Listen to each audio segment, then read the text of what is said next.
On Liberty. Chapter 1. Introductory.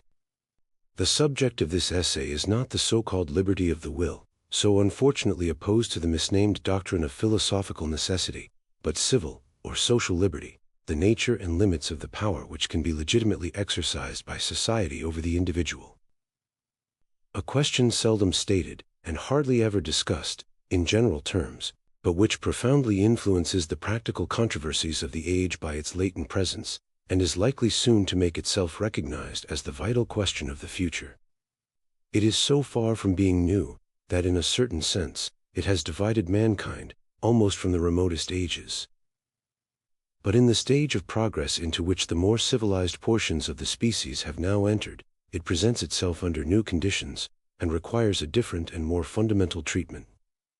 The struggle between liberty and authority is the most conspicuous feature in the portions of history with which we are earliest familiar, particularly in that of Greece, Rome, and England.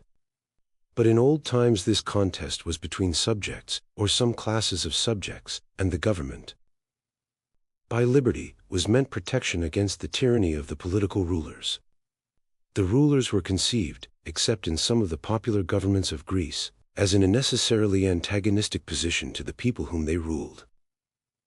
They consisted of a governing one, or a governing tribe or caste, who derived their authority from inheritance or conquest, who, at all events, did not hold it at the pleasure of the governed, and whose supremacy men did not venture, perhaps did not desire, to contest, whatever precautions might be taken against its oppressive exercise. Their power was regarded as necessary, but also as highly dangerous. As a weapon which they would attempt to use against their subjects, no less than against external enemies. To prevent the weaker members of the community from being preyed upon by innumerable vultures, it was needful that there should be an animal of prey stronger than the rest, commissioned to keep them down. But as the king of the vultures would be no less bent upon preying on the flock than any of the minor harpies, it was indispensable to be in a perpetual attitude of defense against his beak and claws. The aim, therefore, of patriots was to set limits to the power which the ruler should be suffered to exercise over the community, and this limitation was what they meant by liberty. It was attempted in two ways. First, by obtaining a recognition of certain immunities, called political liberties or rights, which it was to be regarded as a breach of duty in the ruler to infringe, and which if he did infringe, specific resistance, or general rebellion, was held to be justifiable.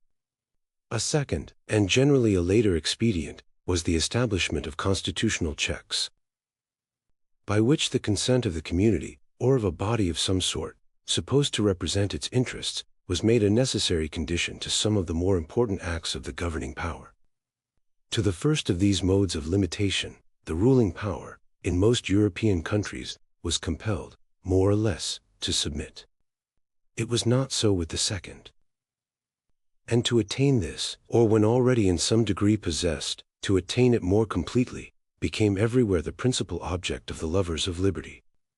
And so long as mankind were content to combat one enemy by another, and to be ruled by a master, on condition of being guaranteed more or less efficaciously against his tyranny, they did not carry their aspirations beyond this point. A time, however, came, in the progress of human affairs, when men ceased to think it a necessity of nature that their governors should be an independent power, opposed in interest to themselves. It appeared to them much better that the various magistrates of the state should be their tenants or delegates, revocable at their pleasure.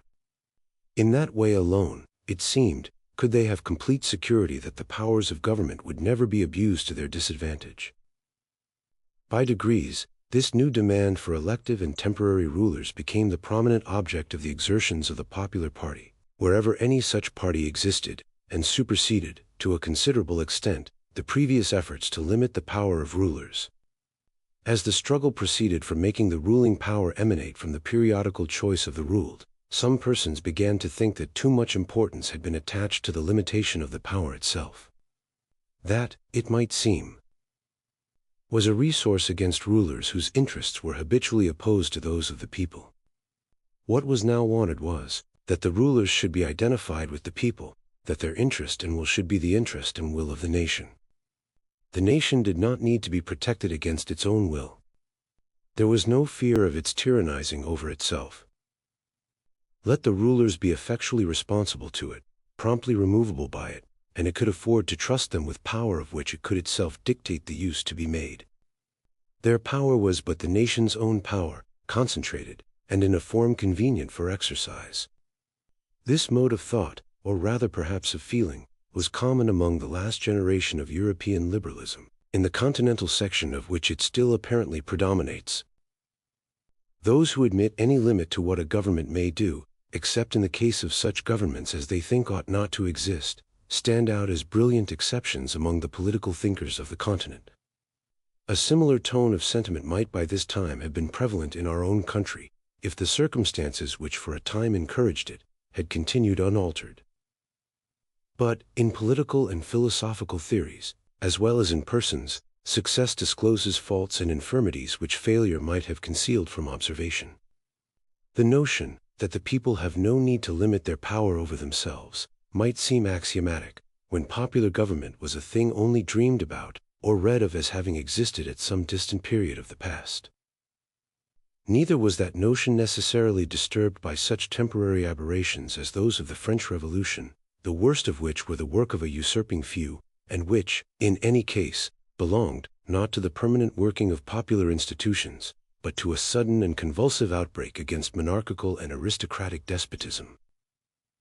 In time, however, a democratic republic came to occupy a large portion of the earth's surface, and made itself felt as one of the most powerful members of the community of nations. An elective and responsible government became subject to the observations and criticisms which weighed upon a great existing fact. It was now perceived that such phrases as self-government and the power of the people over themselves do not express the true state of the case.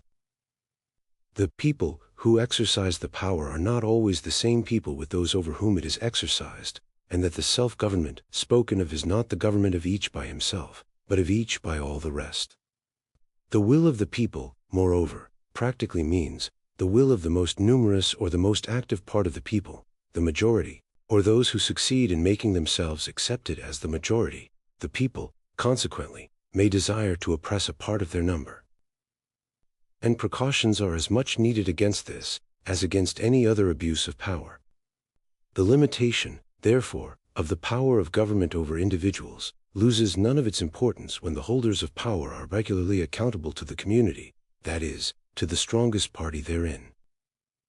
This view of things, recommending itself equally to the intelligence of thinkers and to the inclination of those important classes in European society to whose real or supposed interests democracy is adverse, has had no difficulty in establishing itself, and in political speculations, the tyranny of the majority is now generally included among the evils against which society requires to be on its guard. Like other tyrannies, the tyranny of the majority was at first, and is still vulgarly, held in dread, chiefly as operating through the acts of the public authorities. But reflecting persons perceive that when society is itself the tyrant, society collectively, over the separate individuals who compose it, its means of tyrannizing are not restricted to the acts which it may do by the hands of its political functionaries. Society can and does execute its own mandates. And if it issues wrong mandates instead of right, or any mandates at all in things with which it ought not to meddle, it practices a social tyranny more formidable than many kinds of political oppression, since, though not usually upheld by such extreme penalties, it leaves fewer means of escape, penetrating much more deeply into the details of life, and enslaving the soul itself. Protection, therefore, against the tyranny of the magistrate is not enough. There needs protection also against the tyranny of the prevailing opinion and feeling, against the tendency of society to impose, by other means than civil penalties, its own ideas and practices as rules of conduct on those who dissent from them, to fetter the development, and, if possible, prevent the formation, of any individuality not in harmony with its ways, and compel all characters to fashion themselves upon the model of its own. There is a limit to the legitimate interference of collective opinion with individual independence, and to find that limit, and maintain it against encroachment, is as indispensable to a good condition of human affairs as protection against political despotism. But though this proposition is not likely to be contested in general terms, the practical question, where to place the limit, how to make the fitting adjustment between individual independence and social control, is a subject on which nearly everything remains to be done. All that makes existence valuable to anyone depends on the enforcement of restraints upon the actions of other people. Some rules of conduct, therefore, must be imposed, by law in the first place, and by opinion on many things which are not fit subjects for the operation of law. What these rules should be, is the principal question in human affairs. But if we accept a few of the most obvious cases, it is one of those which least progress has been made in resolving. No two ages, and scarcely any two countries, have decided it alike, and the decision of one age or country is a wonder to another. Yet the people of any given age and country no more suspect any difficulty in it, than if it were a subject on which mankind had always been agreed. The rules which obtain among themselves appear to them self-evident and self-justifying. This all but universal illusion is one of the examples of the magical influence of custom, which is not only, as the proverb says, a second nature, but is continually mistaken for the first. The effect of custom, in preventing any misgiving respecting the rules of conduct which mankind impose on one another, is all the more complete because the subject is one on which it is not generally considered necessary that reasons should be given, either by one person to others, or by each to himself. People are accustomed to believe, and have been encouraged in the belief by some who aspire to the character of philosophers, that their feelings, on subjects of this nature, are better than reasons, and render reasons unnecessary. The practical principle which guides them to their opinions on the regulation of human conduct is the feeling in each person's mind that everybody should be required to act as he, and those with whom he sympathizes, would like them to act. No one, indeed, acknowledges to himself that his standard of judgment is his own liking, but an opinion on a point of conduct, not supported by reasons, can only count as one person's preference, and if the reasons, when given, are a mere appeal to a similar preference felt by other people, it is still only many people's liking instead of one. To an ordinary man, however, his own preference, thus supported, is not only a perfectly satisfactory reason, but the only one he generally has for any of his notions of morality, taste, or propriety, which are not expressly written in his religious creed, and his chief guide in the interpretation even of that. Men's opinions, accordingly, on what is laudable or blamable, are affected by all the multifarious causes which influence their wishes in regard to the conduct of others, and which are as numerous as those which determine their wishes on any other subject. Sometimes their reason, at other times their prejudices or superstitions, often their social affections, not seldom their antisocial ones, their envy or jealousy, their arrogance or contemptuousness. But most commonly, their desires or fears for themselves, their legitimate or illegitimate self-interest. Wherever there is an ascendant class, a large portion of the morality of the country emanates from its class interests and its feelings of class superiority. The morality between Spartans and Helots, between planters and Negroes, between princes and subjects, between nobles and roturiers, between men and women, has been for the most part the creation of these class interests and feelings. And the sentiments thus generated react in turn upon the moral feelings of the members of the ascendant class in their relations among themselves. Where, on the other hand, a class, formerly ascendant, has lost its ascendancy, or where its ascendancy is unpopular, the prevailing moral sentiments frequently bear the impress of an impatient dislike of superiority. Another grand determining principle of the rules of conduct, both in act and forbearance, which have been enforced by law or opinion, has been the servility of mankind towards the supposed preferences or aversions of their temporal masters, or of their gods. This servility, though essentially selfish, is not hypocrisy. It gives rise to perfectly genuine sentiments of abhorrence. It made men burn magicians and heretics. Among so many baser influences, the general and obvious interests of society have of course had a share, and a large one, in the direction of the moral sentiments, less, however, as a matter of reason, and on their own account, than as a consequence of the sympathies and antipathies which grew out of them, and sympathies and antipathies which had little or nothing to do with the interests of society, have made themselves felt in the establishment of moralities with quite as great force. The likings and dislikings of society, or of some powerful portion of it, are thus the main thing which has practically determined the rules laid down for general observance, under the penalties of law or opinion. And in general, Those who have been in advance of society in thought and feeling have left this condition of things unassailed in principle, however they may have come into conflict with it in some of its details. They have occupied themselves rather in inquiring what things society ought to like or dislike, than in questioning whether its likings or dislikings should be a law to individuals. They preferred endeavoring to alter the feelings of mankind on the particular points on which they were themselves heretical, rather than make common cause in defense of freedom with heretics generally. The only case in which the higher ground has been taken on principle and maintained with consistency, by any but an individual here and there, is that of religious belief, a case instructive in many ways, and not least so as forming a most striking instance of the fallibility of what is called the moral sense, for the odium theologicum, in a sincere bigot, is one of the most unequivocal cases of moral feeling. Those who first broke the yoke of what called itself the universal church were in general as little willing to permit difference of religious opinion as that church itself. But when the heat of the conflict was over, without giving a complete victory to any party, and each church or sect was reduced to limit its hopes to retaining possession of the ground it already occupied, minorities, seeing that they had no chance of becoming majorities, were under the necessity of pleading to those whom they could not convert for permission to differ.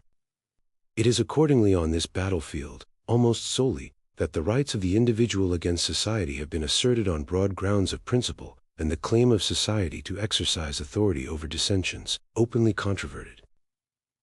The great writers to whom the world owes what religious liberty it possesses have mostly asserted freedom of conscience as an indefeasible right, and denied absolutely that a human being is accountable to others for his religious belief. Yet so natural to mankind is intolerance in whatever they really care about, that religious freedom has hardly anywhere been practically realized, except where religious indifference, which dislikes to have its peace disturbed by theological quarrels, has added its weight to the scale. In the minds of almost all religious persons, even in the most tolerant countries, the duty of toleration is admitted with tacit reserves. One person will bear with dissent in matters of church government, but not of dogma. Another can tolerate everybody, short of a papist or a Unitarian. Another, everyone who believes in revealed religion. A few extend their charity a little further, but stop at the belief in a God and in a future state. Wherever the sentiment of the majority is still genuine and intense, it is found to have abated little of its claim to be abated. In England, from the peculiar circumstances of our political history, though the yoke of opinion is perhaps heavier, that of law is lighter, than in most other countries of Europe, and there is considerable jealousy of direct interference, by the legislative or the executive power, with private conduct, not so much from any just regard for the independence of the individual, as from the still subsisting habit of looking on the government as representing an opposite interest to the public. The majority have not yet learned to feel the power of the government their power, or its opinions their opinions. When they do so, individual liberty will probably be as much exposed to invasion from the government as it already is from public opinion. But, as yet, there is a considerable amount of feeling ready to be called forth against any attempt of the law to control individuals in things in which they have not hitherto been accustomed to be controlled by it.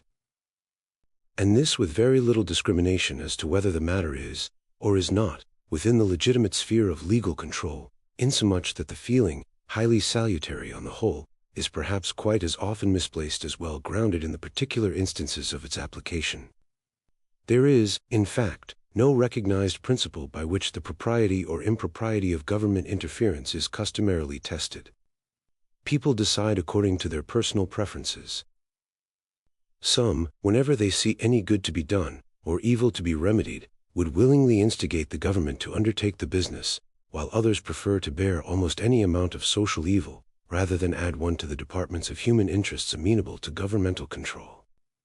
And men range themselves on one or the other side in any particular case, according to this general direction of their sentiments, or according to the degree of interest which they feel in the particular thing which it is proposed that the government should do, or according to the belief they entertain that the government would, or would not, do it in the manner they prefer, but very rarely on account of any opinion to which they consistently adhere, as to what things are fit to be done by a government. And it seems to me that in consequence of this absence of rule or principle, one side is at present as often wrong as the other. The interference of government is, with about equal frequency, improperly invoked and improperly condemned. The object of this essay is to assert one very simple principle, as entitled to govern absolutely the dealings of society with the individual in the way of compulsion and control, whether the means used be physical force in the form of legal penalties, or the moral coercion of public opinion. That principle is, that the sole end for which mankind are warranted, individually or collectively, in interfering with the liberty of action of any of their number, is self-protection. That the only purpose for which power can be rightfully exercised over any member of a civilized community, against his will, is to prevent harm to others. His own good, either physical or moral, is not a sufficient warrant. He cannot rightfully be compelled to do or forbear because it will be better for him to do so, because it will make him happier, because, in the opinions of others, to do so would be wise, or even right. These are good reasons for remonstrating with him, or reasoning with him, or persuading him, or entreating him, but not for compelling him, or visiting him with any evil in case he do otherwise. To justify that, the conduct from which it is desired to deter him must be calculated to produce evil to someone else. The only part of the conduct of any one, for which he is amenable to society, is that which concerns others. In the part which merely concerns himself, his independence is, of right, absolute. Over himself, over his own body and mind, the individual is sovereign. It is, perhaps, hardly necessary to say that this doctrine is meant to apply only to human beings in the maturity of their faculties. We are not speaking of children, or of young persons below the age which the law may fix as that of manhood or womanhood. Those who are still in a state to require being taken care of by others, must be protected against their own actions as well as against external injury. For the same reason, we may leave out of consideration those backward states of society in which the race itself may be considered as in its knowledge. The early difficulties in the way of spontaneous progress are so great that there is seldom any choice of means for overcoming them. And a ruler full of the spirit of improvement is warranted in the use of any expedients that will attain an end, perhaps otherwise unattainable. Despotism is a legitimate mode of government in dealing with barbarians, provided the end be their improvement, and the means justified by actually effecting that end. Liberty, as a principle, has no application to any state of things anterior to the time when mankind had become capable of being improved by free and equal discussion. Until then, there is nothing for them but implicit obedience to an Akbar or a Charlemagne, if they are so fortunate as to find one. But as soon as mankind have attained the capacity of being guided to their own improvement by conviction or persuasion, a period long since reached in all nations with whom we need here concern ourselves, compulsion, either in the direct form or in that of pains and penalties for non-compliance, is no longer admissible as a means to their own good, and justifiable only for the security of others. It is proper to state that I forego any advantage which could be derived to my argument from the idea of abstract right, as a thing independent of utility. I regard utility as the ultimate appeal on all ethical questions. But it must be utility in the largest sense, grounded on the permanent interests of man as a progressive being. Those interests, I contend, authorize the subjection of individual spontaneity to external control, only in respect to those actions of each, which concern the interest of other people. If anyone doesn't act hurtful to others, there is a prima facie case for punishing him, by law, or, where legal penalties are not safely applicable, by general disapprobation. There are also many positive acts for the benefit of others, which he may rightfully be compelled to perform, such as, to give evidence in a court of justice, to bear his fair share in the common defense, or in any other joint work necessary to the interest of the society of which he enjoys the protection. And to perform certain acts of individual beneficence, such as saving a fellow creature's life, or interposing to protect the defenseless against ill usage, things which whenever it is obviously a man's duty to do, he may rightfully be made responsible to society for not doing. A person may cause evil to others not only by his actions but by his inaction, and in either case he is justly accountable to them for the injury. The latter case, it is true, requires a much more cautious exercise of compulsion than the former. To make anyone answerable for doing evil to others, is the rule. To make him answerable for not preventing evil, is, comparatively speaking, the exception. Yet there are many cases clear enough and grave enough to justify that exception. In all things which regard the external relations of the individual, he is de jure amenable to those whose interests are concerned, and if need be, to society as their protector. There are often good reasons for not holding him to the responsibility, but these reasons must arise from the special expediencies of the case. Either because it is a kind of case in which he is on the whole likely to act better, when left to his own discretion, than when controlled in any way in which society have it in their power to control him, or because the attempt to exercise control would produce other evils, greater than those which it would prevent. When such reasons as these preclude the enforcement of responsibility, the conscience of the agent himself should step into the vacant judgment seat, and protect those interests of others which have no external protection, judging himself all the more rigidly, because the case does not admit of his being made accountable to the judgment of his fellow creatures. But there is a sphere of action in which society, as distinguished from the individual, has, if any, only an indirect interest. Comprehending all that portion of a person's life and conduct which affects only himself, or if it also affects others, only with their free, voluntary, and undeceived consent and participation. When I say only himself, I mean directly, and in the first instance, for whatever affects himself, may affect others through himself, and the objection which may be grounded on this contingency, will receive consideration in the sequel. This, then, is the appropriate region of human liberty. It comprises, first, the inward domain of consciousness, demanding liberty of conscience, in the most comprehensive sense, liberty of thought and feeling, absolute freedom of opinion and sentiment on all subjects, practical or speculative, scientific, moral, or theological. The liberty of expressing and publishing opinions may seem to fall under a different principle, since it belongs to that part of the conduct of an individual which concerns other people. But, being almost of as much importance as the liberty of thought itself, and resting in great part on the same reasons, is practically inseparable from it. Secondly, the principle requires liberty of tastes and pursuits, of framing the plan of our life to suit our own character, of doing as we like, subject to such consequences as may follow. Without impediment from our fellow creatures, so long as what we do does not harm them, even though they should think our conduct foolish, perverse, or wrong. Thirdly, from this liberty of each individual, follows the liberty, within the same limits, of combination among individuals, freedom to unite, for any purpose not involving harm to others, the persons combining being supposed to be of full age, and not forced or deceived.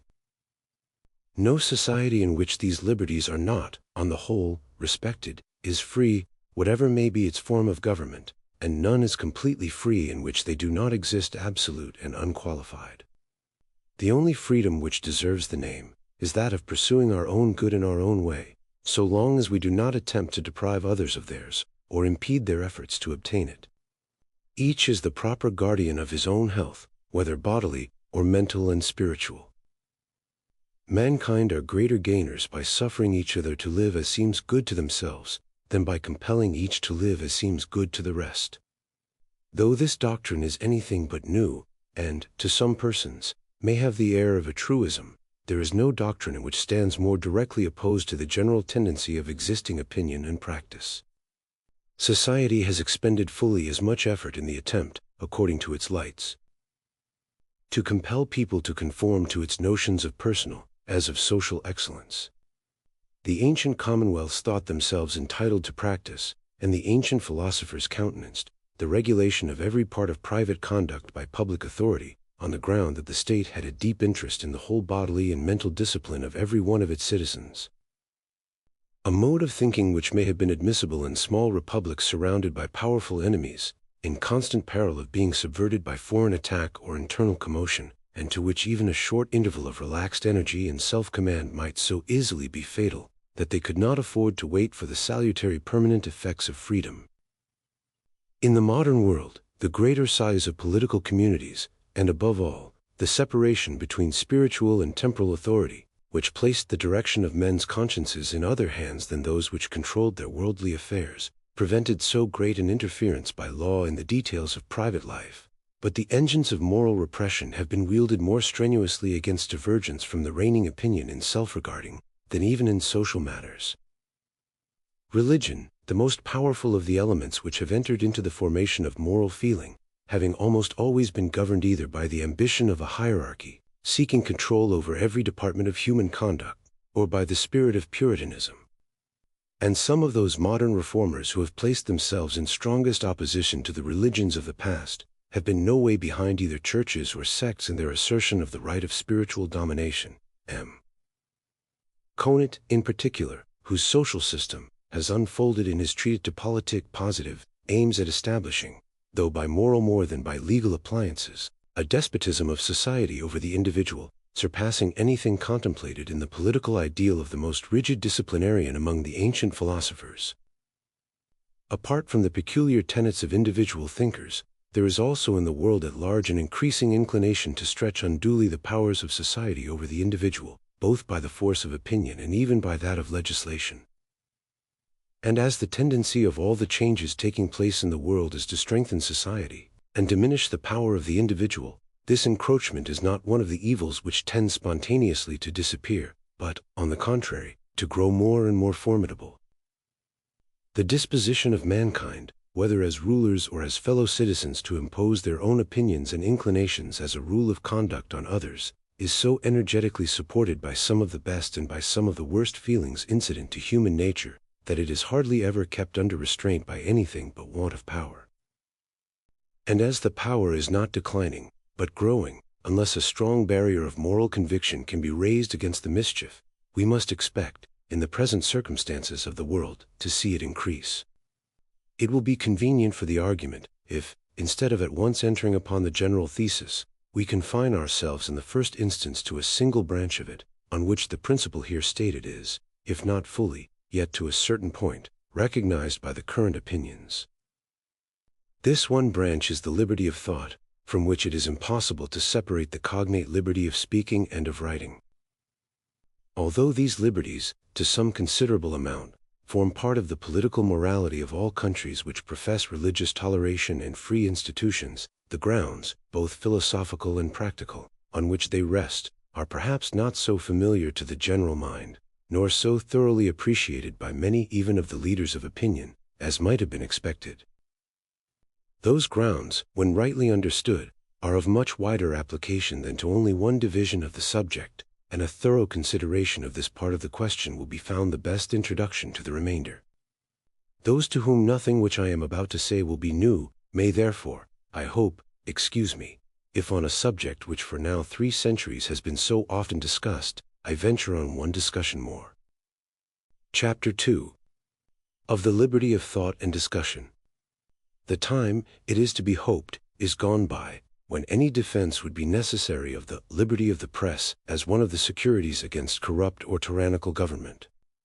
No argument, we may suppose, can now be needed against permitting a legislature or an executive, not identified in interest with the people, to prescribe opinions to them, and determine what doctrines or what arguments they shall be allowed to hear. This aspect of the question, besides, has been so often and so triumphantly enforced by preceding writers, that it need not be specially insisted on in this place. Though the law of England, on the subject of the press, is as servile to this day as it was in the time of the Tudors, there is little danger of its being actually put in force against political discussion, except during some temporary panic, when fear of insurrection drives ministers and judges from their propriety. And, speaking generally, it is not, in constitutional countries, to be apprehended that the government, whether completely responsible to the people or not, will often attempt to control the expression of opinion, except when in doing so it makes itself the organ of the general intolerance of the public.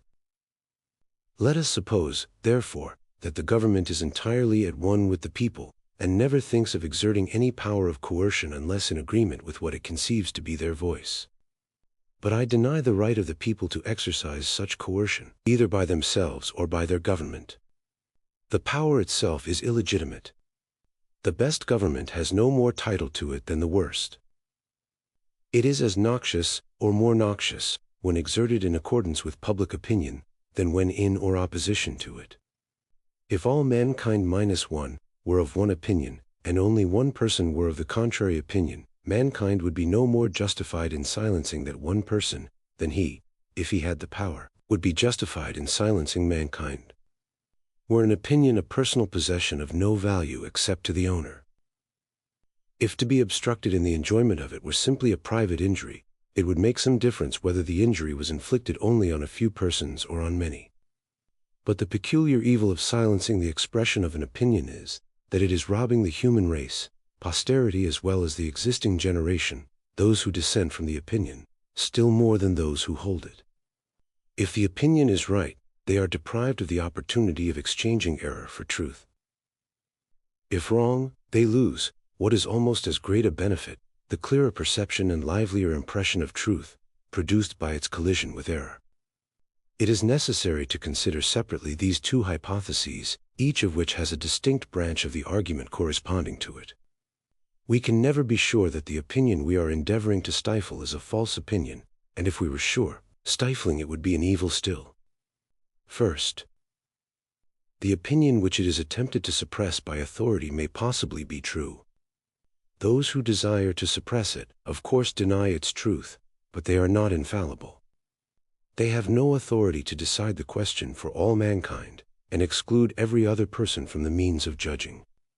To refuse a hearing to an opinion, because they are sure that it is false, is to assume that their certainty is the same thing as absolute certainty. All silencing of discussion is an assumption of infallibility. Its condemnation may be allowed to rest on this common argument, not the worse for being common. Unfortunately for the good sense of mankind, the fact of their fallibility is far from carrying the weight in their practical judgment, which is always allowed to it in theory. For while everyone well knows himself to be fallible, few think it necessary to take any precautions against their own fallibility, or admit the supposition that any opinion, of which they feel very certain, may be one of the examples of the error to which they acknowledge themselves to be liable. Absolute princes, or others who are accustomed to unlimited deference, usually feel this complete confidence in their own opinions on nearly all subjects. People more happily situated, who sometimes hear their opinions disputed, and are not wholly unused to be set right when they are wrong, place the same unbounded reliance only on such of their opinions as are shared by all who surround them, or to whom they habitually defer, for in proportion to a man's want of confidence in his own solitary judgment, does he usually repose, with implicit trust, on the infallibility of the world in general. And the world, to each individual, means the part of it with which he comes in contact, his party, his sect, his church, his class of society. The man may be called, by comparison, almost broad and large-minded to whom it means anything so comprehensive as his own country or his own age. Nor is his faith in this collective authority at all shaken by his being aware that other ages, countries, sects, churches, classes, and parties have thought, and even now think, the exact reverse. He devolves upon his own world the responsibility of being in the right against the dissentient worlds of other people, and it never troubles him that mere accident has decided which of these numerous worlds is the object of his reliance, and that the same causes which make him a churchman in London would have made him a Buddhist or a Confucian in Peking. Yet it is as evident in itself as any amount of argument can make it, that ages are no more infallible than individuals. Every age having held many opinions which subsequent ages have deemed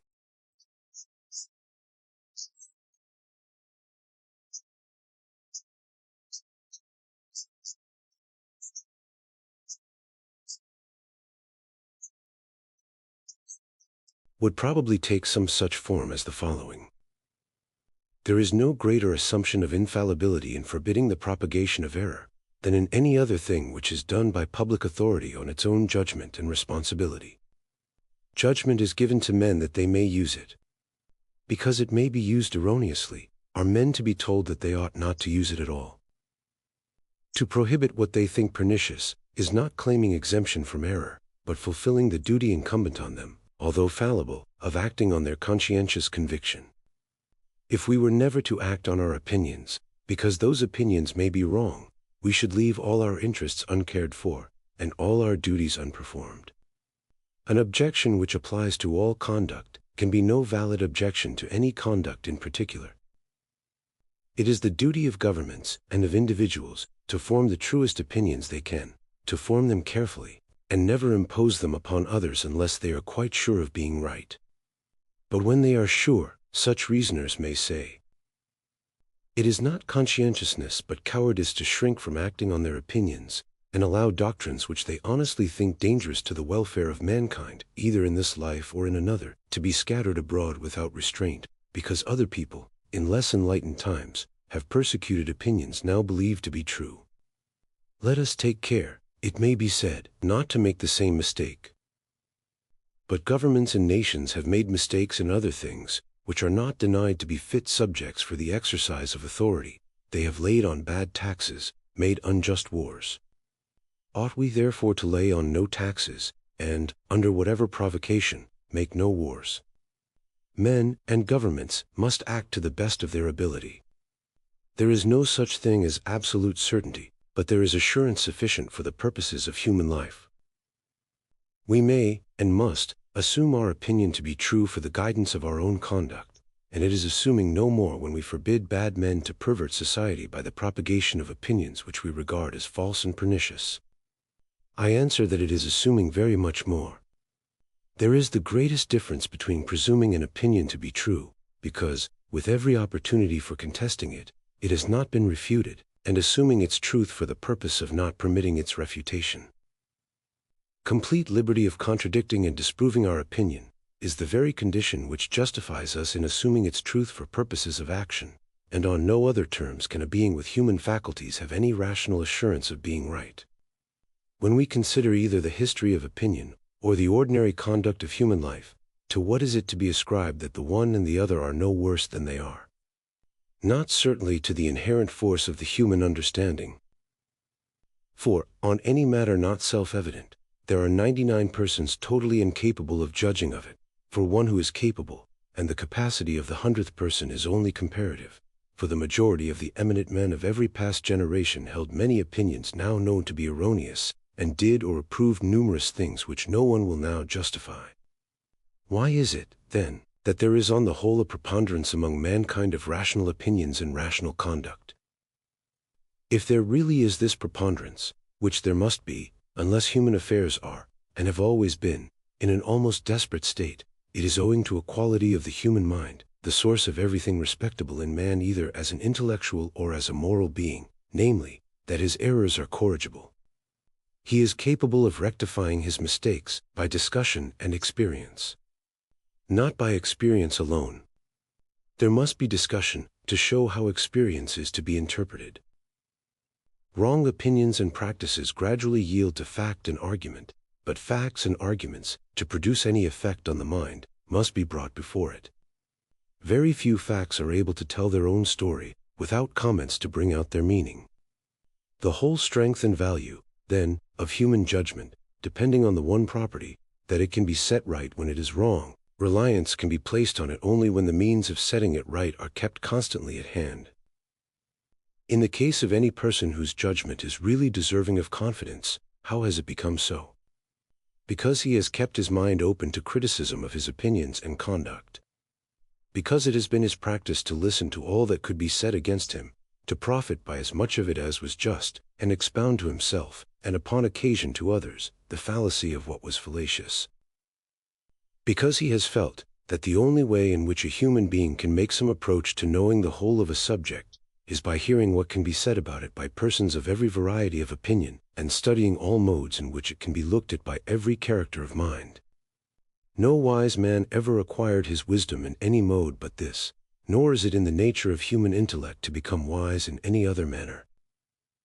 The steady habit of correcting and completing his own opinion by collating it with those of others, so far from causing doubt and hesitation in carrying it into practice, is the only stable foundation for a just reliance on it. For, being cognizant of all that can, at least obviously, be said against him, and having taken up his position against all gainsayers. Knowing that he has sought for objections and difficulties, instead of avoiding them, and has shut out no light which can be thrown upon the subject from any quarter, he has a right to think his judgment better than that of any person, or any multitude, who have not gone through a similar process. It is not too much to require that what the wisest of mankind, those who are best entitled to trust their own judgment, find necessary to warrant their relying on it, should be submitted to by that miscellaneous collection of a few wise and many foolish individuals, called the public. The most intolerant of churches, the Roman Catholic Church, even at the canonization of a saint, admits and listens patiently to devil's advocate. The holiest of men, it appears, cannot be admitted to posthumous honors until all that the devil could say against him is known and weighed. If even the Newtonian philosophy were not permitted to be questioned, mankind could not feel as complete assurance of its truth as they now do. The beliefs which we have most warrant for have no safeguard to rest on, but a standing invitation to the whole world to prove them unfounded. If the challenge is not accepted, or is accepted and the attempt fails, we are far enough from certainty still, but we have done the best that the existing state of human reason admits of. We have neglected nothing that could give the truth a chance of reaching us. If the lists are kept open, we may hope that if there be a better truth, it will be found when the human mind is capable of receiving it. And in the meantime we may rely on having attained such approach to truth as is possible in our own day. This is the amount of certainty attainable by a fallible being, and this the sole way of attaining it. Strange it is that men should admit the validity of the arguments for free discussion, but object to their being pushed to an extreme, not seeing that unless the reasons are good for an extreme case, they are not good for any case.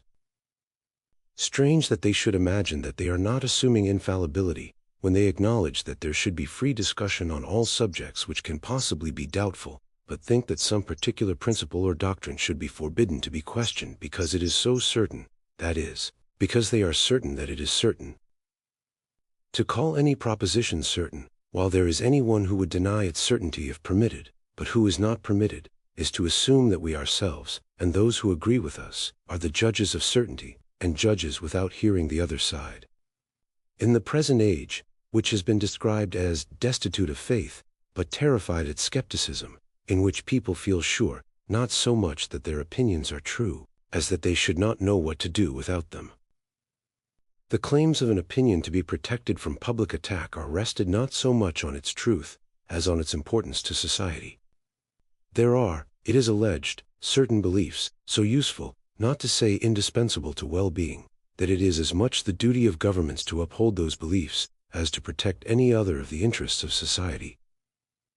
In a case of such necessity, and so directly in the line of their duty, something less than infallibility may, it is maintained, warrant, and even bind governments to act on their own opinion, confirmed by the general opinion of mankind. It is also often argued, and still oftener thought, that none but bad men would desire to weaken these salutary beliefs, and there can be nothing wrong, it is thought, in restraining bad men, and prohibiting what only such men would wish to practice. This mode of thinking makes the justification of restraints on discussion not a question of the truth of doctrines, but of their usefulness, and flatters itself by that means to escape the responsibility of claiming to be an infallible judge of opinions. But those who thus satisfy themselves do not perceive that the assumption of infallibility is merely shifted from one point to another. The usefulness of an opinion is itself matter of opinion. As disputable, as open to discussion, and requiring discussion as much as the opinion itself. There is the same need of an infallible judge of opinions to decide an opinion to be noxious, as to decide it to be false, unless the opinion condemned has full opportunity of defending itself. And it will not do to say that the heretic may be allowed to maintain the utility or harmlessness of his opinion, though forbidden to maintain its truth. The truth of an opinion is part of its utility. If we would know whether or not it is desirable that a proposition should be believed, is it possible to exclude the consideration of whether or not it is true? In the opinion, not of bad men, but of the best men, no belief which is contrary to truth can be really useful, and can you prevent such men from urging that plea, when they are charged with culpability for denying some doctrine which they are told is useful, but which they believe to be false? Those who are on the side of received opinions never fail to take all possible advantage of this plea. You do not find them handling the question of utility as if it could be completely abstracted from that of truth. On the contrary, it is, above all, because their doctrine is the truth, that the knowledge or the belief of it is held to be so indispensable. There can be no fair discussion of the question of usefulness, when an argument so vital may be employed on one side, but not on the other.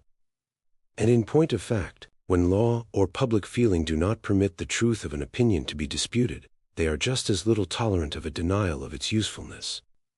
The utmost they allow is an extenuation of its absolute necessity, or of the positive guilt of rejecting it. In order more fully to illustrate the mischief of denying adhering to opinions because we, in our own judgment, have condemned them, it will be desirable to fix down the discussion to a concrete case, and I choose, by preference, the cases which are least favorable to me, in which the argument against freedom of opinion, both on the score of truth and on that of utility, is considered the strongest. Let the opinions impugned be the belief in a God and in a future state, or any of the commonly received doctrines of morality. To fight the battle on such ground gives a great advantage to an unfair antagonist, since he will be sure to say, and many who have no desire to be unfair will say it internally, "Are these the doctrines which you do not deem sufficiently certain to be taken under the protection of law? Is the belief in a God one of the opinions, to feel sure of which, you hold to be assuming infallibility?" But I must be permitted to observe that it is not the feeling sure of a doctrine, be it what it may, which I call an assumption of infallibility. It is the undertaking to decide that question for others, without allowing them to hear what can be said on the contrary side. And I denounce and reprobate this pretension not the less, if put forth on the side of my most solemn convictions. However positive any one's persuasion may be, not only of the falsity, but of the pernicious consequences, but, to adopt expressions which I altogether condemn, the immorality and impiety of an opinion, yet if, in pursuance of that private judgment, though backed by the public judgment of his country or his contemporaries, he prevents the opinion from being heard in its defense, he assumes infallibility. And so far from the assumption being less objectionable or less dangerous because the opinion is called immoral or impious, this is the case of all others in which it is most fatal. These are exactly the occasions on which the men of one generation commit those dreadful mistakes which excite the astonishment and horror of posterity. It is among such that we find the instances memorable in history, when the arm of the law has been employed to root out the best men and the noblest doctrines. With deplorable success as to the men, though some of the doctrines have survived to be, as if in mockery, invoked, in defense of similar conduct towards those who dissent from them, or from their received interpretation. Mankind can hardly be too often reminded that there was once a man named Socrates, between whom and the legal authorities and public opinion of his time, there took place a memorable collision. Born in an age and country abounding in individual greatness, this man has been handed down to us by those who best knew both him and the age, as the most virtuous man in it. While we know him as the head and prototype of all subsequent teachers of virtue, the source equally of the lofty inspiration of Plato and the judicious utilitarianism of Aristotle, I maestre di color che sano, the two headsprings of ethical as of all other philosophy. This acknowledged master of all the eminent thinkers who have since lived, whose fame, still growing after more than 2,000 years, all but outweighs the whole remainder of the names which make his native city illustrious, was put to death by his countrymen, after a judicial conviction, for impiety and immorality. Impiety, in denying the gods recognized by the state. Indeed, his accuser asserted, see the Apologia, that he believed in no gods at all. Immorality, in being, by his doctrines and instructions, a corrupter of youth. Of these charges the tribunal, there is every ground for belief in, honestly found him guilty, and condemned the man who probably of all then born had deserved best of mankind, to be put to death as a criminal. To pass from this to the only other instance of judicial iniquity, the mention of which, after the condemnation of Socrates, would not be an anticlimax, the event which took place on Calvary rather more than 1800 years ago. The man who left on the memory of those who witnessed his life and conversation such an impression of his moral grandeur, that 18 subsequent centuries have done homage to him as the Almighty in person, was ignominiously put to death, as what? As a blasphemer. Men did not merely mistake their benefactor, they mistook him for the exact contrary of what he was, and treated him as that prodigy of impiety, which they themselves are now held to be, for their treatment of him. The feelings with which mankind now regard these lamentable transactions, especially the lighter of the two, render them extremely unjust in their judgment of the unhappy actors. These were, to all appearance, not bad men, not worse than men commonly are, but rather the contrary, men who possessed in a full, or somewhat more than a full measure, the religious, moral, and patriotic feelings of their time and people. The very kind of men who, in all times, our own included, have every chance of passing through life blameless and respected. The high priest who rent his garment when the words were pronounced, which, according to all the ideas of his country, constituted the blackest guilt, was in all probability quite as sincere in his horror and indignation as the generality of respectable and pious men now are in the religious and moral sentiments they profess. And most of those who now shudder at his conduct, if they had lived in his time, and been born Jews, would have acted precisely as he did. Orthodox Christians who are tempted to think that those who stoned to death the first martyrs must have been worse men than they themselves are, ought to remember that one of those persecutors was St. Paul. Let us add one more example, the most striking of all, if the impressiveness of an error is measured by the wisdom and virtue of him who falls into it. If ever any one, possessed of power, had grounds for thinking himself the best and most enlightened among his contemporaries, it was the Emperor Marcus Aurelius. Absolute monarch of the whole civilized world, he preserved through life not only the most unblemished justice, but what was less to be expected from his stoical breeding, the tenderest heart. The few failings which are attributed to him were all on the side of indulgence. While his writings, the highest ethical product of the ancient mind, differ scarcely perceptibly, if they differ at all, from the most characteristic teachings of Christ. This man, a better Christian in all but the dogmatic sense of the word, than almost any of the ostensibly Christian sovereigns who have since reigned, persecuted Christianity. Placed at the summit of all the previous attainments of humanity, with an open, unfettered intellect, and a character which led him of himself to embody in his moral writings the Christian ideal, he yet failed to see that Christianity was to be a good and not an evil to the world, with his duties to which he was so deeply penetrated. Existing society he knew to be in a deplorable state. But such as it was, he saw, or thought he saw, that it was held together, and prevented from being worse, by belief and reverence of the received divinities. As a ruler of mankind, he deemed it his duty not to suffer society to fall in pieces, and saw not how, if its existing ties were removed, any others could be formed which could again knit it together.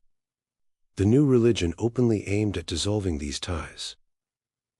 Unless, therefore, it was his duty to adopt that religion, it seemed to be his duty to put it down. Inasmuch then as the theology of Christianity did not appear to him true or of divine origin, inasmuch as this strange history of a crucified God was not credible to him, and a system which purported to rest entirely upon a foundation to him so wholly unbelievable, could not be foreseen by him to be that renovating agency which, after all abatements, it has in fact proved to be. The gentlest and most amiable of philosophers and rulers, under a solemn sense of duty, authorized the persecution of Christianity. To my mind this is one of the most tragical facts in all history. It is a bitter thought, how different a thing the Christianity of the world might have been, if the Christian faith had been adopted as the religion of the empire under the auspices of Marcus Aurelius instead of those of Constantine. But it would be equally unjust to him and false to truth, to deny that no one plea which can be urged for punishing anti-Christian teaching was wanting to Marcus Aurelius for punishing, as he did, the propagation of Christianity. No Christian more firmly believes that atheism is false, and tends to the dissolution of society, than Marcus Aurelius believed the same things of Christianity, he who, of all men then living, might have been thought the most capable of appreciating it. Unless anyone who approves of punishment for the promulgation of opinions, flatters himself that he is a wiser and better man than Marcus Aurelius, more deeply versed in the wisdom of his time, more elevated in his intellect above it, more earnest in his search for truth, or more single-minded in his devotion to it when found, let him abstain from that assumption of the joint infallibility of himself and the multitude, which the great Antoninus made with so unfortunate a result. Aware of the impossibility of defending the use of punishment for restraining irreligious opinions, by any argument which will not justify Marcus Antoninus, the enemies of religious freedom, when hard-pressed, occasionally accept this consequence, and say, with Dr. Johnson, that the persecutors of Christianity were in the right.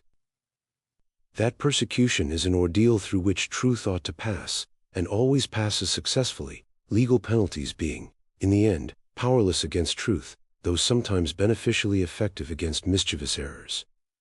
This is a form of the argument for religious intolerance, sufficiently remarkable not to be passed without notice. A theory which maintains that truth may justifiably be persecuted because persecution cannot possibly do it any harm, cannot be charged with being intentionally hostile to the reception of new truths, but we cannot commend the generosity of its dealing with the persons to whom mankind are indebted for them. To discover to the world something which deeply concerns it, and of which it was previously ignorant. To prove to it that it had been mistaken on some vital point of temporal or spiritual interest, is as important a service as a human being can render to his fellow creatures, and in certain cases, as in those of the early Christians and of the Reformers, those who think with Dr. Johnson believe it to have been the most precious gift which could be bestowed on mankind. That the authors of such splendid benefits should be requited by martyrdom. That their reward should be to be dealt with as the vilest of criminals, is not, upon this theory, a deplorable error and misfortune, for which humanity should mourn in sackcloth and ashes, but the normal and justifiable state of things. The propounder of a new truth, according to this doctrine, should stand, as stood, in the legislation of the Locrians, the proposer of a new law, with a halter round his neck, to be instantly tightened if the public assembly did not, on hearing his reasons, then and there adopt his proposition. People who defend this mode of treating benefactors cannot be supposed to set much value on the benefit. And I believe this view of the subject is mostly confined to the sort of persons who think that new truths may have been desirable once, but that we have had enough of them now. But, indeed, the dictum that truth always triumphs over persecution is one of those pleasant falsehoods which men repeat after one another till they pass into commonplaces, but which all experience refutes. History teems with instances of truth put down by persecution. If not suppressed forever, it may be thrown back for centuries. To speak only of religious opinions, the Reformation broke out at least 20 times before Luther, and was put down. Arnold of Brescia was put down. Fra Ursino was put down.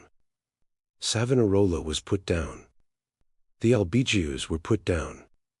The Woldwall were put down. The Lollards were put down. The Hussites were put down. Even after the era of Luther, wherever persecution was persisted in, it was successful. In Spain, Italy, Flanders, the Austrian Empire, Protestantism was rooted out, and, most likely, would have been so in England, had Queen Mary lived, or Queen Elizabeth died.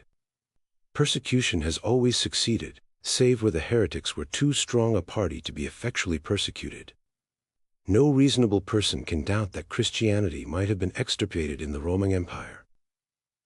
It spread, and became predominant, because the persecutions were only occasional, lasting but a short time, and separated by long intervals of almost undisturbed propagandism. It is a piece of idle sentimentality that truth, merely as truth, has any inherent power denied to error, of prevailing against the dungeon and the stake. Men are not more zealous for truth than they often are for error, and a sufficient application of legal or even of social penalties will generally succeed in stopping the propagation of either.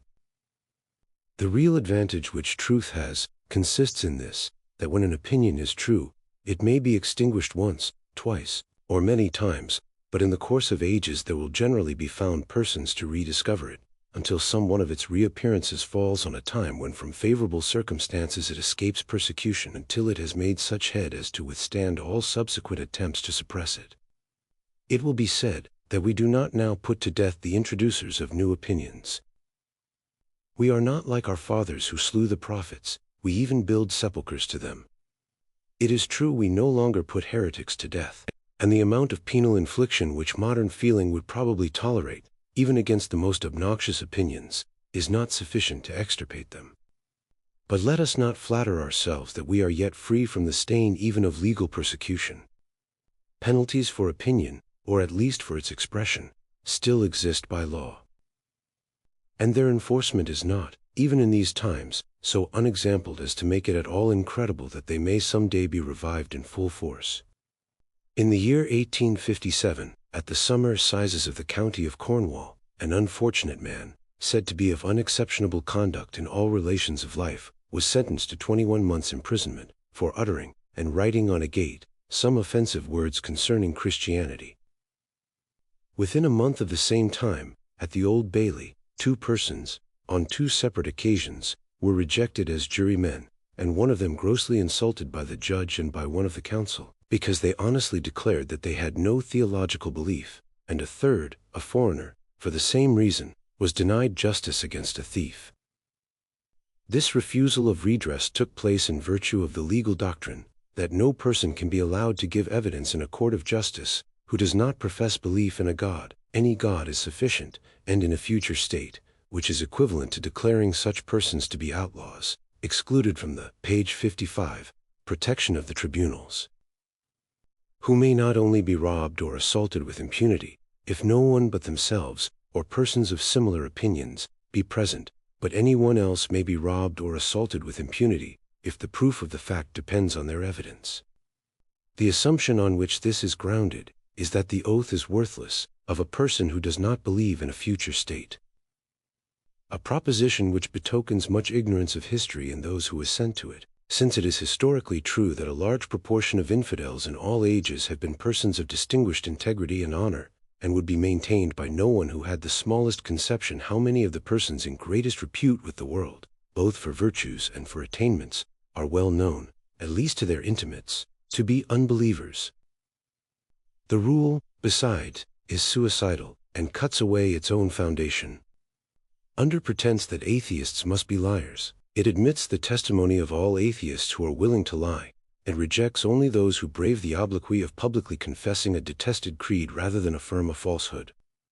A rule thus self-convicted of absurdity so far as regards its professed purpose, can be kept in force only as a badge of hatred, a relic of persecution. A persecution, too, having the peculiarity that the qualification for undergoing it is the being clearly proved not to deserve it. The rule, and the theory it implies, are hardly less insulting to believers than to infidels. For if he who does not believe in a future state necessarily lies, it follows that they who do believe are only prevented from lying, if prevented they are, by the fear of hell. We will not do the authors and abettors of the rule the injury of supposing that the conception which they have formed of Christian virtue is drawn from their own consciousness. These, indeed, are but rags and remnants of persecution, and may be thought to be not so much an indication of the wish to persecute, as an example of that very frequent infirmity of English minds, which makes them take a preposterous pleasure in the assertion of a bad principle, when they are no longer bad enough to desire to carry it really into practice.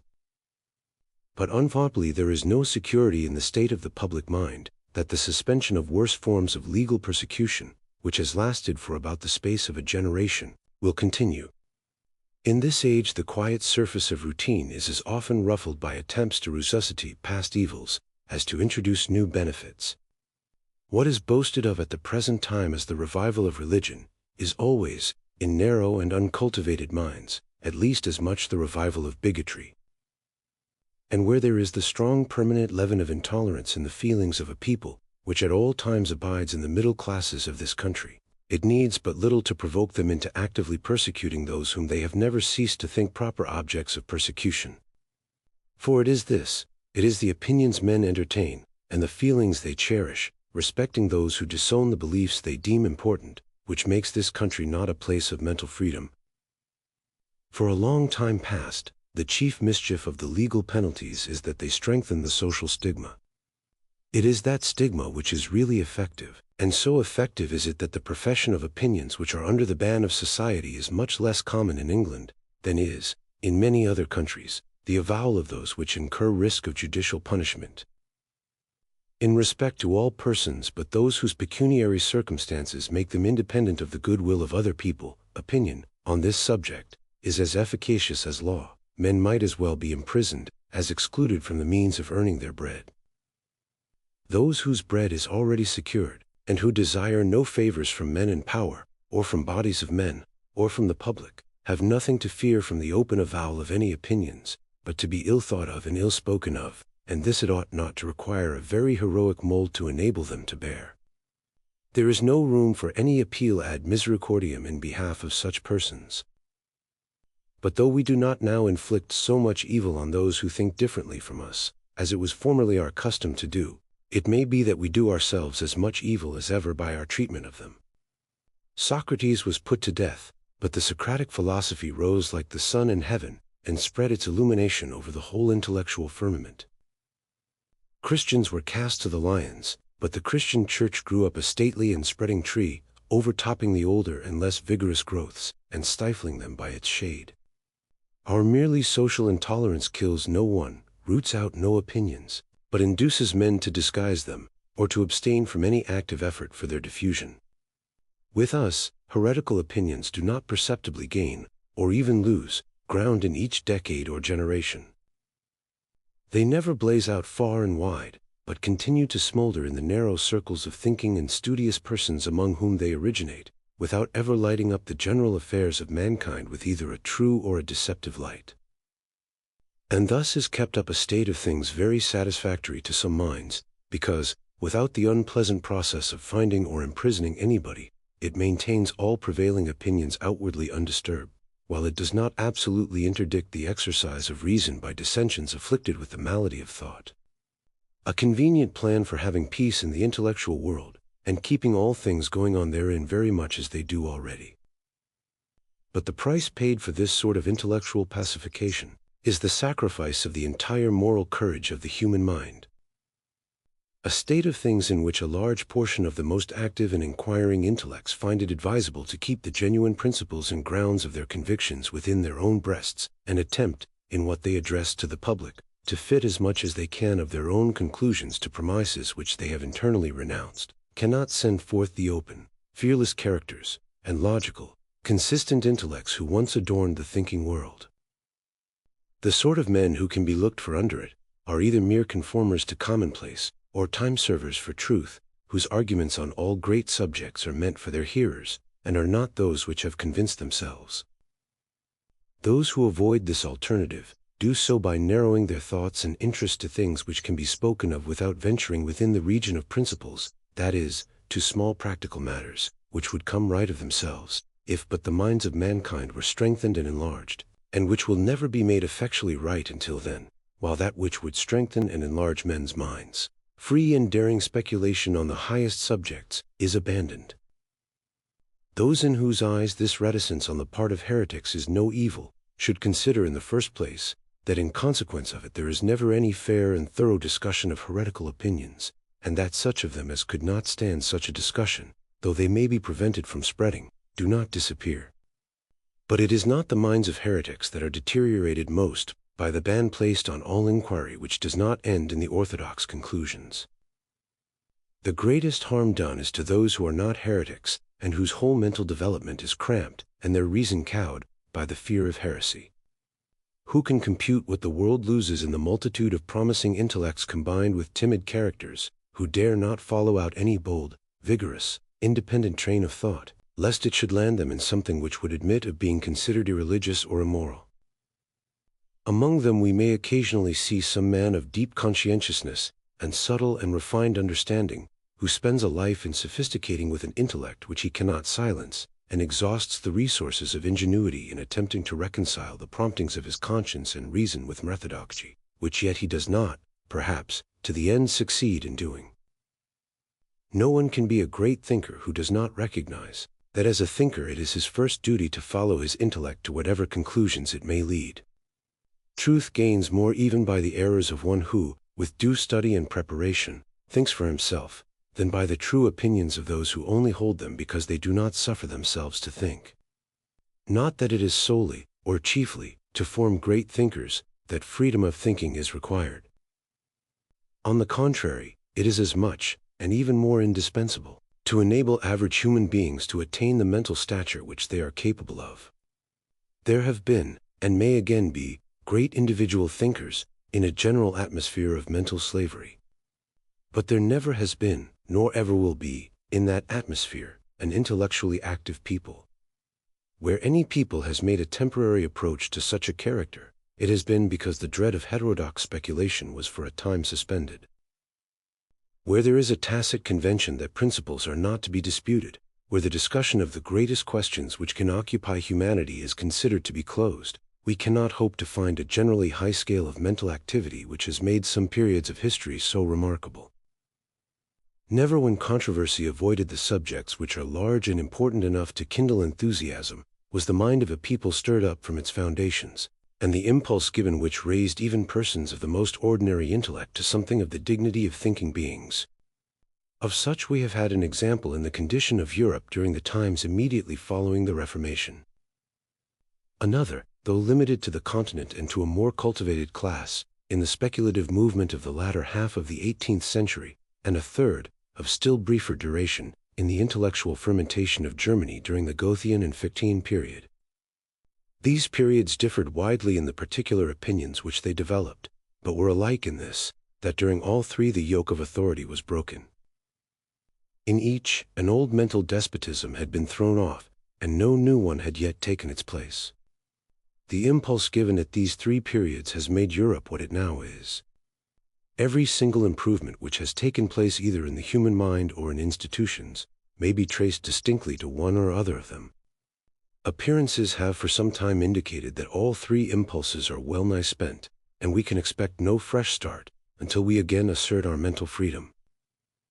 Let us now pass to the second division of the argument, and dismissing the supposition that any of the received opinions may be false, let us assume them to be true, and examine into the worth of the manner in which they are likely to be held, when their truth is not freely and openly canvassed. However unwillingly a person who has a strong opinion may admit the possibility that his opinion may be false, he ought to be moved by the consideration that however true it may be, if it is not fully, frequently, and fearlessly discussed, it will be held as a dead dogma, not a living truth. There is a class of persons, happily not quite so numerous as formerly, who think it enough if a person assents undoubtingly to what they think true, though he has no knowledge whatever of the grounds of the opinion, and could not make a tenable defense of it against the most superficial objections. Such persons, if they can once get their creed taught from authority, naturally think that no good, and some harm, comes of its being allowed to be questioned.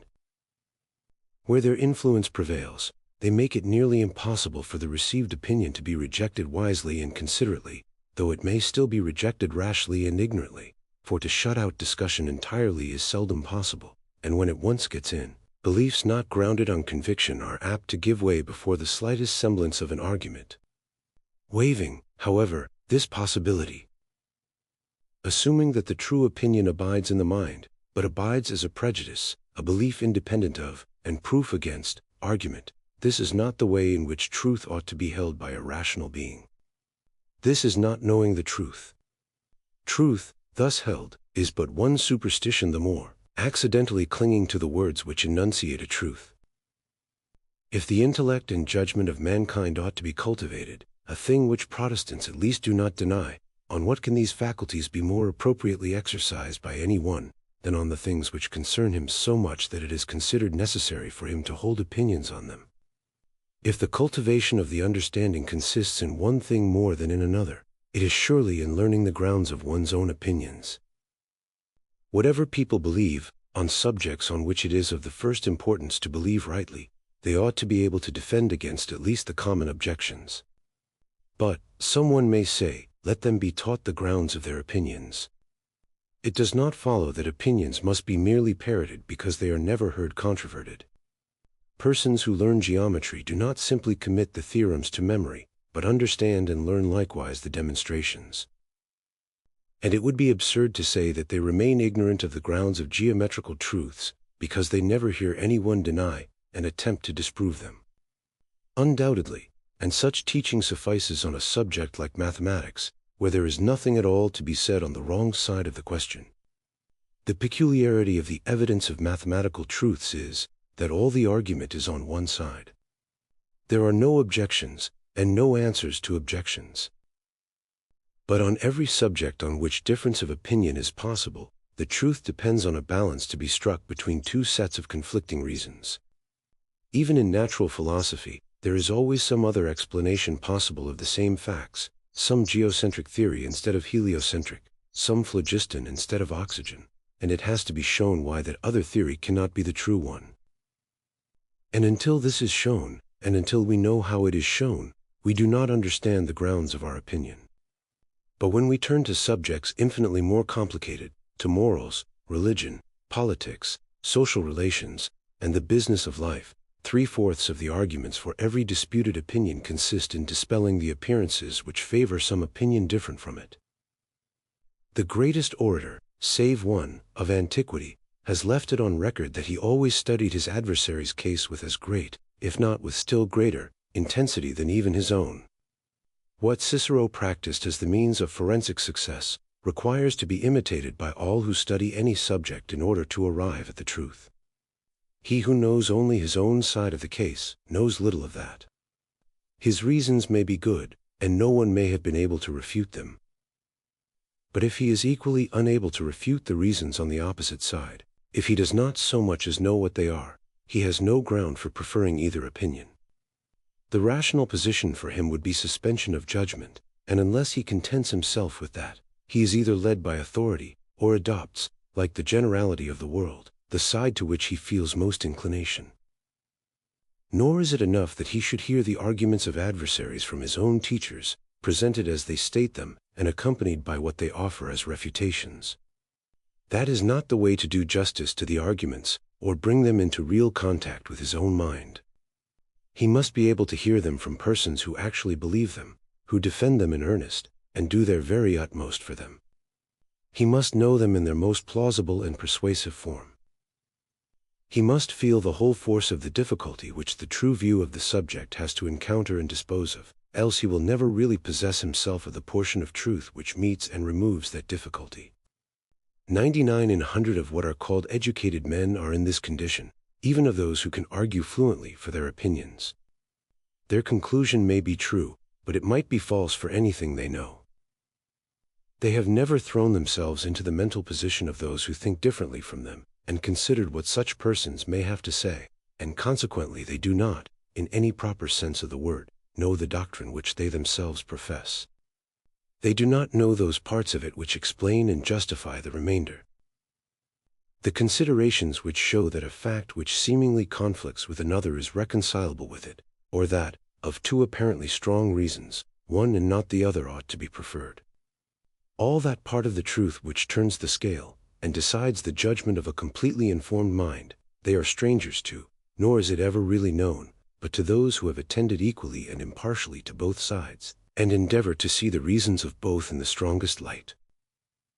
So essential is this discipline to a real understanding of moral and human subjects, that if opponents of all important truths do not exist, it is indispensable to imagine them, and supply them with the strongest arguments which the most skillful devil's advocate can conjure up. To abate the force of these considerations, an enemy of free discussion may be supposed to say that there is no necessity for mankind in general to know and understand all that can be said against or for their opinions by philosophers and theologians. That it is not needful for common men to be able to expose all the misstatements or fallacies of an ingenious opponent. That it is enough if there is always somebody capable of answering them, so that nothing likely to mislead uninstructed persons remains unrefuted. That simple minds, having been taught the obvious grounds of the truths inculcated on them, may trust to authority for the rest, and being aware that they have neither knowledge nor talent to resolve every difficulty which can be raised, may repose in the assurance that all those which have been raised have been or can be answered by those who are specially trained to the task. Conceding to this view of the subject the utmost that can be claimed for it by those most easily satisfied with the amount of understanding of truth which ought to accompany the belief of it, even so, the argument for free discussion is no way weakened. For even this doctrine acknowledges that mankind ought to have a rational assurance that all objections have been satisfactorily answered, and how are they to be answered if that which requires to be answered is not spoken? Or how can the answer be known to be satisfactory, if the objectors have no opportunity of showing that it is unsatisfactory? If not the public, at least the philosophers and theologians who are to resolve the difficulties, must make themselves familiar with those difficulties in their most puzzling form, and this cannot be accomplished unless they are freely stated, and placed in the most advantageous light which they admit of. The Catholic Church has its own way of dealing with this embarrassing problem. It makes a broad separation between those who can be permitted to receive its doctrines on conviction, and those who must accept them on trust. Neither, indeed, are allowed any voice as to what they will accept. But the clergy, such at least as can be fully confided in, may admissibly and meritoriously make themselves acquainted with the arguments of opponents in order to answer them, and may, therefore, read heretical books, the laity, not unless by special permission, hard to be obtained. This discipline recognizes a knowledge of the enemy's case as beneficial to the teachers, but finds means, consistent with this, of denying it to the rest of the world, thus giving to the elite more mental culture, though not more mental freedom, than it allows to the mass. By this device it succeeds in obtaining the kind of mental superiority which its purposes require, for though culture without freedom never made a large and liberal mind, it can make a clever nisi prius advocate of a cause. But in countries professing Protestantism, this resource is denied. Since Protestants hold, at least in theory, that the responsibility for the choice of a religion must be borne by each for himself, and cannot be thrown off upon teachers. Besides, in the present state of the world, it is practically impossible that writings which are read by the instructed can be kept from the uninstructed.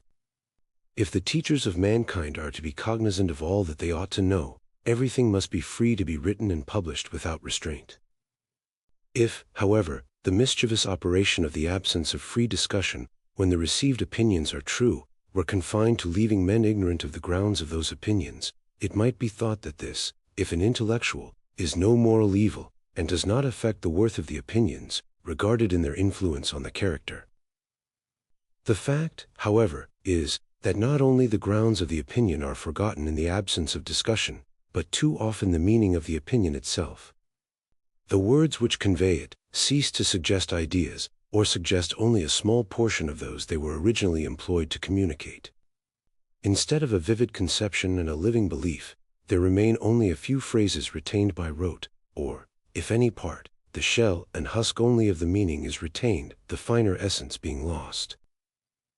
The great chapter in human history which this fact occupies and fills cannot be too earnestly studied and meditated on. It is illustrated in the experience of almost all ethical doctrines and religious creeds. They are all full of meaning and vitality to those who originate them, and to the direct disciples of the originators. Their meaning continues to be felt in undiminished strength, and is perhaps brought out into even fuller consciousness, so long as the struggle lasts to give the doctrine or creed an ascendancy over other creeds. At last it either prevails, and becomes the general opinion, or its progress stops. It keeps possession of the ground it has gained, but ceases to spread further. When either of these results has become apparent, controversy on the subject flags, and gradually dies away. The doctrine has taken its place, if not as a received opinion, as one of the admitted sects or divisions of opinion. Those who hold it have generally inherited, not adopted it, and conversion from one of these doctrines to another, being now an exceptional fact, occupies little place in the thoughts of their professors. Instead of being, as at first, constantly on the alert either to defend themselves against the world, or to bring the world over to them, they have subsided into acquiescence, and neither listen, when they can help it, to arguments against their creed, nor trouble dissensions, if there be such, with arguments in its favor. From this time may usually be dated the decline in the living power of the doctrine. We often hear the teachers of all creeds lamenting the difficulty of keeping up in the minds of believers a lively apprehension of the truth which they nominally recognize, so that it may penetrate the feelings, and acquire a real mastery over the conduct. No such difficulty is complained of while the creed is still fighting for its existence. Even the weaker combatants then know and feel what they are fighting for, and the difference between it and other doctrines. And in that period of every creed's existence, not a few persons may be found who have realized its fundamental principles in all the forms of thought, have weighed and considered them in all their important bearings, and have experienced the full effect on the character which belief in that creed ought to produce in a mind thoroughly imbued with it.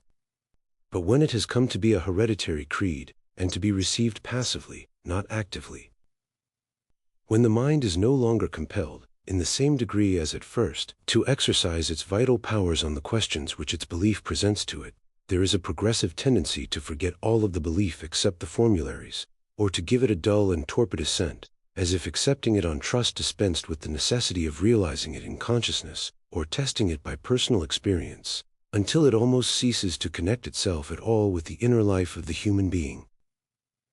Then are seen the cases, so frequent in this age of the world as almost to form the majority, in which the creed remains as it were outside the mind, encrusting and petrifying it against all other influences addressed to the higher parts of our nature, manifesting its power by not suffering any fresh and living conviction to get in, but itself doing nothing for the mind or heart, except standing sentinel over them to keep them vacant. To what an extent doctrines intrinsically fitted to make the deepest impression upon the mind may remain in it as dead beliefs, without being ever realized in the imagination, the feelings, or the understanding, is exemplified by the manner in which the majority of believers hold the doctrines of Christianity. By Christianity I here mean what is accounted such by all churches and sects, the maxims and precepts contained in the New Testament. These are considered sacred, and accepted as laws, by all professing Christians. Yet it is scarcely too much to say that not one Christian in 1,000 guides or tests his individual conduct by reference to those laws. The standard to which he does referred is the custom of his nation, his class, or his religious profession. He has thus, on the one hand, a collection of ethical maxims, which he believes to have been vouchsafed to him by infallible wisdom as rules for his government.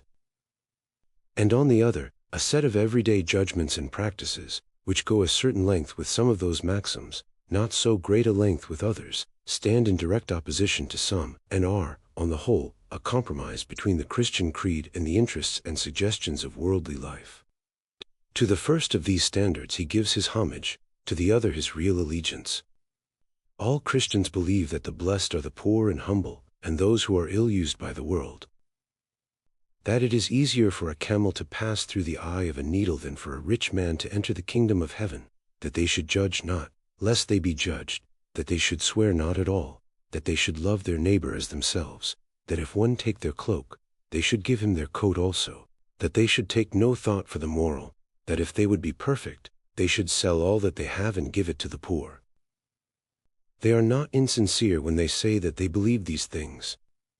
They do believe them, as people believe what they have always heard lauded and never discussed.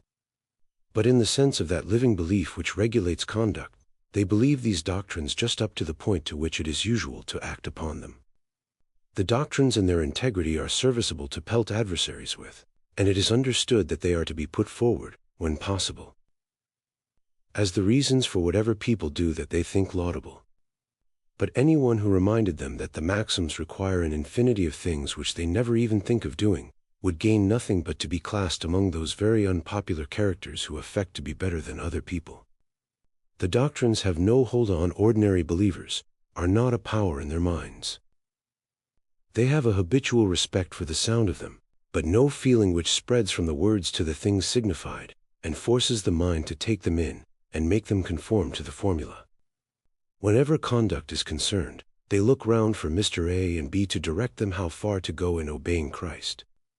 Now we may be well assured that the case was not thus, but far otherwise, with the early Christians. Had it been thus, Christianity never would have expanded from an obscure sect of the despised Hebrews into the religion of the Roman Empire. When their enemies said, "See how these Christians love one another," a remark not likely to be made by anybody now, they assuredly had a much livelier feeling of the meaning of their creed than they have ever had since. And to this cause, probably, it is chiefly owing that Christianity now makes so little progress in extending its domain, and after 18 centuries, is still nearly confined to Europeans and the descendants of Europeans. Even with the strictly religious, who are much in earnest about their doctrines, and attach a greater amount of meaning to many of them than people in general, it commonly happens that the part which is thus comparatively active in their minds is that which was made by Calvin, or Knox, or some such person much nearer in character to themselves. The sayings of Christ coexist passively in their minds, producing hardly any effect beyond what is caused by mere listening to words so amiable and bland. There are many reasons, doubtless, why doctrines which are the badge of a sect retain more of their vitality than those common to all recognized sects, and why more pains are taken by teachers to keep their meaning alive. But one reason certainly is, that the peculiar doctrines are more questioned, and have to be oftener defended against open gainsayers. Both teachers and learners go to sleep at their post, as soon as there is no enemy in the field. The same thing holds true, generally speaking, of all traditional doctrines, those of prudence and knowledge of life, as well as of morals or religion. All languages and literatures are full of general observations on life, both as to what it is, and how to conduct oneself in it, observations which everybody knows, which everybody repeats, or hears with acquiescence, which are received as truisms, yet of which most people first truly learn the meaning, when experience, generally of a painful kind, has made it a reality to them.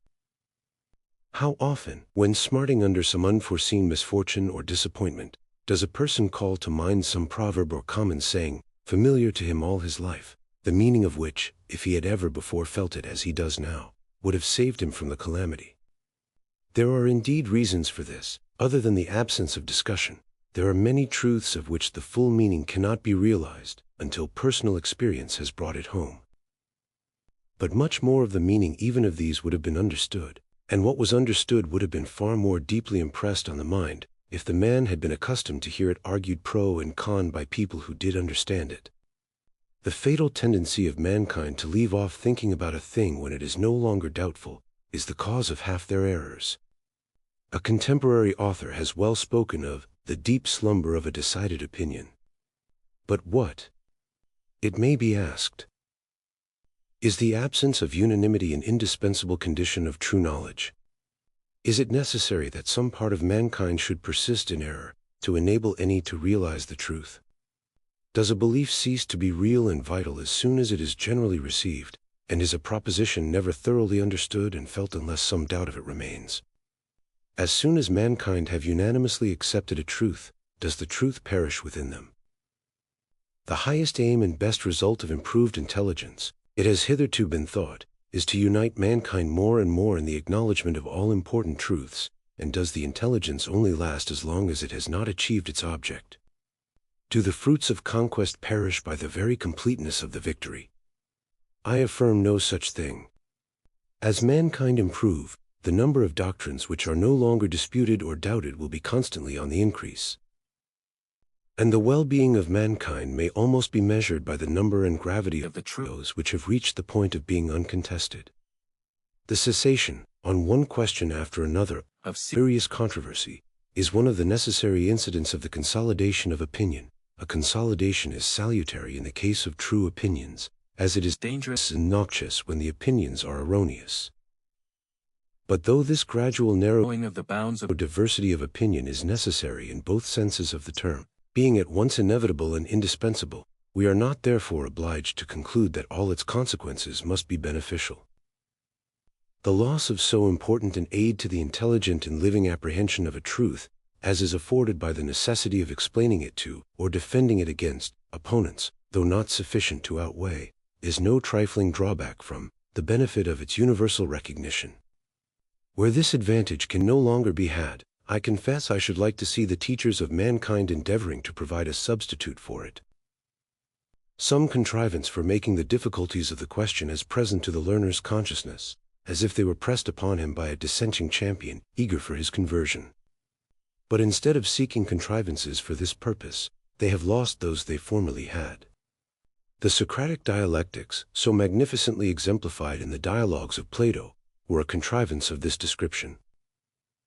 They were essentially a negative discussion of the great questions of philosophy and life, directed with consummate skill to the purpose of convincing any one who had merely adopted the commonplaces of received opinion, that he did not understand the subject, that he as yet attached no definite meaning to the doctrines he professed. In order that, becoming aware of his ignorance, he might be put in the way to attain a stable belief, resting on a clear apprehension both of the meaning of doctrines and of their evidence. The school disputations of the Middle Ages had a somewhat similar object. They were intended to make sure that the pupil understood his own opinion, and, by necessary correlation, the opinion opposed to it, and could enforce the grounds of one and confute those of the other. These last-mentioned contests had indeed the incurable defect that the premises appealed to were taken from authority, not from reason, and, as a discipline to the mind, they were in every respect inferior to the powerful dialectics which formed the intellects of the Socratics a priori. But the modern mind owes far more to both than it is generally willing to admit, and the present modes of education contain nothing which in the smallest degree supplies the place either of the one or of the other. A person who derives all his instruction from teachers or books, even if he escape the besetting temptation of contenting himself with cram, is under no compulsion to hear both sides. Accordingly, it is far from a frequent accomplishment, even among thinkers, to know both sides. And the weakest part of what everybody says in defense of his opinion is what he intends as a reply to antagonists. It is the fashion of the present time to disparage negative logic, that which points out weaknesses in theory or errors in practice, without establishing positive truths. Such negative criticism would indeed be poor enough as an ultimate result, but as a means to attaining any positive knowledge or conviction worthy the name, it cannot be valued too highly. And until people are again systematically trained to it, there will be few great thinkers, and a low general average of intellect, in any but the mathematical and physical departments of speculation. On any other subject no one's opinions deserve the name of knowledge, except so far as he has either had forced upon him by others, or gone through of himself, the same mental process which would have been required of him in carrying on an active controversy with opponents. That, therefore, which when absent, it is so indispensable, but so difficult, to create, how worse than absurd is it to forego, when spontaneously offering itself. If there are any persons who contest a received opinion, or who will do so if law or opinion will let them, let us thank them for it, open our minds to listen to them, and rejoice that there is someone to do for us what we otherwise ought, if we have any regard for either the certainty or the vitality of our convictions, to do with much greater labor for ourselves. It still remains to speak of one of the principal causes which make diversity of opinion advantageous, and will continue to do so until mankind shall have entered a stage of intellectual advancement which at present seems at an incalculable distance. We have hitherto considered only two possibilities, that the received opinion may be false, and some other opinion, consequently, true. Or that, the received opinion being true, a conflict with the opposite error is essential to a clear apprehension and deep feeling of its truth. But there is a commoner case than either of these, when the conflicting doctrines, instead of being one true and the other false, share the truth between them, and a non-conforming opinion is needed to supply the remainder of the truth, of which the received doctrine embodies only a part. Popular opinions, on subjects not palpable to sense, are often true, but seldom or never the whole truth. They are a part of the truth, sometimes a greater, sometimes a smaller part, but exaggerated, distorted, and disjoined from the truths by which they ought to be accompanied and limited. Heretical opinions, on the other hand, are generally some of these suppressed and neglected truths, bursting the bonds which kept them down, and either seeking reconciliation with the truth contained in the common opinion, or fronting it as enemies, and setting themselves up, with similar exclusiveness, as the whole truth. The latter case is hitherto the most frequent, as, in the human mind, one-sidedness has always been the rule, and many-sidedness the exception. Hence, even in revolutions of opinion, one part of the truth usually sets while another rises. Even progress, which ought to superadd, for the most part only substitutes one partial and incomplete truth for another, improvement consisting chiefly in this, that the new fragment of truth is more wanted, more adapted to the needs of the time, than that which it displaces. Such being the partial character of prevailing opinions, even when resting on a true foundation. Every opinion which embodies somewhat of the portion of truth which the common opinion omits, ought to be considered precious, with whatever amount of error and confusion that truth may be blended. No sober judge of human affairs will feel bound to be indignant because those who force on our notice truths which we should otherwise have overlook some of those which we see. Rather, he will think that so long as popular truth is one-sided, it is more desirable than otherwise that unpopular truth should have one-sided assertors too, such being usually the most energetic, and the most likely to compel reluctant attention to the fragment of wisdom which they proclaim as if it were the whole. Thus, in the 18th century, when nearly all the instructed, and all those of the uninstructed who were led by them, were lost in admiration of what is called civilization, and of the marvels of modern science, literature, and philosophy, and while greatly overrating the amount of unlikeness between the men of modern and those of ancient times, indulged the belief that the whole of the difference was in their own favor. With what a salutary shock did the paradoxes of Rousseau explode like bombshells in the midst, dislocating the compact mass of one-sided opinion, and forcing its elements to recombine in a better form and with additional ingredients. Not that the current opinions were on the whole farther from the truth than Rousseau's were. On the contrary, they were nearer to it. They contained more of positive truth, and very much less of error. Nevertheless, there lay in Rousseau's doctrine, and has floated down the stream of opinion along with it, a considerable amount of exactly those truths which the popular opinion wanted, and these are the deposit which was left behind when the flood subsided. The superior worth of simplicity of life, the enervating and demoralizing effect of the trammels and hypocrisies of artificial society, are ideas which have never been entirely absent from cultivated minds since Rousseau wrote. And they will in time produce their due effect, though at present needing to be asserted as much as ever, and to be asserted by deeds, or words, on this subject, have nearly exhausted their power. In politics, again, it is almost a commonplace that a party of order or stability, and a party of progress or reform, are both necessary elements of a healthy state of political life.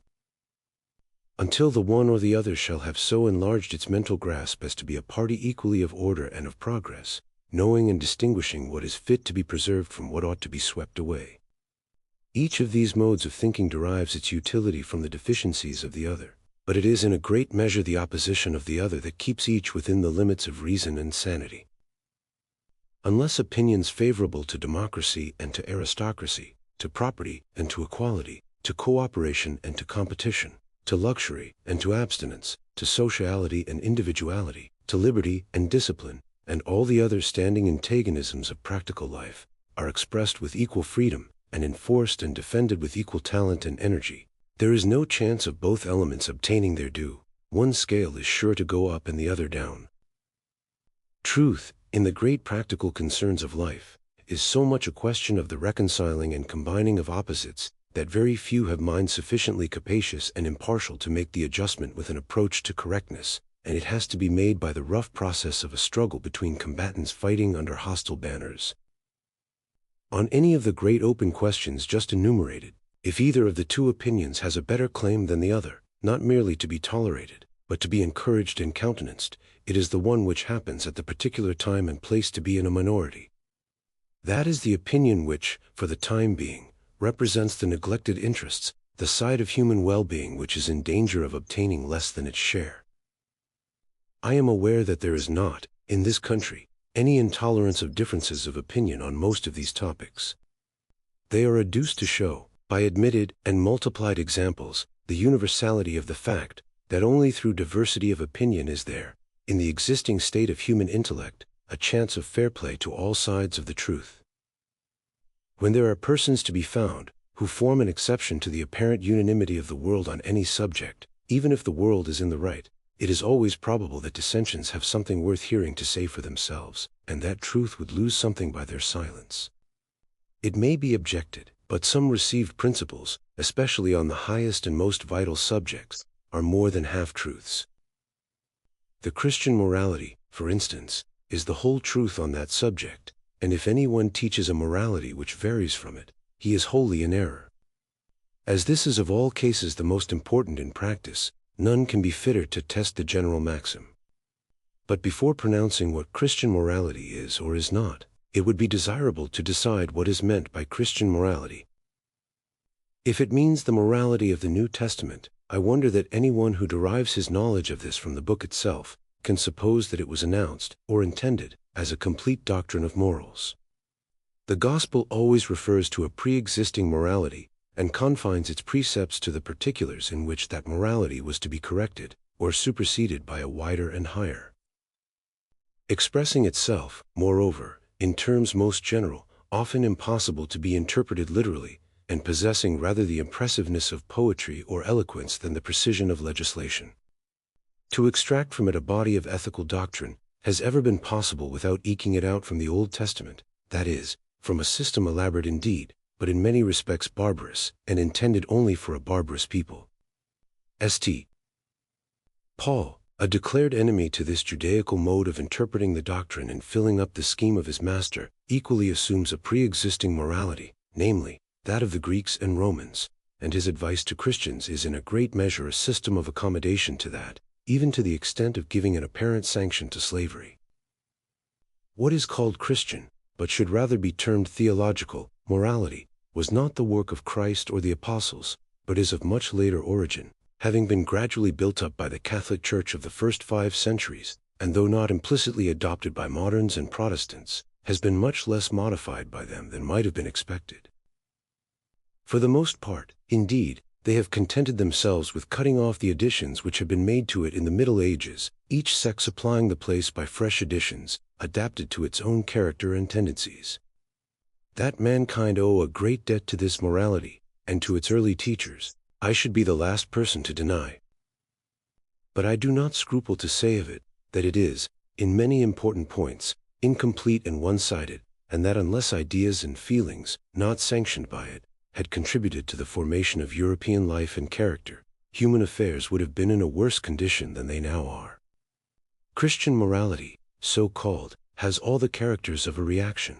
It is, in great part, a protest against paganism.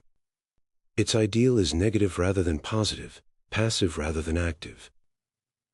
Innocence rather than nobleness, abstinence from evil, rather than energetic pursuit of good, in its precepts, as has been well said, "Thou shalt not" predominates unduly over "thou shalt." In its horror of sensuality, it made an idol of asceticism, which has been gradually compromised away into one of legality. It holds out the hope of heaven and the threat of hell, as the appointed and appropriate motives to a virtuous life. In this falling far below the best of the ancients, and doing what lies in it to give to human morality an essentially selfish character, by disconnecting each man's feelings of duty from the interests of his fellow creatures, except so far as a self-interested inducement is offered to him for consulting them. It is essentially a doctrine of passive obedience. It inculcates submission to all authorities found established, who indeed are not to be actively obeyed when they command what religion forbids, but who are not to be resisted, far less rebelled against, for any amount of wrong to ourselves. And while, in the morality of the best pagan nations, duty to the state holds even a disproportionate place, infringing on the just liberty of the individual, in purely Christian ethics, that grand department of duty is scarcely noticed or acknowledged. It is in the Quran, not the New Testament, that we read the maxim: "A ruler who appoints any man to an office, when there is in his dominions another man better qualified for it, sins against God and against the state." What little recognition the idea of obligation to the public obtains in modern morality is derived from Greek and Roman sources, not from Christian. As, even in the morality of private life, whatever exists of magnanimity, high-mindedness, personal dignity, even the sense of honor, is derived from the purely human, not the religious part of our education, and never could have grown out of a standard of ethics in which the only worth, professedly recognized, is that of obedience. I am as far as any one from pretending that these defects are necessarily inherent in the Christian ethics, in every manner in which it can be conceived, or that the many requisites of a complete moral doctrine which it does not contain, do not admit of being reconciled with it. Far less would I insinuate this of the doctrines and precepts of Christ himself. I believe that the sayings of Christ are all that I can see any evidence of their having been intended to be. That they are irreconcilable with nothing which a comprehensive morality requires, that everything which is excellent in ethics may be brought within them, with no greater violence to their language than has been done to it by all who have attempted to deduce from them any practical system of conduct whatever. But it is quite consistent with this, to believe that they contain, and were meant to contain, only a part of the truth. That many essential elements of the highest morality are among the things which are not provided for, nor intended to be provided for, in the recorded deliverances of the founder of Christianity, and which have been entirely thrown aside in the system of ethics erected on the basis of those deliverances by the Christian Church. And this being so, I think it a great error to persist in attempting to find in the Christian doctrine that complete rule for our guidance, which its author intended it to sanction and enforce, but only partially to provide. I believe, too, that this narrow theory is becoming a grave practical evil, detracting greatly from the value of the moral training and instruction, which so many well-meaning persons are now at length exerting themselves to promote. I much fear that by attempting to form the mind and feelings on an exclusively religious type, and discarding those secular standards, as for want of a better name they may be called, which heretofore coexisted with and supplemented the Christian ethics, receiving some of its spirit, and infusing into it some of theirs, there will result, and is even now resulting, a low, abject, servile type of character, which, submit itself as it may to what it deems the supreme will, is incapable of rising to or sympathizing in the conception of supreme goodness.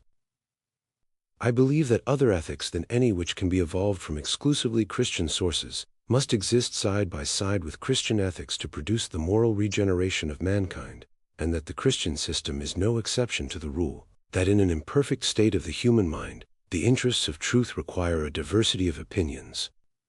It is not necessary that in ceasing to ignore the moral truths not contained in Christianity, men should ignore any of those which it does contain.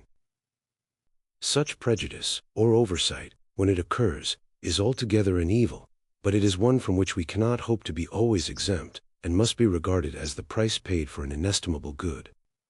The exclusive pretension made by a part of the truth to be the whole must and ought to be protested against, and if a reactionary impulse should make the protesters unjust in their turn, this one-sidedness, like the other, may be lamented, but must be tolerated. If Christians would teach infidels to be just to Christianity, they should themselves be just to infidelity. It can do truth no service to blink the fact, known to all who have the most ordinary acquaintance with literary history, that a large portion of the noblest and most valuable moral teaching has been the work, not only of men who did not know, but of men who knew and rejected the Christian faith. I do not pretend that the most unlimited use of the freedom of enunciating all possible opinions would put an end to the evils of religious or philosophical sectarianism. Every truth which men of narrow capacity are in earnest about is sure to be asserted, inculcated, and in many ways even acted on, as if no other truth existed in the world, or at all events none that could limit or qualify the first. I acknowledge that the tendency of all opinions to become sectarian is not cured by the freest discussion, but is often heightened and exasperated thereby, the truth which ought to have been, but was not, seen, being rejected all the more violently because proclaimed by persons regarded as opponents. But it is not on the impassioned partisan, it is on the calmer and more disinterested bystander, that this collision of opinions works its salutary effect. Not the violent conflict between parts of the truth, but the quiet suppression of half of it, is the formidable evil. There is always hope when people are forced to listen to both sides. It is when they attend only to one that errors harden into prejudices, and truth itself ceases to have the effect of truth, by being exaggerated into falsehood. And since there are few mental attributes more rare than that judicial faculty which can sit in intelligent judgment between two sides of a question, of which only one is represented by an advocate before it, truth has no chance but in proportion as every side of it, every opinion which embodies any fraction of the truth, not only finds advocates, but is so advocated as to be listened to. We have now recognized the necessity to the mental well-being of mankind, on which all their other well-being depends, of freedom of opinion, and freedom of the expression of opinion, on four distinct grounds, which we will now briefly recapitulate. First, if any opinion is compelled to silence, that opinion may, for aught we can certainly know, be true. To deny this is to assume our own infallibility. Secondly, though the silenced opinion be an error, it may, and very commonly does, contain a portion of truth, and since the general or prevailing opinion on any subject is rarely or never the whole truth, it is only by the collision of adverse opinions that the remainder of the truth has any chance of being supplied. Thirdly, even if the received opinion be not only true, but the whole truth, unless it is suffered to be, and actually is, vigorously and earnestly contested, it will, by most of those who receive it, be held in the manner of a prejudice, with little comprehension or feeling of its rational grounds. And not only this, but, fourthly, the meaning of the doctrine itself will be in danger of being lost, or enfeebled, and deprived of its vital effect on the character and conduct. The dogma becoming a mere formal profession, inefficacious for good, but cumbering the ground, and preventing the growth of any real and heartfelt conviction, from reason or personal experience. Before quitting the subject of freedom of opinion, it is fit to take some notice of those who say that the free expression of all opinions should be permitted, on condition that the manner be temperate, and do not pass the bounds of fair discussion. Much might be said on the impossibility of fixing where these supposed bounds are to be placed, for if the test be offense to those whose opinion is attacked, I think experience testifies that this offense is given whenever the attack is telling and powerful, and that every opponent who pushes them hard, and whom they find it difficult to answer, appears to them, if he shows any strong feeling on the subject, an intemperate opponent. But this, though an important consideration in a practical point of view, merges in a more fundamental objection. Undoubtedly, the manner of asserting an opinion, even though it be a true one, may be very objectionable, and may justly incur severe censure. But the principal offenses of the kind are such as it is mostly impossible, unless by accidental self-betrayal, to bring home to conviction. The gravest of them is, to argue sophistically, to suppress facts or arguments, to misstate the elements of the case, or misrepresent the opposite opinion. But all this, even to the most aggravated degree, is so continually done in perfect good faith, by persons who are not considered, and in many other respects may not deserve to be considered, ignorant or incompetent, that it is rarely possible on adequate grounds conscientiously to stamp the misrepresentation as morally culpable. And still less could law presume to interfere with this kind of controversial misconduct. With regard to what is commonly meant by intemperate discussion, namely invective, sarcasm, personality, and the like, the denunciation of these weapons would deserve more sympathy if it were ever proposed to interdict them equally to both sides, but it is only desired to restrain the employment of them against the prevailing opinion. Against the unprevailing they may not only be used without general disapproval, but will be likely to obtain for him who uses them the praise of honest zeal and righteous indignation. Yet whatever mischief arises from their use is greatest when they are employed against the comparatively defenseless, and whatever unfair advantage can be derived by any opinion from this mode of asserting it, accrues almost exclusively to received opinions. The worst offense of this kind which can be committed by a polemic is to stigmatize those who hold the contrary opinion as bad and immoral men. To calumny of this sort, those who hold any unpopular opinion are peculiarly exposed, because they are in general few and uninfluential, and nobody but themselves feel much interest in seeing justice done them. But this weapon is, from the nature of the case, denied to those who attack a prevailing opinion. They can neither use it with safety to themselves, nor, if they could, would it do anything but recoil on their own cause. In general, opinions contrary to those commonly received can only obtain a hearing by studied moderation of language, and the most cautious avoidance of unnecessary offense, from which they hardly ever deviate even in a slight degree without losing ground. While unmeasured vituperation employed on the side of the prevailing opinion really does deter people from professing contrary opinions, and from listening to those who profess them. For the interest, therefore, of truth and justice, it is far more important to restrain this employment of vituperative language than the other, and, for example, if it were necessary to choose, there would be much more need to discourage offensive attacks on infidelity than on religion. It is, however, obvious that law and authority have no business with restraining either, while opinion ought, in every instance, to determine its verdict by the circumstances of the individual case. Condemning every one, on whichever side of the argument he places himself, in whose mode of advocacy either want of candor, or malignity, bigotry, or intolerance of feeling manifest themselves, but not inferring these vices from the side which a person takes, though it be the contrary side of the question to our own. And giving merited honor to every one, whatever opinion he may hold, who has calmness to see and honesty to state what his opponents and their opinions really are, exaggerating nothing to their discredit, keeping nothing back which tells, or can be supposed to tell, in their favor. This is the real morality of public discussion. And if often violated, I am happy to think that there are many controversialists who to a great extent observe it, and a still greater number who conscientiously strive towards it. Chapter 3. Of Individuality, as one of the elements of well-being. Such being the reasons which make it imperative that human beings should be free to form opinions, and to express their opinions without reserve, and such the baneful consequences to the intellectual, and through that to the moral nature of man, unless this liberty is either conceded, or asserted in spite of prohibition. Let us next examine whether the same reasons do not require that men should be free to act upon their opinions, to carry these out in their lives, without hindrance, either physical or moral, from their fellow men, so long as it is at their own risk and peril. This last proviso is of course indispensable. No one pretends that actions should be as free as opinions.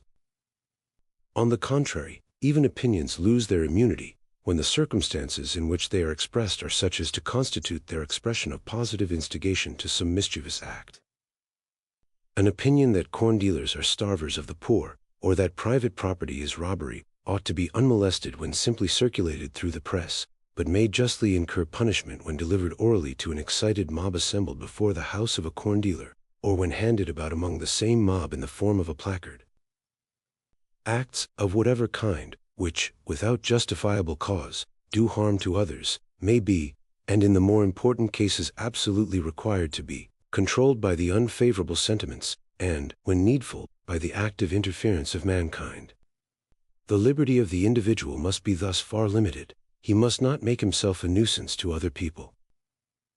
But if he refrains from molesting others in what concerns them, and merely acts according to his own inclination and judgment in things which concern himself, the same reasons which show that opinion should be free, prove also that he should be allowed, without molestation, to carry his opinions into practice at his own cost. That mankind are not infallible, that their truths, for the most part, are only half-truths. That unity of opinion, unless resulting from the fullest and freest comparison of opposite opinions, is not desirable, and diversity not an evil, but a good, until mankind are much more capable than at present of recognizing all sides of the truth, are principles applicable to men's modes of action, not less than to their opinions. As it is useful that while mankind are imperfect there should be different opinions, so is it that there should be different experiments of living. That free scope should be given to varieties of character, short of injury to others, and that the worth of different modes of life should be proved practically, when anyone thinks fit to try them. It is desirable, in short, that in things which do not primarily concern others, individuality should assert itself. Where, not the person's own character, but the traditions or customs of other people are the rule of conduct, there is wanting one of the principal ingredients of human happiness, and quite the chief ingredient of individual and social progress. In maintaining this principle, the greatest difficulty to be encountered does not lie in the appreciation of means towards an acknowledged end, but in the indifference of persons in general to the end itself. If it were felt that the free development of individuality is one of the leading essentials of well-being, that it is not only a coordinate element with all that is designated by the term civilization, instruction, education, culture, but is itself a necessary part and condition of all those things, there would be no danger that liberty should be undervalued, and the adjustment of the boundaries between it and social control would present no extraordinary difficulty. But the evil is, that individual spontaneity is hardly recognized by the common modes of thinking, as having any intrinsic worth, or deserving any regard on its own account. The majority, being satisfied with the ways of mankind as they now are, for it is they who make them what they are, cannot comprehend why those ways should not be good enough for everybody. And what is more, spontaneity forms no part of the ideal of the majority of moral and social reformers, but is rather looked on with jealousy, as a troublesome and perhaps rebellious obstruction to the general acceptance of what these reformers, in their own judgment, think would be best for mankind. Few persons, out of Germany, even comprehend the meaning of the doctrine which Wilhelm von Humboldt, so eminent both as a savant and as a politician, made the text of a treatise. That, the end of man, or that which is prescribed by the eternal or immutable dictates of reason, and not suggested by vague and transient desires, is the highest and most harmonious development of his powers to a complete and consistent whole, that, therefore, the object, towards which every human being must ceaselessly direct his efforts, and on which especially those who design to influence their fellow men must ever keep their eyes, is the individuality of power and development. That for this there are two requisites, freedom, and a variety of situations, and that from the union of these arise individual vigor and manifold diversity, which combine themselves in originality. Little, however, as people are accustomed to a doctrine like that of von Humboldt, and surprising as it may be to them to find so high a value attached to individuality, the question, one must nevertheless think, can only be one of degree. No one's idea of excellence in conduct is that people should do absolutely nothing but copy one another. No one would assert that people ought not to put into their mode of life, and into the conduct of their concerns, any impress whatever of their own judgment, or of their own individual character. On the other hand, It would be absurd to pretend that people ought to live as if nothing whatever had been known in the world before they came into it. As if experience had as yet done nothing towards showing that one mode of existence, or of conduct, is preferable to another. Nobody denies that people should be so taught and trained in youth as to know and benefit by the ascertained results of human experience. But it is the privilege and proper condition of a human being, arrived at the maturity of his faculties, to use and interpret experience in his own way. It is for him to find out what part of recorded experience is properly applicable to his own circumstances and character. The traditions and customs of other people are, to a certain extent, evidence of what their experience has taught them, presumptive evidence, and as such, have a claim to his deference.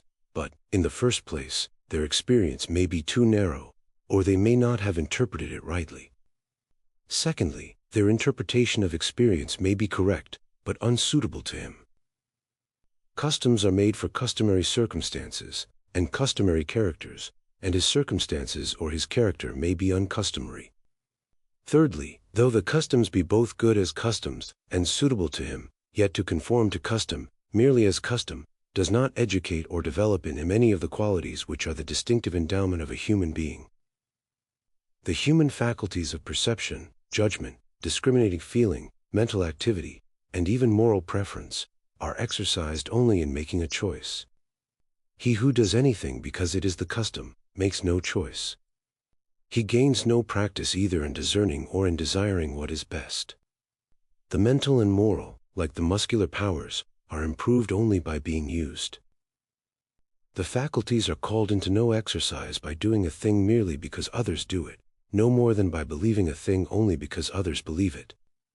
If the grounds of an opinion are not conclusive to the person's own reason, his reason cannot be strengthened, but is likely to be weakened by his adopting it, and if the inducements to an act are not such as are contemporaneous to his own feelings and character, where affection, or the rights of others, are not concerned, it is so much done towards rendering his feelings and character inert and torpid, instead of active and energetic.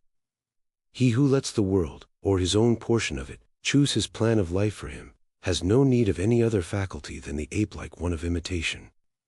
He who chooses his plan for himself, employs all his faculties. He must use observation to see, reasoning and judgment to foresee, activity to gather materials for decision, discrimination to decide, and when he has decided, firmness and self-control to hold to his deliberate decision.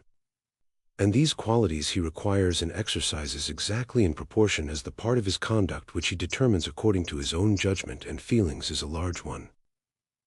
It is possible that he might be guided in some good path, and kept out of harm's way, without any of these things. But what will be his comparative worth as a human being?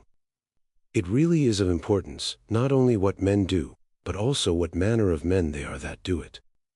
Among the works of man, which human life is rightly employed in perfecting and beautifying, the first in importance surely is man himself.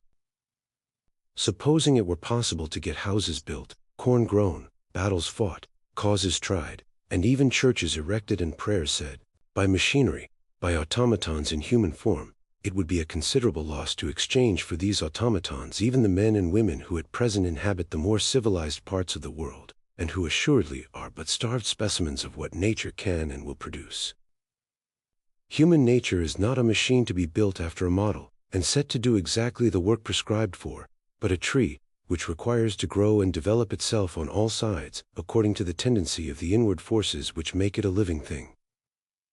It will probably be conceded that it is desirable people should exercise their understandings, and that an intelligent following of custom, or even occasionally an intelligent deviation from custom, is better than a blind and simply mechanical adhesion to it. To a certain extent it is admitted that our understanding should be our own, but there is not the same willingness to admit that our desires and impulses should be our own likewise. Or that to possess impulses of our own, and of any strength, is anything but a peril and a snare. Yet desires and impulses are as much a part of a perfect human being, as beliefs and restraints, and strong impulses are only perilous when not properly balanced, when one set of aims and inclinations is developed into strength, while others, which ought to coexist with them, remain weak and inactive. It is not because men's desires are strong that they act ill. It is because their consciences are weak. There is no natural connection between strong impulses and a weak conscience. The natural connection is the other way.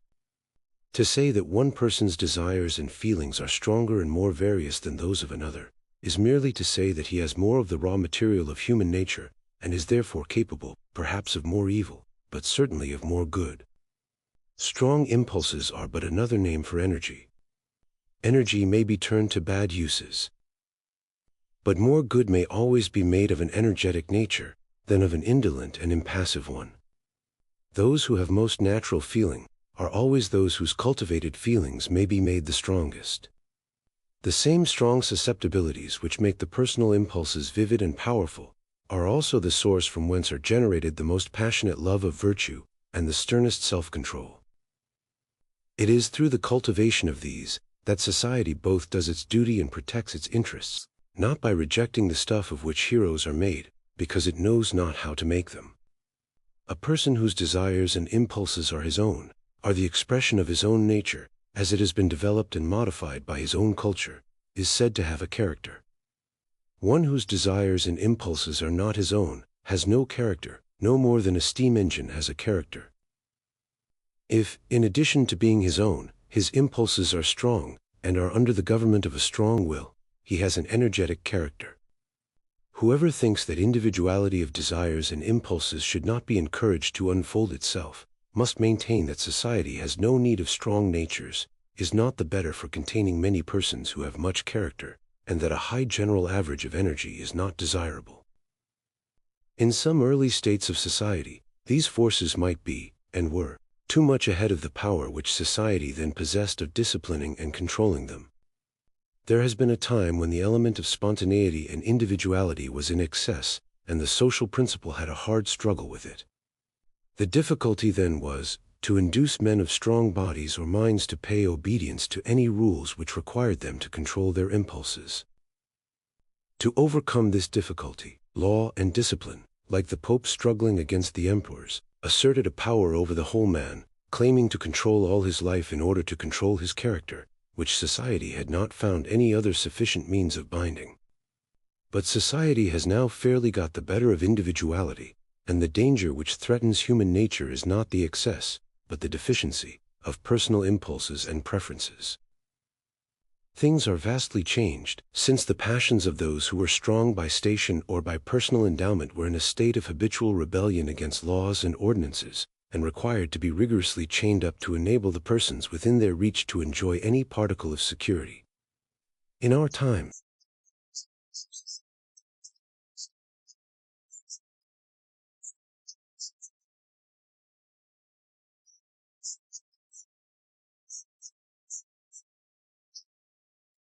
do not ask themselves, what do I prefer?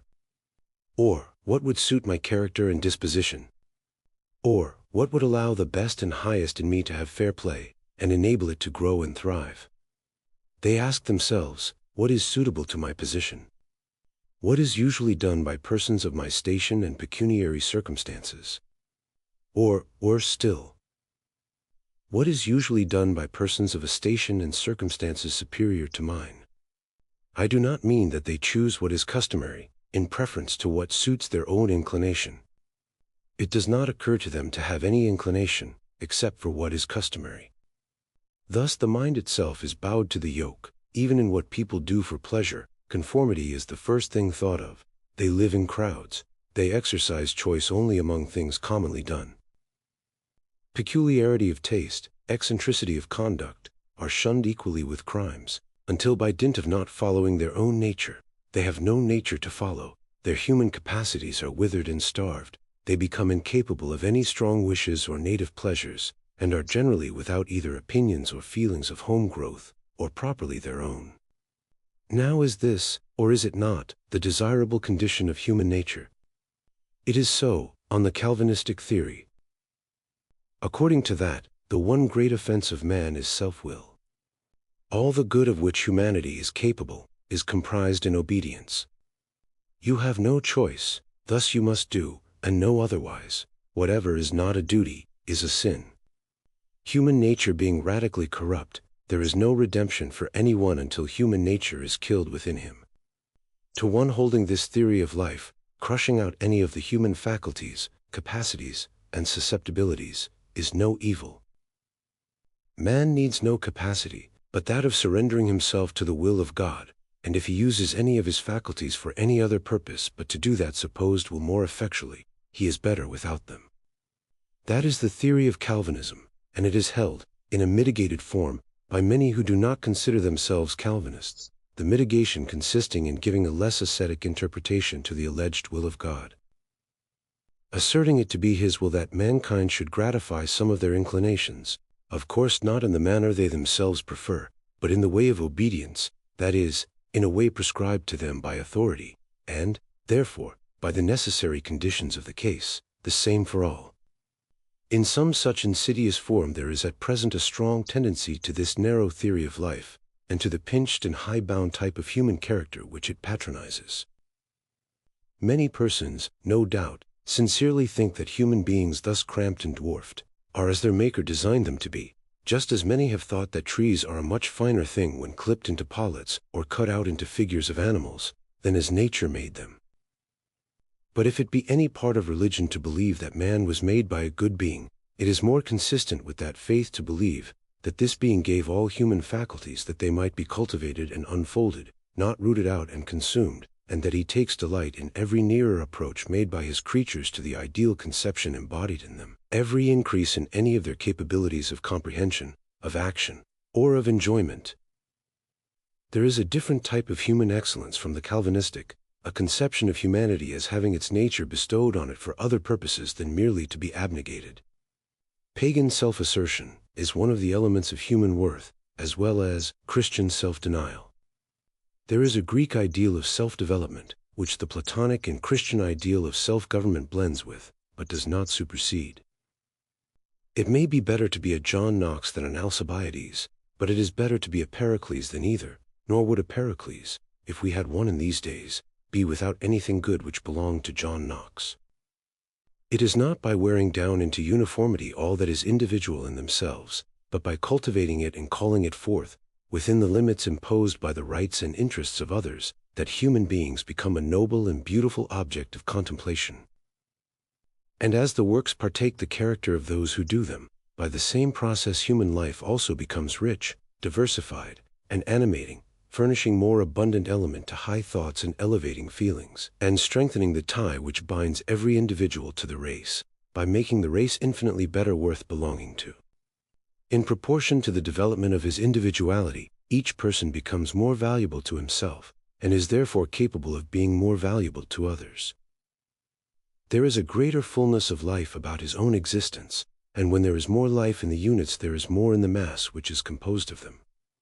As much compression as is necessary to prevent the stronger specimens of human nature from encroaching on the rights of others cannot be dispensed with, but for this there is ample compensation even in the point of view of human development.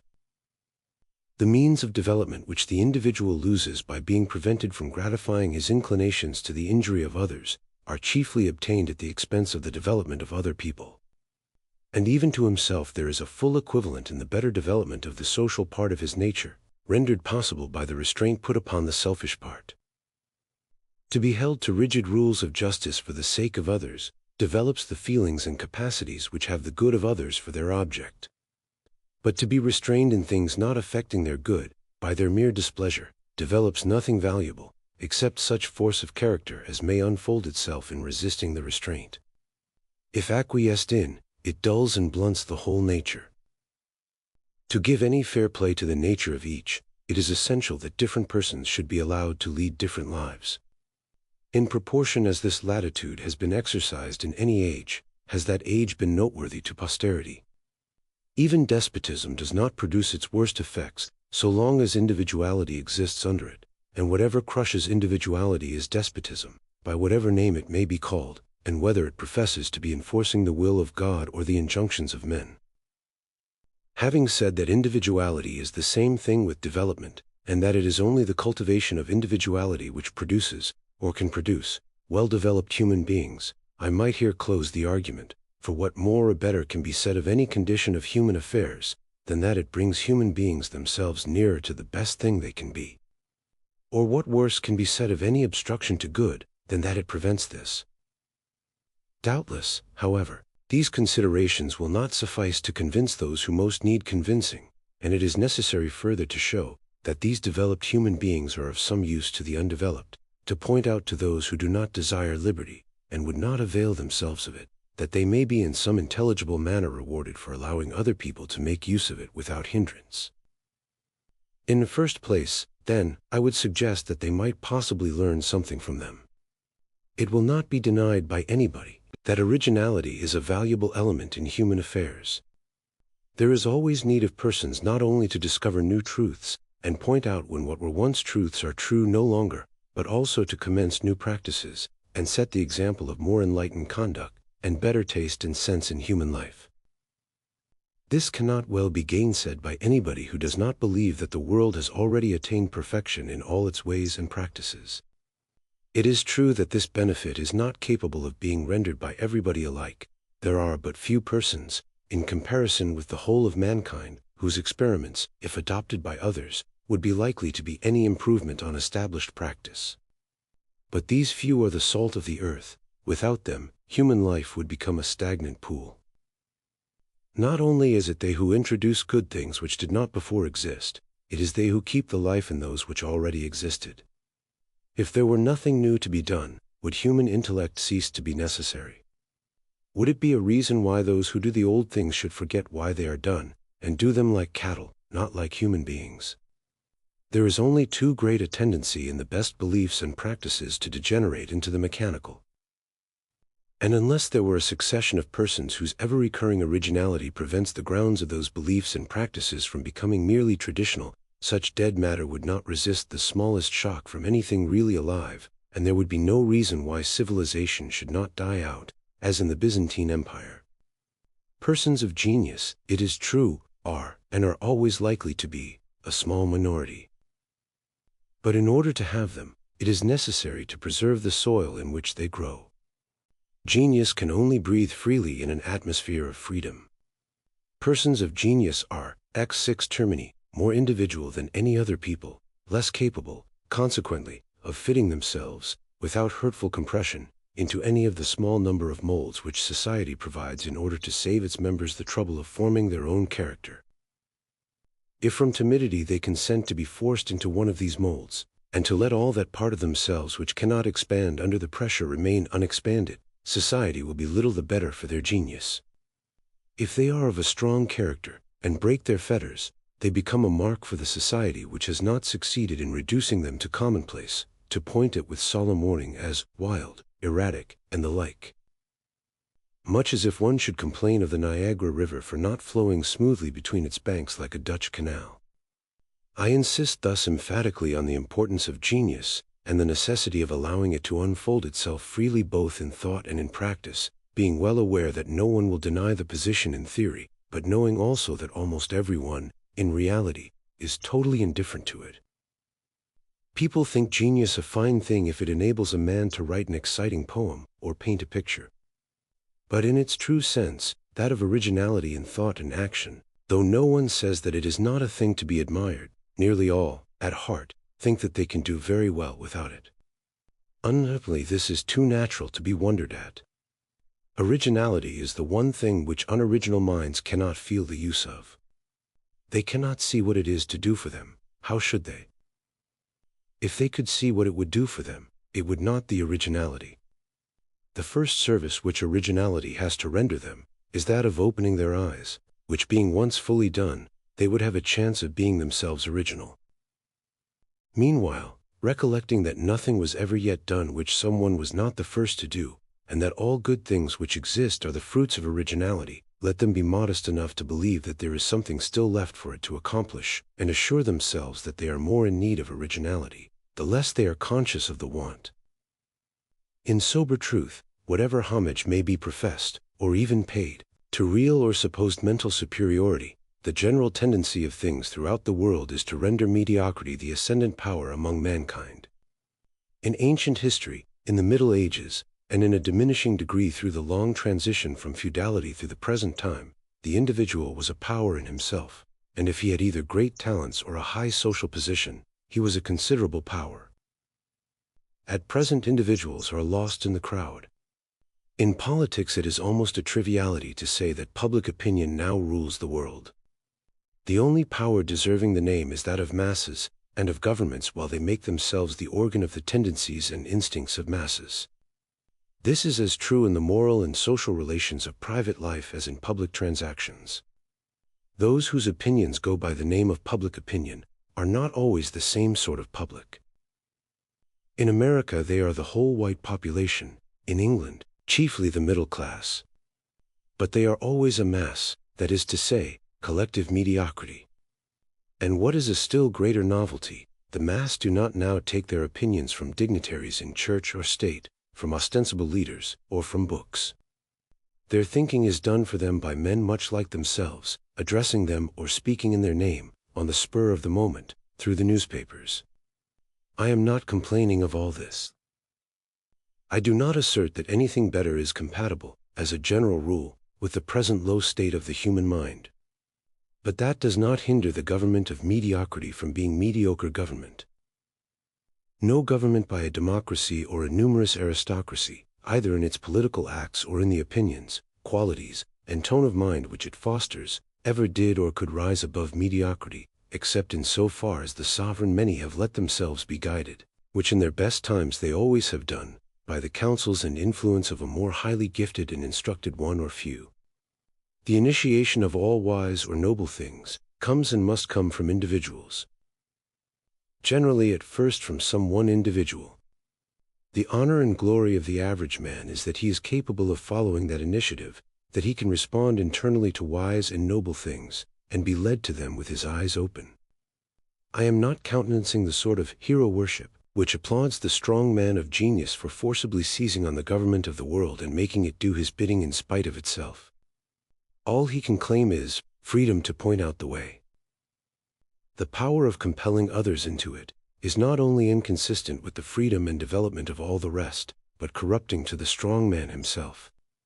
It does seem, however, that when the opinions of masses of merely average men are everywhere becoming the dominant power, the counterpoise and corrective to that tendency would be the more and more pronounced individuality of those who stand on the higher eminences of thought. It is in these circumstances most especially that exceptional individuals, instead of being deterred, should be encouraged in acting differently from the mass. In other times there was no advantage in their doing so, unless they acted not only differently, but better. In this age the mere example of nonconformity, the mere refusal to bend the knee to custom, is itself a service. Precisely because the tyranny of opinion is such as to make eccentricity a reproach, it is desirable, in order to break through that tyranny, that people should be eccentric. Eccentricity has always abounded when and where strength of character has abounded, and the amount of eccentricity in a society has generally been proportional to the amount of genius, mental vigor, and moral courage which it contained. That so few now dare to be eccentric marks the chief danger of the time. I have said that it is important to give the freest scope possible to uncustomary things, in order that it may in time appear which of these are fit to be converted into customs.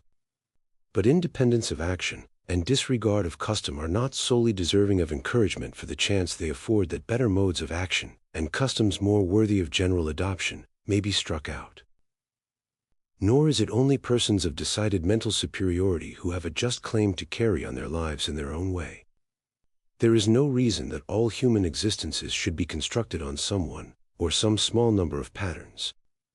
If a person possesses any tolerable amount of common sense and experience, his own mode of laying out his existence is the best, not because it is the best in itself, but because it is his own mode. Human beings are not like sheep. And even sheep are not undistinguishably alike.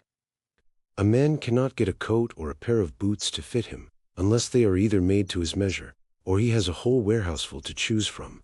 And is it easier to fit him with a life than with a coat? Or are human beings more like one another in their whole physical and spiritual conformation than in the shape of their feet? If it were only that people have diversities of taste, that is reason enough for not attempting to shape them all after one model. But different persons also require different conditions for their spiritual development, and can no more exist healthily in the same moral, than all the variety of plants can in the same physical atmosphere and climate. The same things which are helps to one person towards the cultivation of his higher nature are hindrances to another. The same mode of life is a healthy excitement to one, keeping all his faculties of action and enjoyment in their best order, while to another it is a distracting burthen, which suspends or crushes all internal life. Such are the differences among human beings in their sources of pleasure, their susceptibilities of pain, and the operation on them of different physical and moral agencies, that unless there is a corresponding diversity in their modes of life, they neither obtain their fair share of happiness, nor grow up to the mental, moral, and aesthetic stature of which their nature is capable.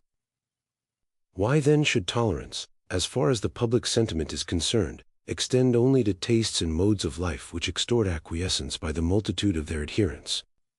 Nowhere, except in some monastic institutions, is diversity of taste entirely unrecognized. A person may, without blame, either like or dislike rowing, or smoking, or music, or athletic exercises, or chess, or cards, or study, because both those who like each of these things, and those who dislike them, are too numerous to be put down. But the man, and still more the woman, who can be accused either of doing what nobody does, or of not doing what everybody does, is the subject of as much depreciatory remark as if he or she had committed some grave moral delinquency. Persons require to possess a title, or some other badge of rank, or of the consideration of people of rank, to be able to indulge somewhat in the luxury of doing as they like without detriment to their estimation. To indulge somewhat, I repeat, for whoever allow themselves much of that indulgence, incur the risk of something worse than disparaging speeches. They are in peril of a commission de lunatico, and of having their property taken from them and given to their relations.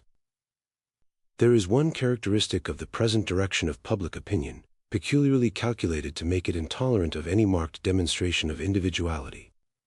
The general average of mankind are not only moderate in intellect, but also moderate in inclinations.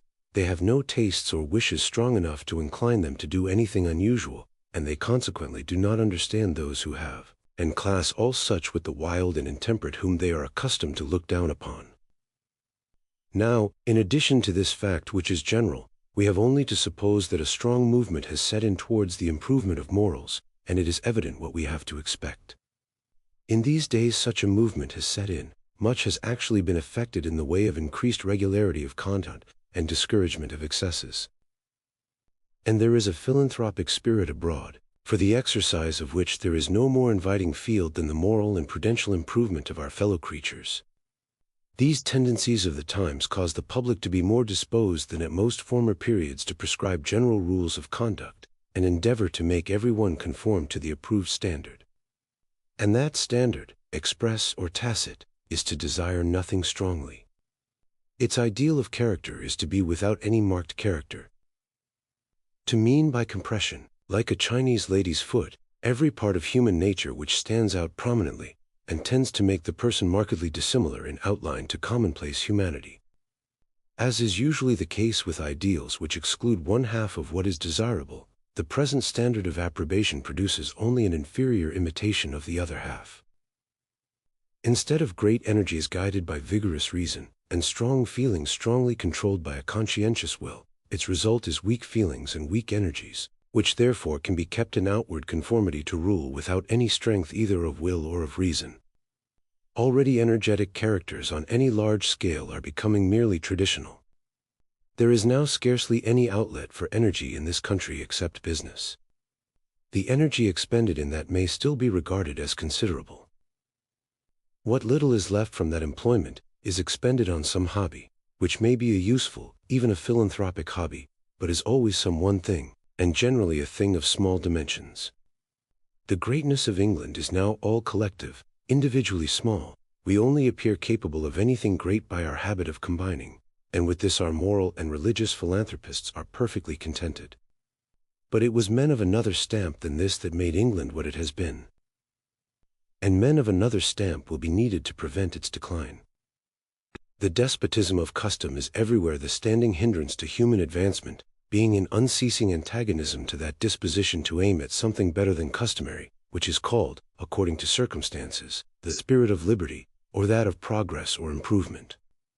The spirit of improvement is not always a spirit of liberty, for it may aim at forcing improvements on an unwilling people. And the spirit of liberty, in so far as it resists such attempts, may ally itself locally and temporarily with the opponents of improvement, but the only unfailing and permanent source of improvement is liberty, since by it there are as many possible independent centers of improvement as there are individuals. The progressive principle, however, in either shape, whether as the love of liberty or of improvement, is antagonistic to the sway of custom, involving at least emancipation from that yoke, and the contest between the two constitutes the chief interest of the history of mankind. The greater part of the world has, properly speaking, no history, because the despotism of custom is complete. This is the case over the whole East. Custom is there, in all things, the final appeal. Justice and right mean conformity to custom. The argument of custom no one, unless some tyrant intoxicated with power, thinks of resisting. And we see the result. Those nations must once have had originality. They did not start out of the ground populous, lettered, and versed in many of the arts of life. They made themselves all this, and were then the greatest and most powerful nations in the world. What are they now? The subjects or dependents of tribes whose forefathers wandered in the forests when theirs had magnificent palaces and gorgeous temples, but over whom custom exercised only a divided rule with liberty and progress. A people, it appears, may be progressive for a certain length of time, and then stop. When does it stop? When it ceases to possess individuality. If a similar change should befall the nations of Europe, it will not be in exactly the same shape. The despotism of custom with which these nations are threatened is not precisely stationariness. It proscribes singularity, but it does not preclude change, provided all change together. We have discarded the fixed costumes of our forefathers. Everyone must still dress like other people, but the fashion may change once or twice a year. We thus take care that when there is change, it shall be for change's sake, and not from any idea of beauty or convenience. For the same idea of beauty or convenience would not strike all the world at the same moment, and be simultaneously thrown aside by all at another moment. But we are progressive as well as changeable. We continually make new inventions in mechanical things, and keep them until they are again superseded by better. We are eager for improvement in politics, in education, even in morals, though in this last our idea of improvement chiefly consists in persuading or forcing other people to be as good as ourselves. It is not progress that we object to. On the contrary, we flatter ourselves that we are the most progressive people who ever lived. It is individuality that we war against. We should think we had done wonders if we had made ourselves all alike. Forgetting that the unlikeness of one person to another is generally the first thing which draws the attention of either to the imperfection of his own type, and the superiority of another, or the possibility, by combining the advantages of both, of producing something better than either. We have a warning example in China. A nation of much talent, and, in some respects, even wisdom, owing to the rare good fortune of having been provided at an early period with a particularly good set of customs, the work, in some measure, of men to whom even the most enlightened European must accord, under certain limitations, the title of sages and philosophers. They are remarkable, too, in the excellence of their apparatus for impressing, as far as possible, the best wisdom they possess upon every mind in the community, and securing that those who have appropriated most of it shall occupy the posts of honor and power. Surely the people who did this have discovered the secret of human progressiveness, and must have kept themselves steadily at the head of the movement of the world. On the contrary, they have become stationary, have remained so for thousands of years, and if they are ever to be farther improved, it must be by foreigners. They have succeeded beyond all hope in what English philanthropists are so industriously working at, in making a people all alike, all governing their thoughts and conduct by the same maxims and rules, and these are the fruits. The modern regime of public opinion is, in an unorganized form, what the Chinese educational and political systems are in an organized. And unless individuality shall be able successfully to assert itself against this yoke, Europe, notwithstanding its noble antecedents and its professed Christianity, will tend to become another China. What is it that has hitherto preserved Europe from this lot? What has made the European family of nations an improving, instead of a stationary portion of mankind? Not any superior excellence in them, which, when it exists as the effect, not as the cause. But their remarkable diversity of character and culture. Individuals, classes, nations, have been extremely unlike one another. They have struck out a great variety of paths, each leading to something valuable. And although at every period those who traveled in different paths have been intolerant of one another, and each would have thought it an excellent thing if all the rest could have been compelled to travel his road, their attempts to forward each other's development have rarely had any permanent success, and each has in time endured to receive the good which the others have offered. Europe is, in my judgment, wholly indebted to this plurality of paths for its progressive and many-sided development. But it already begins to possess this benefit in a considerably less degree. It is decidedly advancing towards the Chinese ideal of making all people alike. M. de Tocqueville, in his last important work, remarks how much more the Frenchmen of the present day resemble one another than did those even of the last generation. The same remark might be made of Englishmen in a far greater degree. In a passage already quoted from Wilhelm von Humboldt, he points out two things as necessary conditions of human development, because necessary to render people unlike one another, namely, freedom and variety of situations. The second of these two conditions is in this country every day diminishing. The circumstances which surround different classes and individuals, and shape their characters, are daily becoming more assimilated. Formerly, different ranks, different neighborhoods, different trades and professions, lived in what might be called different worlds, at present, to a great degree in the same. Comparatively speaking, they now read the same things, listen to the same things, see the same things, go to the same places, have their hopes and fears directed to the same objects, have the same rights and liberties, and the same means of asserting them. Great as are the differences of position which remain, they are nothing to those which have ceased. And the assimilation is still proceeding. All the political changes of the age promote it, since they all tend to raise the low and to lower the high. Every extension of education promotes it, because education brings people under common influences, and gives them access to the general stock of facts and sentiments. Improvements in the means of communication promote it, by bringing the inhabitants of distant places into personal contact, and keeping up a rapid flow of changes of residence between one place and another. The increase of commerce and manufactures promotes it, by diffusing more widely the advantages of easy circumstances, and opening all objects of ambition, even the highest, to general competition, whereby the desire of rising becomes no longer the character of a particular class, but of all classes. A more powerful agency than even all these, in bringing about a general similarity among mankind, is the complete establishment, in this and other free countries, of the ascendancy of public opinion in the state. As the various social eminences which enabled persons entrenched on them to disregard the opinion of the multitude, gradually become leveled. As the very idea of resisting the will of the public, when it is positively known that they have a will, disappears more and more from the minds of practical politicians, there ceases to be any social support for nonconformity, any substantive power in society, which, itself opposed to the ascendancy of numbers, is interested in taking under its protection opinions and tendencies at variance with those of the public. The combination of all these causes forms so great a mass of influences hostile to individuality, that it is not easy to see how it can stand its ground. It will do so with increasing difficulty, unless the intelligent part of the public can be made to feel its value, to see that it is good there should be differences, even though not for the better, even though, as it may appear to them, some should be for the worse. If the claims of individuality are ever to be asserted, the time is now, while much is still wanting to complete the enforced assimilation.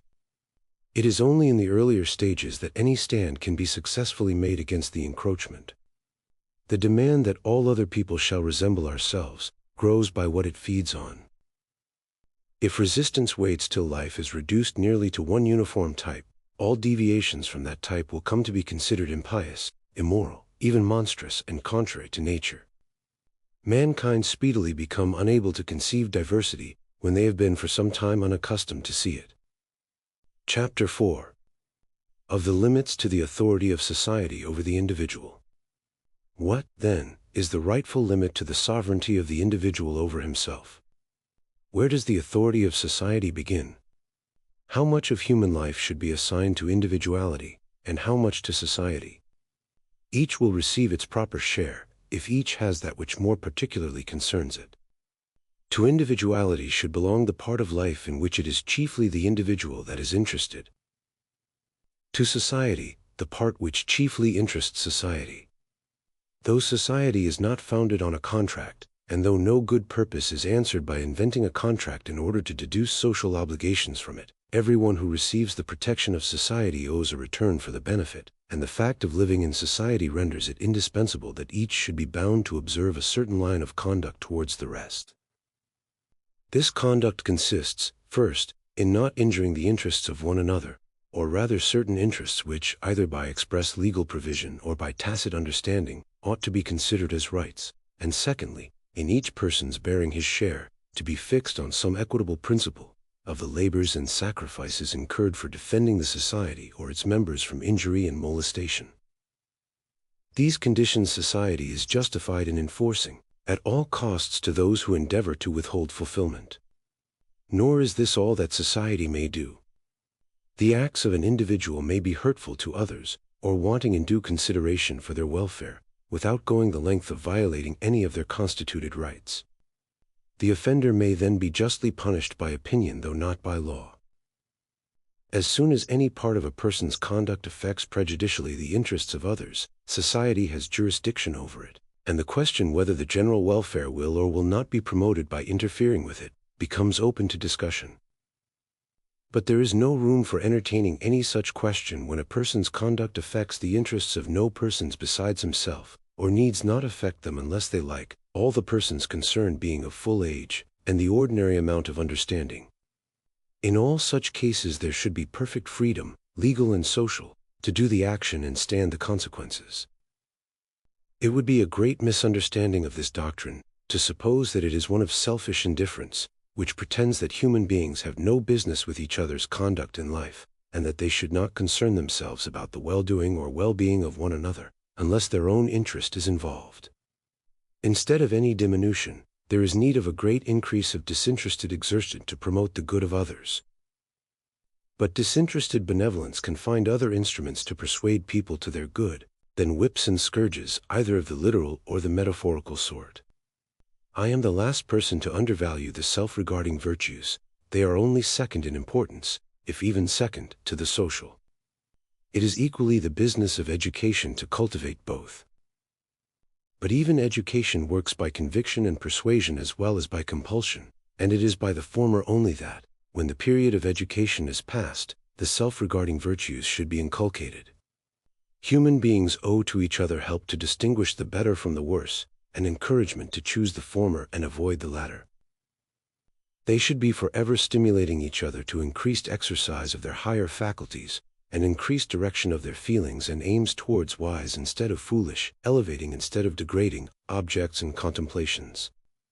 But neither one person, nor any number of persons, is warranted in saying to another human creature of ripe years, that he shall not do with his life for his own benefit what he chooses to do with it. He is the person most interested in his own well-being. The interest which any other person, except in cases of strong personal attachment, can have in it, is trifling, compared with that which he himself has.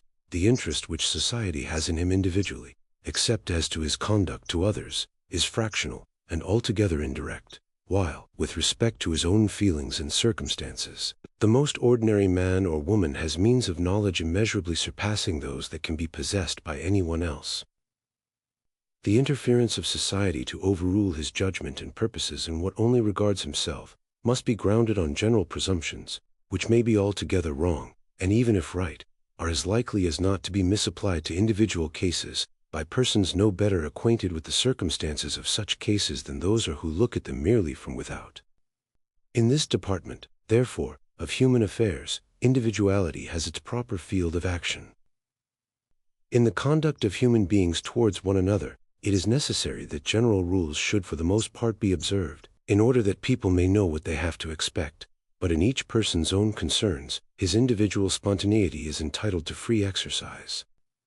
Considerations to aid his judgment, exhortations to strengthen his will, may be offered to him, even obtruded on him, by others, but he himself is the final judge. All errors which he is likely to commit against advice and warning are far outweighed by the evil of allowing others to constrain him to what they deem his good. I do not mean that the feelings with which a person is regarded by others ought not to be in any way affected by his self-regarding qualities or deficiencies. This is neither possible nor desirable. If he is eminent in any of the qualities which conduce to his own good, he is, so far, a proper object of admiration. He is so much the nearer to the ideal perfection of human nature. If he is grossly deficient in those qualities, a sentiment the opposite of admiration will follow. There is a degree of folly, and a degree of what may be called, though the phrase is not unobjectionable, lowness or deprivation of taste, which, though it cannot justify doing harm to the person who manifests it, renders him necessarily and properly a subject of distaste, or, in extreme cases, even of contempt.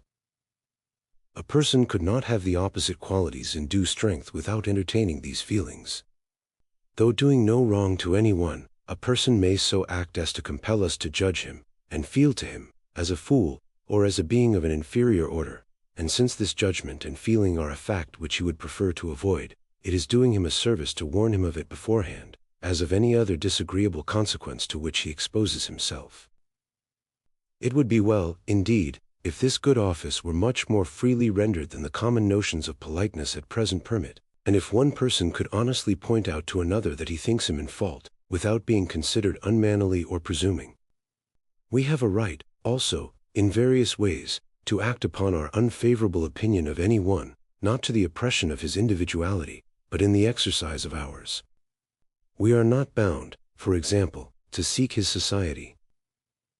We have a right to avoid it, though not to parade the avoidance, for we have a right to choose the society most acceptable to us. We have a right, and it may be our duty, to caution others against him, if we think his example or conversation likely to have a pernicious effect on those with whom he associates. We may give others a preference over him in optional good offices, except those which tend to his improvement. In these various modes a person may suffer very severe penalties at the hands of others, for faults which directly concern only himself, but he suffers these penalties only in so far as they are the natural, and, as it were, the spontaneous consequences of the faults themselves, not because they are purposely inflicted on him for the sake of punishment.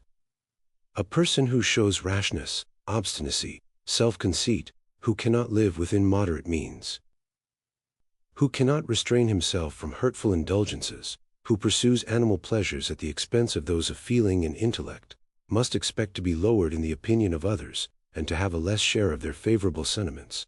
But of this he has no right to complain, unless he has merited their favor by special excellence in his social relations, and has thus established a title to their good offices, which is not affected by his demerits towards himself. What I contend for is, that the inconveniences which are strictly inseparable from the unfavorable judgment of others, are the only ones to which a person should ever be subjected for that portion of his conduct and character which concerns his own good, but which does not affect the interests of others in their relations with him. Acts injurious to others require a totally different treatment. Encroachment on their rights, infliction on them of any loss or damage not justified by his own rights, falsehood or duplicity in dealing with them, unfair or ungenerous use of advantages over them, even selfish abstinence from defending them against injury, these are fit objects of moral reprobation, and, in grave cases, of moral retribution and punishment. And not only these acts, but the dispositions which lead to them, are properly immoral, and fit subjects of disapprobation which may rise to abhorrence.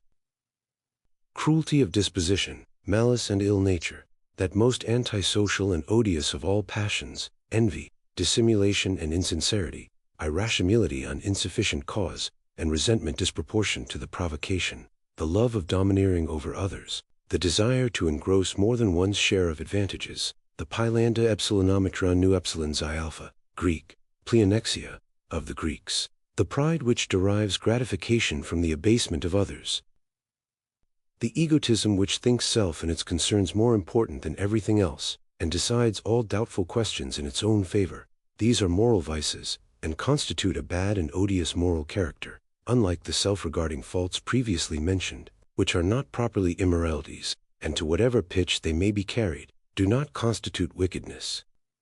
They may be proofs of any amount of folly, or want of personal dignity and self-respect. But they are only a subject of moral reparation when they involve a breach of duty to others, for whose sake the individual is bound to have care for himself. What are called duties to ourselves are not socially obligatory, unless circumstances render them at the same time duties to others. The term duty to oneself, when it means anything more than prudence, means self-respect or self-development. And for none of these is any one accountable to his fellow creatures, because for none of them is it for the good of mankind that he be held accountable to them. The distinction between the loss of consideration which a person may rightly incur by defect of prudence or of personal dignity, and the reprobation which is due to him for an offense against the rights of others, is not a merely nominal distinction. It makes a vast difference both in our feelings and in our conduct towards him, whether he displeases us in things in which we think we have a right to control him, or in things in which we know that we have not. If he displeases us, we may express our distaste, and we may stand aloof from a person as well as from a thing that displeases us, but we shall not therefore feel called on to make his life uncomfortable. We shall reflect that he already bears, or will bear, the whole penalty of his error. If he spoils his life by mismanagement, we shall not, for that reason, desire to spoil it still further. Instead of wishing to punish him, we shall rather endeavor to alleviate his punishment, by showing him how he may avoid or cure the evils his conduct tends to bring upon him. He may be to us an object of pity, perhaps of dislike, but not of anger or resentment. We shall not treat him like an enemy of society. The worst we shall think ourselves justified in doing is leaving him to himself, if we do not interfere benevolently by showing interest or concern for him. It is far otherwise if he has infringed the rules necessary for the protection of his fellow creatures, individually or collectively. The evil consequences of his acts do not then fall on himself, but on others, and society, as the protector of all its members, must retaliate on him, must inflict pain on him for the express purpose of punishment, and must take care that it be sufficiently severe. In the one case, he is an offender at our bar, and we are called on not only to sit in judgment on him, but, in one shape or another, to execute our own sentence. In the other case, it is not our part to inflict any suffering on him, except what may incidentally follow from our using the same liberty in the regulation of our own affairs, which we allow to him in his. The distinction here pointed out between the part of a person's life which concerns only himself, and that which concerns others, many persons will refuse to admit. How, it may be asked, can any part of the conduct of a member of society be a matter of indifference to the other members? No person is an entirely isolated being. It is impossible for a person to do anything seriously or permanently hurtful to himself, without mischief reaching at least to his near connections, and often far beyond them. If he is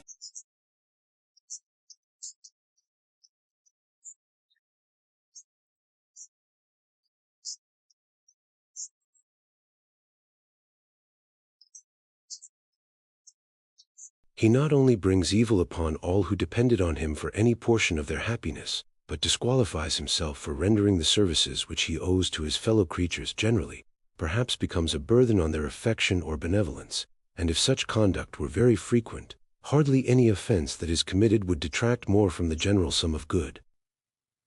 Finally, if by his vices or follies a person does no direct harm to others, he is nevertheless, it may be said, injurious by his example, and ought to be compelled to control himself, for the sake of those whom the sight or knowledge of his conduct might corrupt or mislead. And even, it will be added, if the consequences of misconduct could be confined to the vicious or thoughtless individual, ought society to abandon to their own guidance those who are manifestly unfit for it. If protection against themselves is confessedly due to children and persons under age, is not society equally bound to afford it to persons of mature years who are equally incapable of self-government? If gambling, or drunkenness, or incontinence, or idleness, or uncleanliness, are as injurious to happiness, and as great a hindrance to improvement, as many or most of the acts prohibited by law, why, it may be asked, should not law, so far as is consistent with practicability and social convenience, endeavor to repress these also? And as a supplement to the unavoidable imperfections of law, ought not opinion at least to organize a powerful police against these vices, and visit rigidly with social penalties those who are known to practice them. There is no question here, it may be said, about restricting individuality or impeding the trial of new and original experiments in living. The only things it is sought to prevent are things which have been tried and condemned from the beginning of the world until now, things which experience has shown not to be useful or suitable to any person's individuality. There must be some length of time and amount of experience, after which a moral or prudential truth may be regarded as established. And it is merely desired to prevent generation after generation from falling over the same precipice which has been fatal to their predecessors. I fully admit that the mischief which a person does to himself may seriously affect, both through their sympathies and their interests, those nearly connected with him, and in a minor degree, society at large. When, by conduct of this sort, a person is led to violate a distinct and assignable obligation to any other person or persons, the case is taken out of the self-regarding class, and becomes amenable to moral disapprobation in the proper sense of the term. If, for example, a man, through intemperance or extravagance, becomes unable to pay his debts, or, having undertaken the moral responsibility of a family, becomes from the same cause incapable of supporting or educating them, he is deservedly reprobated, and might be justly punished, but it is for the breach of duty to his family or creditors, not for the extravagance. If the resources which ought to have been devoted to them had been diverted from them for the most prudent investment, the moral culpability would have been the same. George Barnwell murdered his uncle to get money for his mistress, but if he had done it to set himself up in business, he would equally have been hanged. Again, in the frequent case of a man who causes grief to his family by addiction to bad habits, he deserves reproach for his unkindness or ingratitude. But so he may for cultivating habits not in themselves vicious, if they are painful to those with whom he passes his life, or who from personal ties are dependent on him for their comfort. Whoever fails in the consideration generally due to the interests and feelings of others, not being compelled by some more imperative duty, or justified by allowable self-preference, is a subject of moral disapprobation for that failure, but not for the cause of it, nor for the errors, merely personal to himself, which may have remotely led to it. In like manner, when a person disables himself, by conduct purely self-regarding, from the performance of some definite duty incumbent on him to the public, he is guilty of a social offense. No person ought to be punished simply for being drunk, but a soldier or a policeman should be punished for being drunk on duty. Whenever, in short, there is a definite damage, or a definite risk of damage, either to an individual or to the public, the case is taken out of the province of liberty, and placed in that of morality or law. But with regard to the merely contingent, or, as it may be called, constructive injury which a person causes to society, by conduct which neither violates any specific duty to the public, nor occasions perceptible hurt to any assignable individual except himself, the inconvenience is one which society can afford to bear, for the sake of the greater good of human freedom. If grown persons are to be punished for not taking proper care of themselves, I would rather it were for their own sake, than under pretense of preventing them from impairing their capacity of rendering to society benefits which society does not pretend it has a right to exact. But I cannot consent to argue the point as if society had no means of bringing its weaker members up to its ordinary standard of rational conduct, except waiting till they do something irrational, and then punishing them, legally or morally, for it. Society has had absolute power over them during all the early portion of their existence. It has had the whole period of childhood and nonage in which to try whether it could make them capable of rational conduct in life. The existing generation is master both of the training and the entire circumstances of the generation to come. It cannot indeed make them perfectly wise and good, because it is itself so lamentably deficient in goodness and wisdom, and its best efforts are not always, in individual cases, its most successful ones, but it is perfectly well able to make the rising generation, as a whole, as good as, and a little better than, itself. If society lets any considerable number of its members grow up mere children, incapable of being acted on by rational consideration of distant motives, society has itself to blame for the consequences. Armed not only with all the powers of education, but with the ascendancy which the authority of a received opinion always exercises over the minds who are least fitted to judge for themselves. and aided by the natural penalties which cannot be prevented from falling on those who incur the distaste or the contempt of those who know them, let not society pretend that it needs, besides all this, the power to issue commands and enforce obedience in the personal concerns of individuals, in which, on all principles of justice and policy, the decision ought to rest with those who are to abide the consequences. Nor is there anything which tends more to discredit and frustrate the better means of influencing conduct than a resort to the worse. If there be among those whom it is attempted to coerce into prudence or temperance, any of the material of which vigorous and independent characters are made, they will infallibly rebel against the yoke. No such person will ever feel that others have a right to control him in his concerns, such as they have to prevent him from injuring them in theirs. And it easily comes to be considered a mark of spirit and courage to fly in the face of such usurped authority, and do with ostentation the exact opposite of what it enjoins, as in the fashion of grossness which succeeded, in the time of Charles II, to the fanatical moral intolerance of the Puritans. With respect to what is said of the necessity of protecting society from the bad example set to others by the vicious or the self-indulgent, it is true that bad example may have a pernicious effect, especially the example of doing wrong to others with impunity to the wrongdoer. But we are now speaking of conduct which, while it does no wrong to others, is supposed to do great harm to the agent himself. And I do not see how those who believe this can think otherwise than that the example, on the whole, must be more salutary than hurtful, since, if it displays the misconduct, it displays also the painful or degrading consequences which, if the conduct is justly censured, must be supposed to be in all or most cases attendant on it. But the strongest of all the arguments against the interference of the public with purely personal conduct is that when it does interfere, the odds are that it interferes wrongly, and in the wrong place.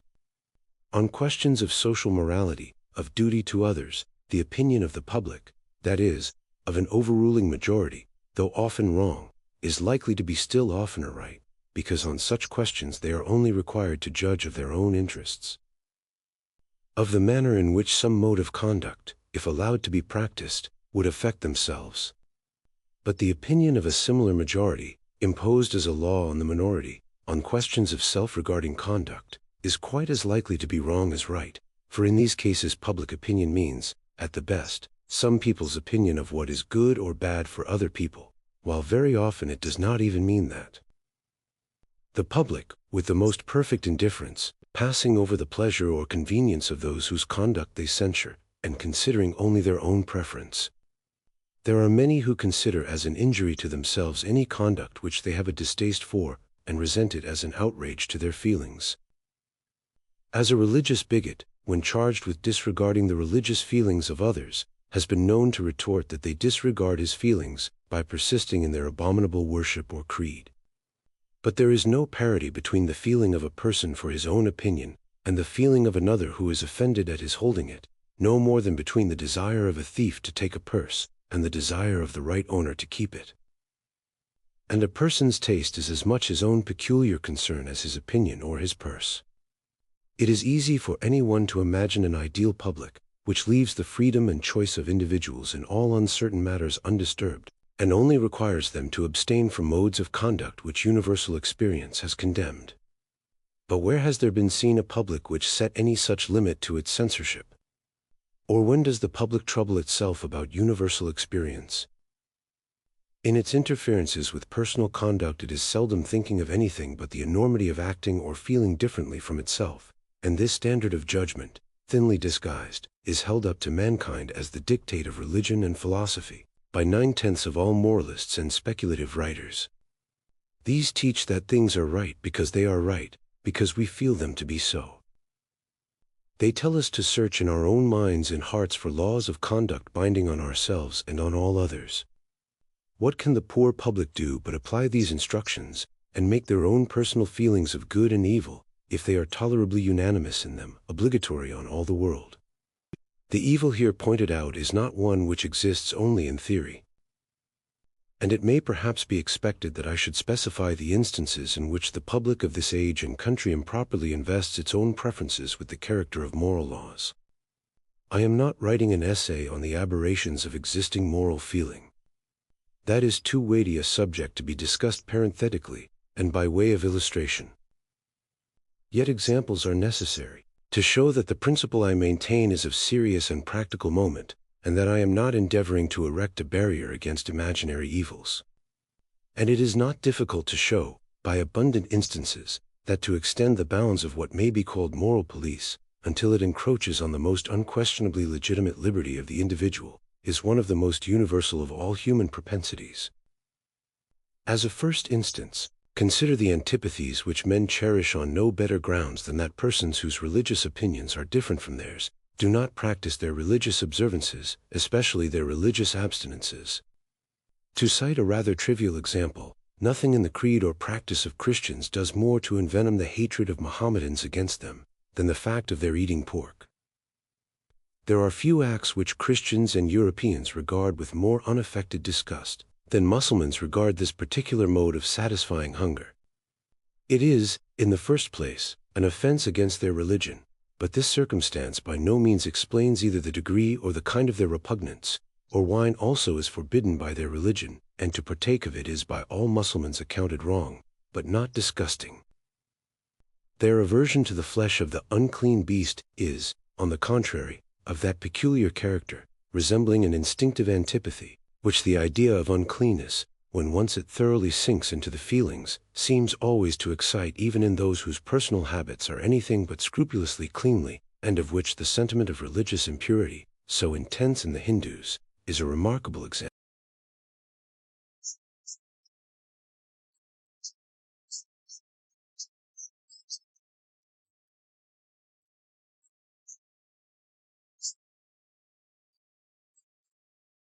Would it be a legitimate exercise of the moral authority of public opinion?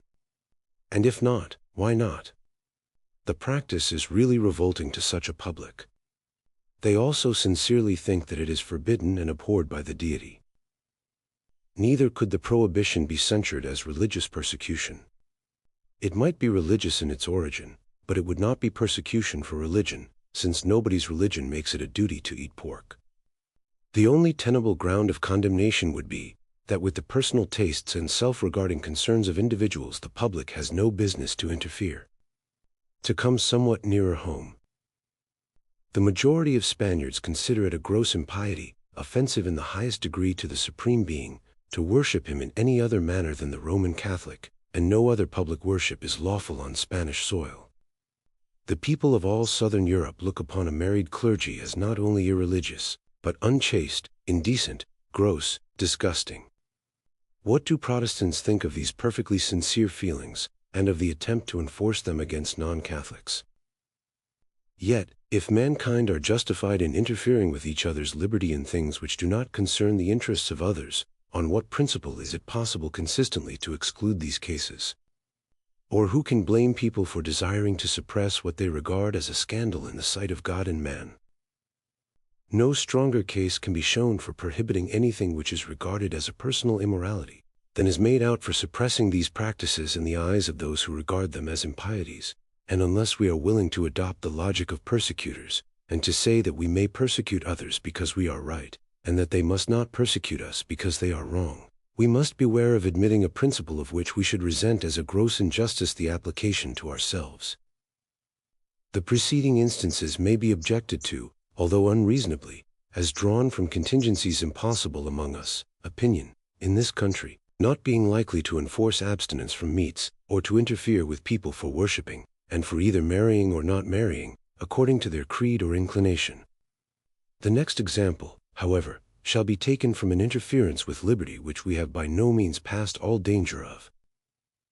Wherever the Puritans have been sufficiently powerful, as in New England, and in Great Britain at the time of the Commonwealth, they have endeavored, with considerable success, to put down all public, and nearly all private, amusements, especially music, dancing, public games, or other assemblages for purposes of diversion, and the theater. There are still in this country large bodies of persons by whose notions of morality and religion these recreations are condemned. And those persons belonging chiefly to the middle class, who are the ascendant power in the present social and political condition of the kingdom, it is by no means impossible that persons of these sentiments may at some time or other command a majority in Parliament. How will the remaining portion of the community like to have the amusements that shall be permitted to them regulated by the religious and moral sentiments of the stricter Calvinists and Methodists? Would they not, with considerable peremptoriness, desire these intrusively pious members of society to mind their own business? This is precisely what should be said to every government and every public, who have the pretension that no person shall enjoy any pleasure which they think wrong. But if the principle of the pretension be admitted, no one can reasonably object to its being acted on in the sense of the majority, or other preponderating power in the country. And all persons must be ready to conform to the idea of a Christian commonwealth, as understood by the early settlers in New England, if a religious profession similar to theirs should ever succeed in regaining its lost ground, as religions supposed to be declining have so often been known to do. To imagine another contingency, perhaps more likely to be realized than the one last mentioned. There is confessedly a strong tendency in the modern world towards a democratic constitution of society, accompanied or not by popular political institutions. It is affirmed that in the country where this tendency is most completely realized, where both society and the government are most democratic, the United States, the feeling of the majority, to whom any appearance of a more showy or costly style of living than they can hope to rival is disagreeable, operates as a tolerably effectual sumptuary law, and that in many parts of the Union it is really difficult for a person possessing a very large income to find any mode of spending it which will not incur popular disapprobation. Though such statements as these are doubtless much exaggerated as a representation of existing facts, the state of things they describe is not only a conceivable and possible, but a probable result of democratic feeling, combined with the notion that the public has a right to a veto on the manner in which individuals shall spend their incomes. We have only further to suppose a considerable diffusion of socialist opinions, and it may become infamous in the eyes of the majority to possess more property than some very small amount, or any income not earned by manual labor. Opinions similar in principle to these already prevail widely among the artisan class, and weigh oppressively on those who are amenable to the opinion chiefly of that class, namely, its own members.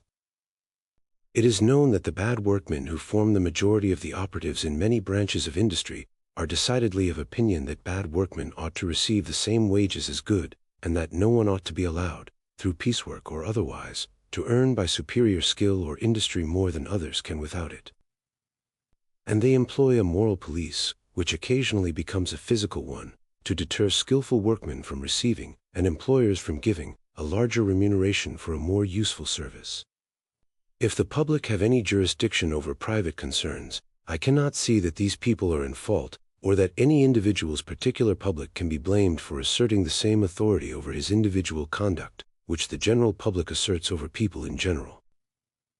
But, without dwelling upon supposititious cases, there are, in our own day, gross usurpations upon the liberty of private life actually practiced, and still greater ones threatened with some expectation of success, and opinions proposed which assert an unlimited right in the public not only to prohibit by law everything which it thinks wrong, but in order to get at what it thinks wrong, to prohibit any number of things which it admits to be innocent. Under the name of preventing intemperance, the people of one English colony, and of nearly half the United States, have been interdicted by law from making any use whatever of fermented drinks, except for medical purposes, for prohibition of their sale is in fact, as it is intended to be, prohibition of their use.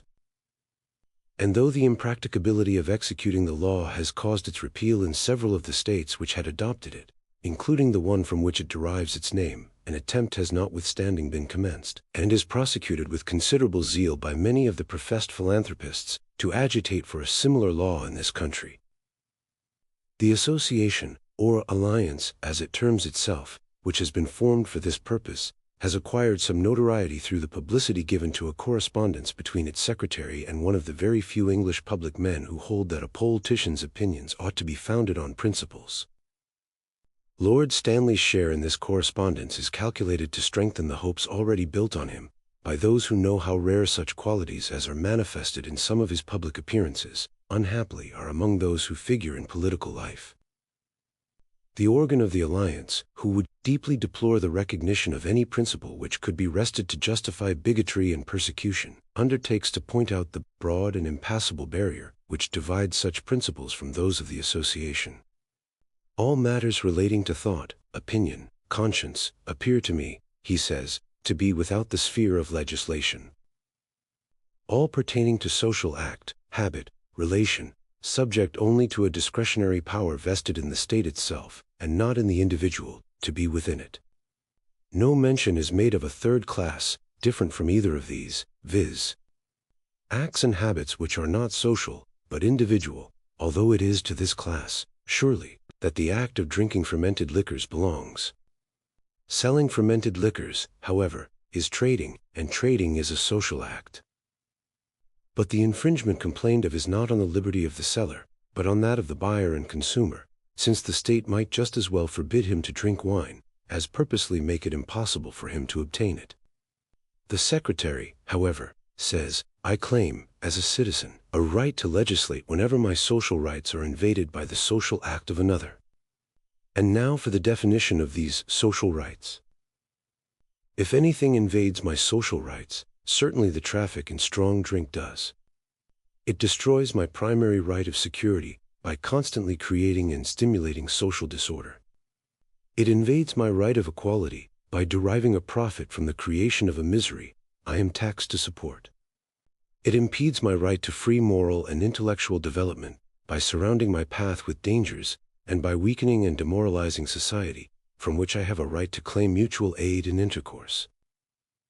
A theory of social rights, the like of which probably never before found its way into distinct language, being nothing short of this, that it is the absolute social right of every individual, that every other individual shall act in every respect exactly as he ought, that whosoever fails thereof in the smallest particular, violates my social right, and entitles me to demand from the legislature the removal of the grievance.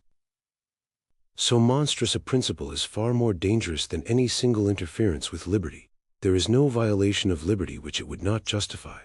It acknowledges no right to any freedom whatever, except perhaps to that of holding opinions in secret, without ever disclosing them. For the moment an opinion which I consider noxious passes any one's lips, it invades all the social rights attributed to me by the alliance.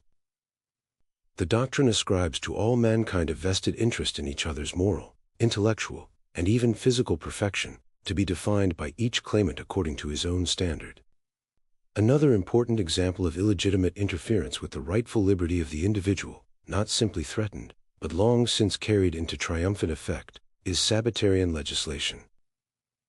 Without doubt, abstinence on one day in the week, so far as the exigencies of life permit, from the usual daily occupation, though in no respect religiously binding on any except Jews, is a highly beneficial custom.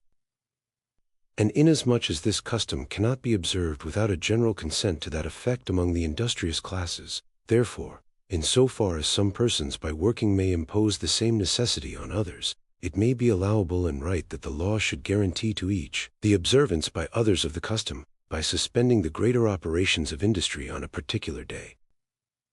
But this justification, grounded on the direct interest which others have in each individual's observance of the practice, does not apply to the self-chosen occupations in which a person may think fit to employ his leisure, nor does it hold good, in the smallest degree, for legal restrictions on amusements. It is true that the amusement of some is the day's work of others. But the pleasure, not to say the useful recreation, of many, is worth the labor of a few, provided the occupation is freely chosen, and can be freely resigned. The operatives are perfectly right in thinking that if all worked on Sunday, 7 days' work would have to be given for 6 days' wages, but so long as the great mass of employments are suspended, the small number who for the enjoyment of others must still work, obtain a proportional increase of earnings. And they are not obliged to follow those occupations, if they prefer leisure to emolument. If a further remedy is sought, it might be found in the establishment by custom of a holiday on some other day of the week for those particular classes of persons. The only ground, therefore, on which restrictions on Sunday amusements can be defended, must be that they are religiously wrong, a motive of legislation which never can be too earnestly protested against. Deorum injuria diis curi. It remains to be proved that society or any of its officers holds a commission from on high to avenge any supposed offense to omnipotence, which is not also a wrong to our fellow creatures. The notion that it is one man's duty that another should be religious, was the foundation of all the religious persecutions ever perpetrated, and if admitted, would fully justify them. Though the feeling which breaks out in the repeated attempts to stop railway traveling on Sunday, in the resistance to the opening of museums, and the like, has not the cruelty of the old persecutors, the state of mind indicated by it is fundamentally the same. It is a determination not to tolerate others in doing what is permitted by their religion, because it is not permitted by the persecutor's religion. It is a belief that God not only abominates the act of the misbeliever, but will not hold us guiltless if we leave him unmolested. I cannot refrain from adding to these examples of the little account commonly made of human liberty, the language of downright persecution which breaks out from the press of this country, whenever it feels called on to notice the remarkable phenomenon of Mormonism. Much might be said on the unexpected and instructive fact that an alleged new revelation, and a religion founded on it, the product of palpable imposture, not even supported by the prestige of extraordinary qualities in its founder, is believed by hundreds of thousands, and has been made the foundation of a society, in the age of newspapers, railways, and the electric telegraph. What here concerns us is, that this religion, like other and better religions, has its martyrs. That its prophet and founder was, for his teaching, put to death by a mob, that others of its adherents lost their lives by the same lawless violence, that they were forcibly expelled, in a body, from the country in which they first grew up, while, now that they have been chased into a solitary recess in the midst of a desert, many in this country openly declare that it would be right, only that it is not convenient, to send an expedition against them, and compel them by force to conform to the opinions of other people. The article of the Mormonite doctrine which is the chief provocative to the antipathy which thus breaks through the ordinary restraints of religious tolerance, is its sanction of polygamy, which, though permitted to Mohammedans, and Hindus, and Chinese, seems to excite unquenchable animosity when practiced by persons who speak English and profess to be a kind of Christians. No one has a deeper disapprobation than I have of this Mormon institution, both for other reasons, and because, far from being in any way countenanced by the principle of liberty, it is a direct infraction of that principle, being a mere riveting of the chains of one half of the community, and an emancipation of the other from reciprocity of obligation towards them. Still, it must be remembered that this relation is as much voluntary on the part of the women concerned in it, and who may be deemed the sufferers by it, as is the case with any other form of the marriage institution. And however surprising this fact may appear, it has its explanation in the common ideas and customs of the world, which, teaching women to think marriage the one thing needful, make it intelligible that many a woman should prefer being one of several wives, to not being a wife at all. Other countries are not asked to recognize such unions, or release any portion of their inhabitants from their own laws on the score of Mormonite opinions. But when the dissensions have conceded to the hostile sentiments of others, far more than could justly be demanded, when they have left the countries to which their doctrines were unacceptable, and established themselves in a remote corner of the earth, which they have been the first to render habitable to human beings, it is difficult to see on what principles but those of tyranny they can be prevented from living there under what laws they please, provided they commit no aggression on other nations, and allow perfect freedom of departure to those who are dissatisfied with their ways.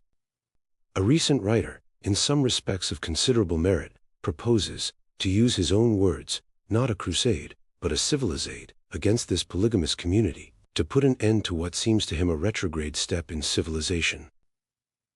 It also appears so to me, but I am not aware that any community has a right to force another to be civilized. So long as the sufferers by the bad law do not invoke assistance from other communities, I cannot admit that persons entirely unconnected with them ought to step in and require that a condition of things with which all who are directly interested appear to be satisfied, should be put an end to because it is a scandal to persons some thousands of miles distant, who have no part or concern in it. Let them send missionaries, if they please, to preach against it. And let them, by any fair means, of which silencing the teachers is not one, oppose the progress of similar doctrines among their own people. If civilization has got the better of barbarism when barbarism had the world to itself, it is too much to profess to be afraid lest barbarism, after having been fairly got under, should revive and conquer civilization. A civilization that can thus succumb to its vanquished enemy must first have become so degenerate that neither its appointed priests and teachers, nor anybody else, has the capacity, or will take the trouble, to stand up for it. If this be so, the sooner such a civilization receives notice to quit, the better. It can only go on from bad to worse, until destroyed and regenerated, like the Western Empire, by energetic barbarians. Chapter 5. Applications. The principles asserted in these pages must be more generally admitted as the basis for discussion of details, before a consistent application of them to all the various departments of government and morals can be attempted with any prospect of advantage. The few observations I propose to make on questions of detail are designed to illustrate the principles, rather than to follow them out to their consequences. I offer, not so much applications, as specimens of application, which may serve to bring into greater clearness the meaning and limits of the two maxims which together form the entire doctrine of this essay, and to assist the judgment in holding the balance between them, in the cases where it appears doubtful which of them is applicable to the case. The maxims are, first, that the individual is not accountable to society for his actions, in so far as these concern the interests of no person but himself. Advice, instruction, persuasion, and avoidance by other people if thought necessary by them for their own good, are the only measures by which society can justifiably express its dislike or disapprobation of his conduct. Secondly, that for such actions as are prejudicial to the interests of others, the individual is accountable and may be subjected either to social or to legal punishments, if society is of opinion that the one or the other is requisite for its protection. In the first place, it must by no means be supposed, because damage, or probability of damage, to the interests of others, can alone justify the interference of society, that therefore it always does justify such interference. In many cases, an individual, in pursuing a legitimate object, necessarily and therefore legitimately causes pain or loss to others, or intercepts a good which they had a reasonable hope of obtaining. Such oppositions of interest between individuals often arise from bad social institutions, but are unavoidable while those institutions last, and some would be unavoidable under any institutions. Whoever succeeds in an overcrowded profession, or in a competitive examination, whoever is preferred to another in any contest for an object which both desire, reaps benefit from the loss of others, from their wasted exertion and their disappointment. But it is, by common admission, better for the general interest of mankind, that persons should pursue their objects undeterred by this sort of consequences. In other words, society admits no rights, either legal or moral, in the disappointed competitors, to immunity from this kind of suffering, and feels called on to interfere only when means of success have been employed which it is contrary to the general interest to permit, namely, fraud or treachery, and force. Again, trade is a social act. Whoever undertakes to sell any description of goods to the public does what affects the interest of other persons, and of society in general, and thus his conduct, in principle, comes within the jurisdiction of society. Accordingly, it was once held to be the duty of governments, in all cases which were considered of importance, to fix prices, and regulate the processes of manufacture. But it is now recognized, though not till after a long struggle, that both the cheapness and the good quality of commodities are most effectually provided for by leaving the producers and sellers perfectly free, under the sole check of equal freedom to the buyers for supplying themselves elsewhere. This is the so-called doctrine of free trade, which rests on grounds different from, though equally solid with, the principle of individual liberty asserted in this essay.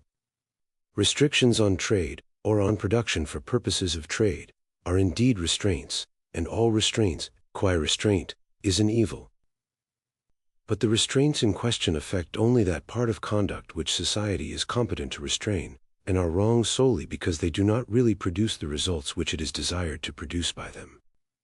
As the principle of individual liberty is not involved in the doctrine of free trade, so neither is it in most of the questions which arise respecting the limits of that doctrine, as for example, what amount of public control is admissible for the prevention of fraud by adulteration, how far sanitary precautions, or arrangements to protect workpeople employed in dangerous occupations, should be enforced on employers.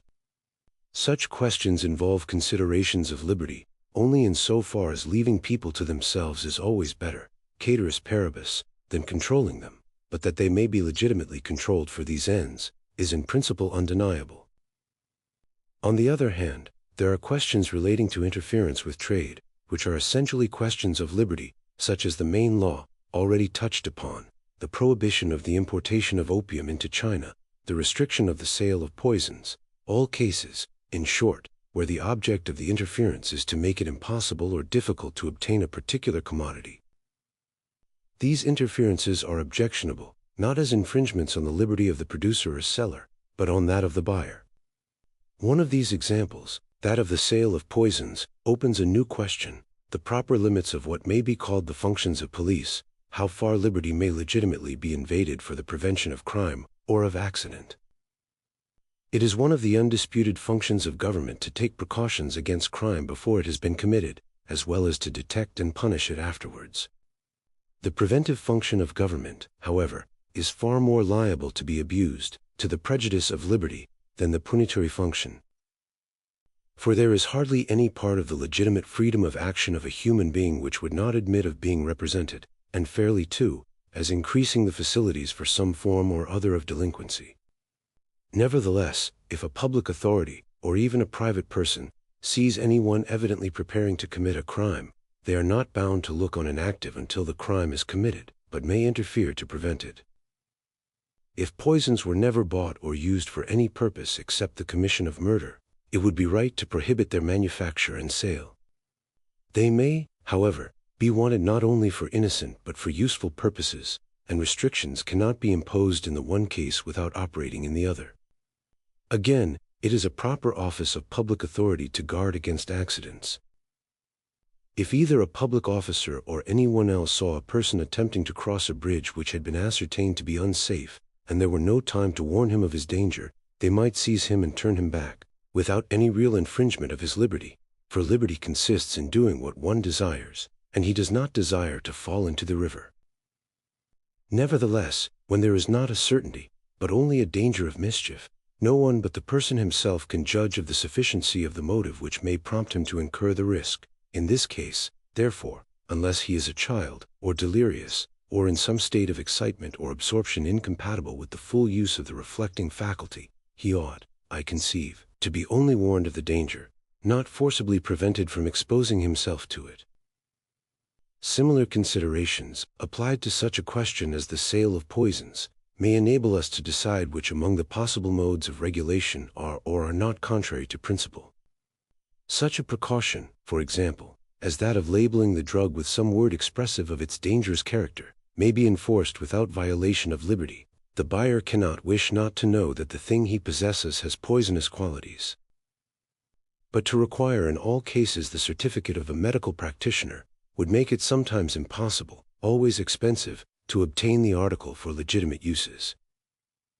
The only mode apparent to me, in which difficulties may be thrown in the way of crime committed through this means, without any infringement, worth taking into account, upon the liberty of those who desire the poisonous substance for other purposes, consists in providing what, in the apt language of Bentham, is called pre-appointed evidence. This provision is familiar to every one in the case of contracts.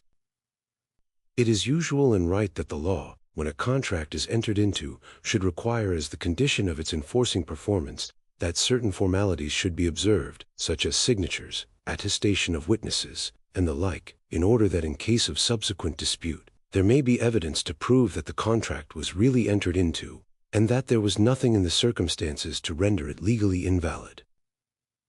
The effect being, to throw great obstacles in the way of fictitious contracts, or contracts made in circumstances which, if known, would destroy their validity.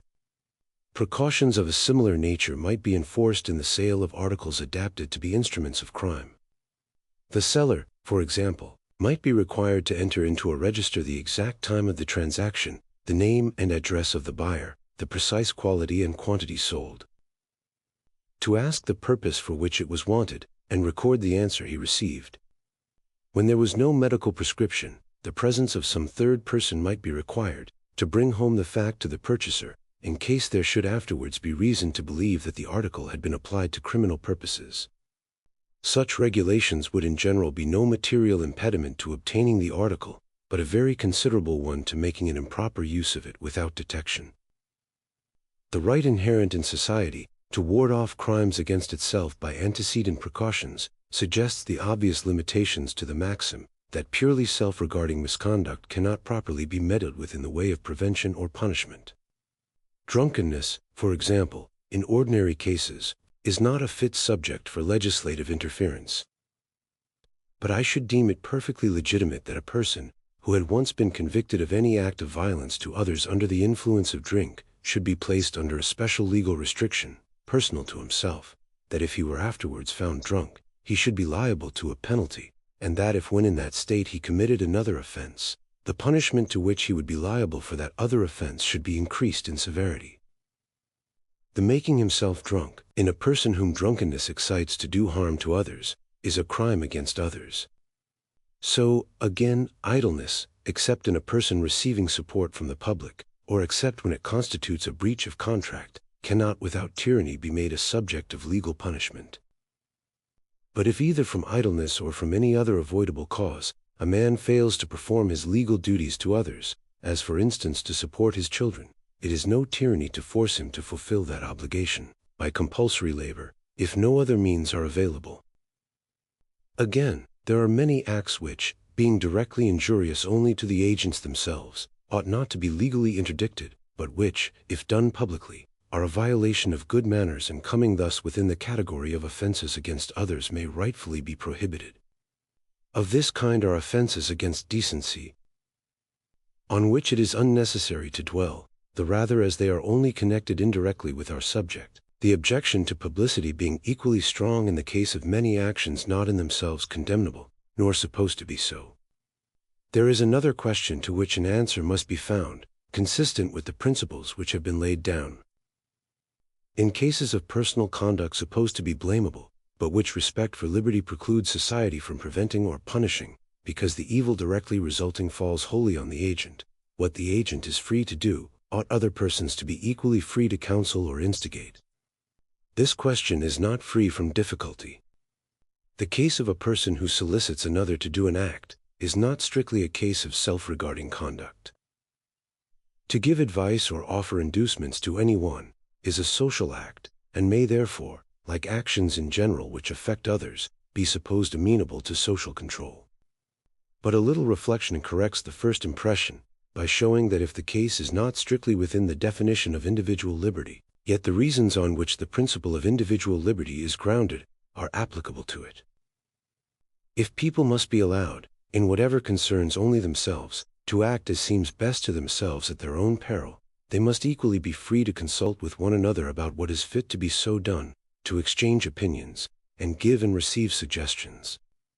Whatever it is permitted to do, it must be permitted to advise to do. The question is doubtful only when the instigator derives a personal benefit from his advice. When he makes it his occupation, for subsistence or pecuniary gain, to promote what society and the state consider to be an evil. Then, indeed, a new element of complication is introduced, namely, the existence of classes of persons with an interest opposed to what is considered as the public weal, and whose mode of living is grounded on the counteraction of it. Ought this to be interfered with, or not? Fornication, for example, must be tolerated, and so must gambling. But should a person be free to be a pimp, or to keep a gambling house? The case is one of those which lie on the exact boundary line between two principles, and it is not at once apparent to which of the two it properly belongs. There are arguments on both sides. On the side of toleration it may be said that the fact of following anything as an occupation, and living or profiting by the practice of it, cannot make that criminal which would otherwise be admissible. That the act should either be consistently permitted or consistently prohibited, that if the principles which we have hitherto defended are true, society has no business, as society, to decide anything to be wrong which concerns only the individual, that it cannot go beyond dissuasion, and that one person should be as free to persuade as another to dissuade. In opposition to this it may be contended that although the public, or the state, are not warranted in authoritatively deciding, for purposes of repression or punishment, that such or such conduct affecting only the interests of the individual is good or bad, they are fully justified in assuming, if they regard it as bad, that its being so or not is at least a disputable question.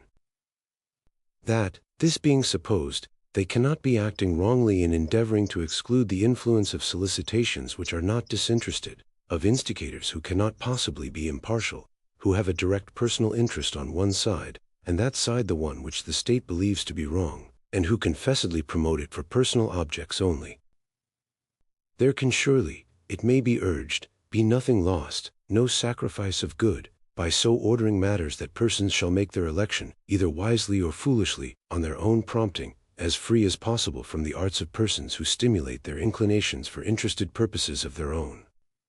Thus, it may be said, though the statutes respecting unlawful games are utterly indefensible, though all persons should be free to gamble in their own or each other's houses, or in any place of meeting established by their own subscriptions, and open only to the members and their visitors, yet public gambling houses should not be permitted. It is true that the prohibition is never effectual, and that whatever amount of tyrannical power is given to the police, gambling houses can always be maintained under other pretenses. But they may be compelled to conduct their operations with a certain degree of secrecy and mystery, so that nobody knows anything about them but those who seek them, and more than this, society ought not to aim at. There is considerable force in these arguments. I will not venture to decide whether they are sufficient to justify the moral anomaly of punishing the accessory, when the principle is, and must be, allowed to go free, or fining or imprisoning the procurer, but not the fornicator, the gambling house keeper, but not the gambler. Still less ought the common operations of buying and selling to be interfered with on analogous grounds.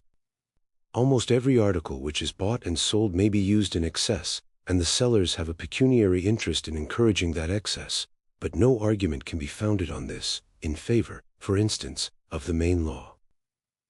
Because the class of dealers in strong drinks, though interested in their abuse, are indispensably required for the sake of their legitimate use. The interest, however, of these dealers in promoting intemperance is a real evil, and justifies the state in imposing restrictions and requiring guarantees, which but for that justification would be infringements of legitimate liberty. A further question is, whether the state, while it permits, should nevertheless indirectly discourage conduct which it deems contrary to the best interests of the agent, whether, for example, it should take measures to render the means of drunkenness more costly, or add to the difficulty of procuring them, by limiting the number of the places of sale. On this, as on most other practical questions, many distinctions require to be made. To tax stimulants for the sole purpose of making them more difficult to be obtained, is a measure differing only in degree from their entire prohibition, and would be justifiable only if that were justifiable. Every increase of cost is the prohibition, to those whose means do not come up to the augmented price, and to those who do, it is a penalty laid on them for gratifying a particular taste. Their choice of pleasures, and their mode of expending their income, after satisfying their legal and moral obligations to the state and to individuals, are their own concern, and must rest with their own judgment.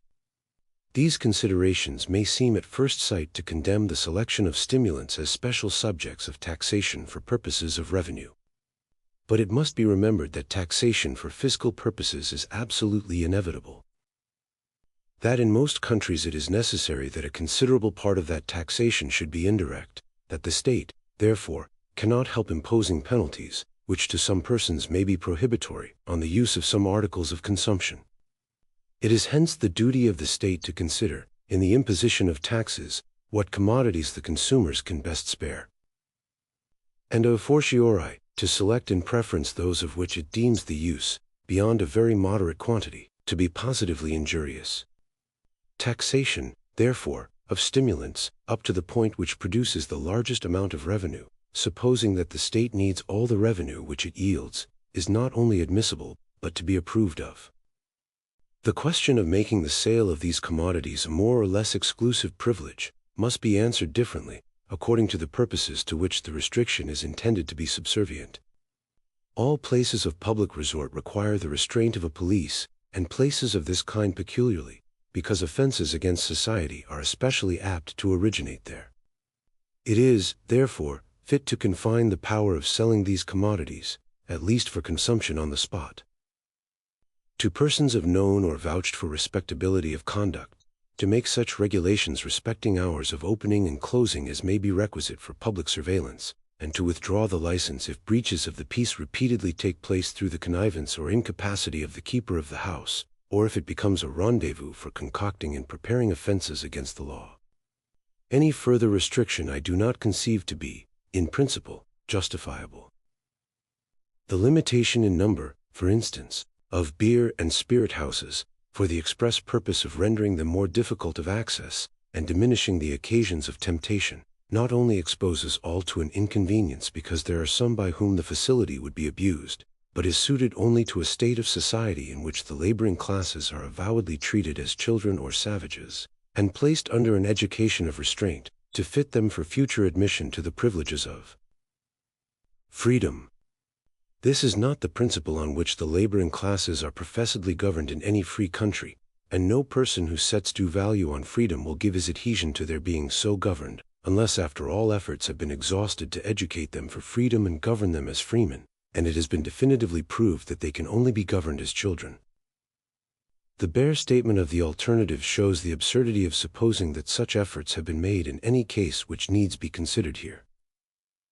It is only because the institutions of this country are a mass of inconsistencies that things find admittance into our practice which belong to the system of despotic, or what is called paternal, government, while the general freedom of our institutions precludes the exercise of the amount of control necessary to render the restraint of any real efficacy as a moral education. It was pointed out in an early part of this essay that the liberty of the individual, in things wherein the individual is alone concerned, implies a corresponding liberty in any number of individuals to regulate by mutual agreement such things as regard them jointly, and regard no persons but themselves. This question presents no difficulty, so long as the will of all the persons implicated remains unaltered. But since that will may change, it is often necessary, even in things in which they alone are concerned, that they should enter into engagements with one another, and when they do, it is fit, as a general rule, that those engagements should be kept. Yet in the laws, probably, of every country, this general rule has some exceptions.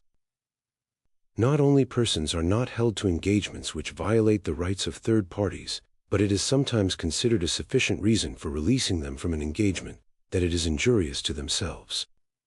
In this and most other civilized countries, for example, an engagement by which a person should sell himself, or allow himself to be sold, as a slave, would be null and void, neither enforced by law nor by opinion. The ground for thus limiting his power of voluntarily disposing of his own lot in life is apparent, and is very clearly seen in this extreme case.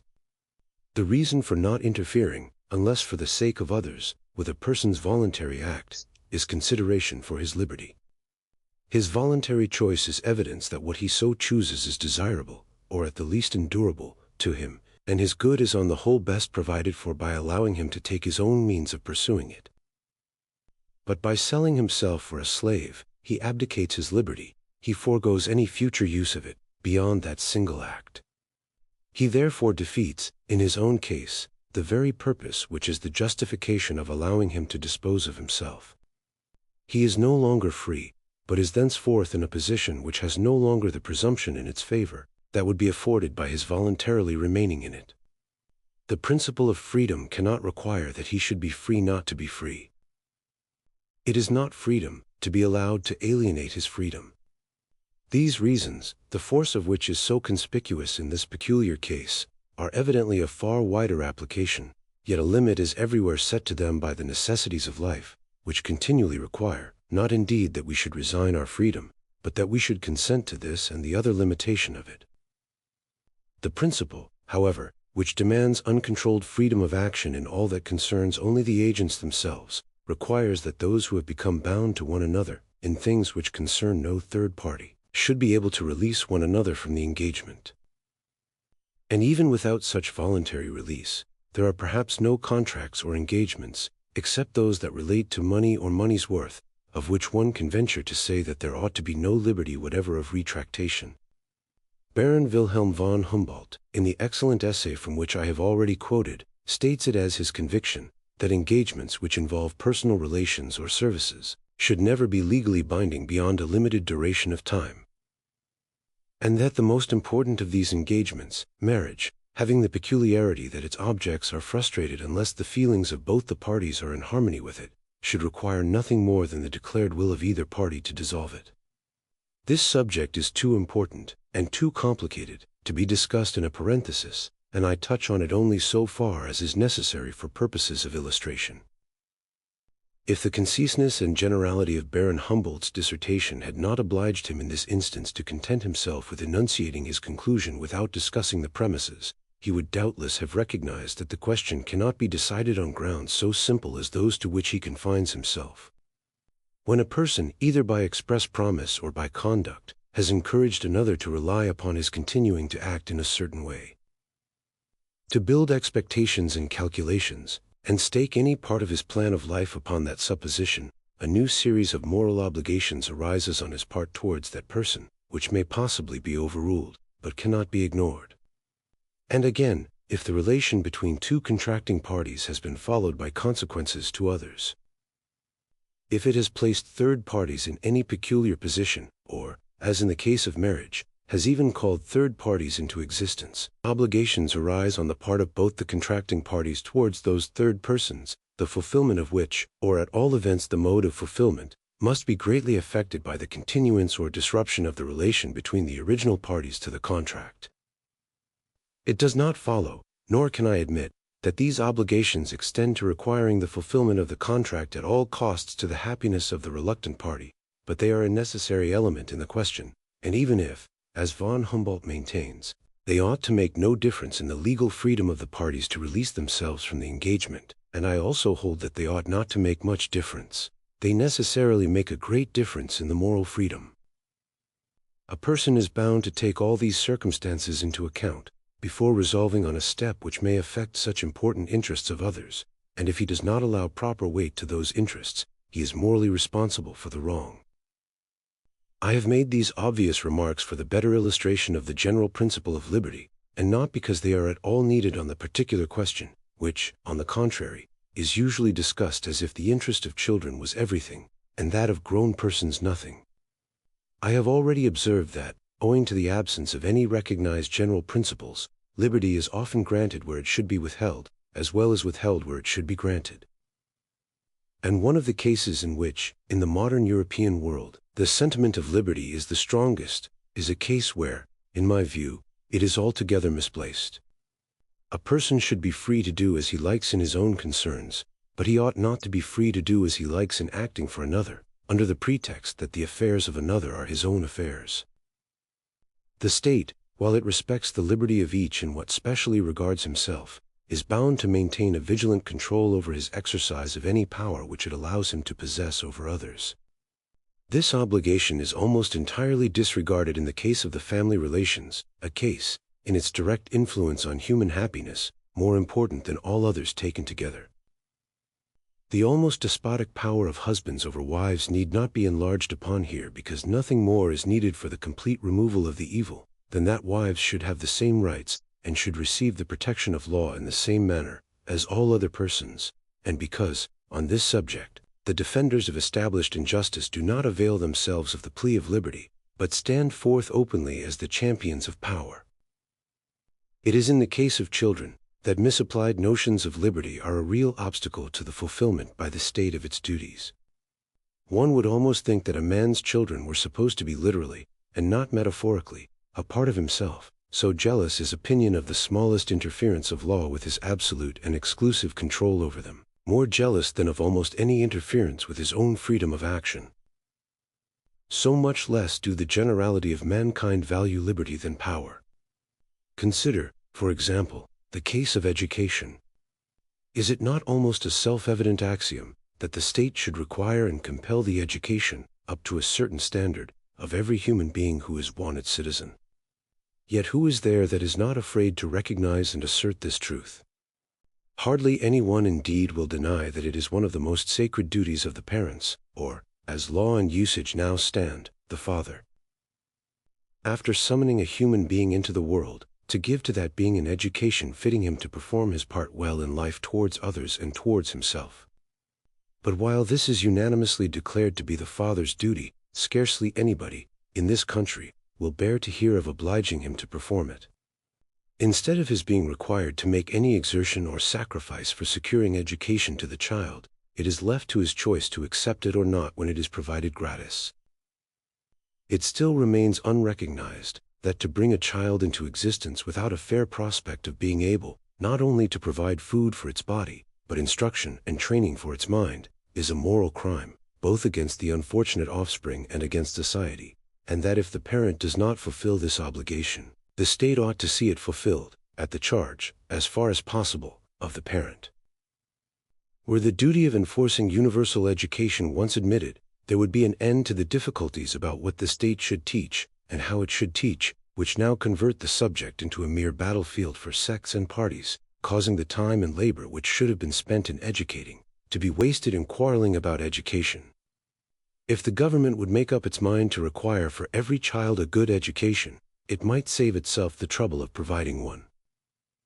It might leave to parents to obtain the education where and how they pleased, and content itself with helping to pay the school fees of the poorer class of children, and defraying the entire school expenses of those who have no one else to pay for them. The objections which are urged with reason against state education do not apply to the enforcement of education by the state, but to the state's taking upon itself to direct that education, which is a totally different thing. That the whole or any large part of the education of the people should be in state hands, I go as far as anyone in deprecating. All that has been said of the importance of individuality of character and diversity in opinions and modes of conduct involves, as of the same unspeakable importance, diversity of education. A general state education is a mere contrivance for molding people to be exactly like one another. And as the mold in which it casts them is that which pleases the predominant power in the government, whether this be a monarch, a priesthood, an aristocracy, or the majority of the existing generation, in proportion as it is efficient and successful, it establishes a despotism over the mind, leading by natural tendency to one over the body. An education established and controlled by the state should only exist, if it exist at all, as one among many competing experiments carried on for the purpose of example and stimulus, to keep the others up to a certain standard of excellence. Unless, indeed, when society in general is in so backward a state that it could not or would not provide for itself any proper institutions of education, unless the government undertook the task.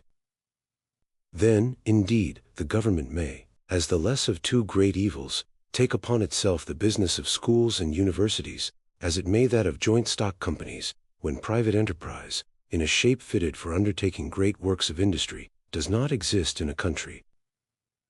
But in general, if the country contains a sufficient number of persons qualified to provide education under government auspices, the sane persons would be able and willing to give an equally good education on the voluntary principle, under the assurance of remuneration afforded by a law rendering education compulsory, combined with state aid to those unable to defray the expense. The instrument for enforcing the law could be no other than public examinations, extending to all children, and beginning at an early age. An age might be fixed at which every child must be examined, to ascertain if he, or she, is able to read.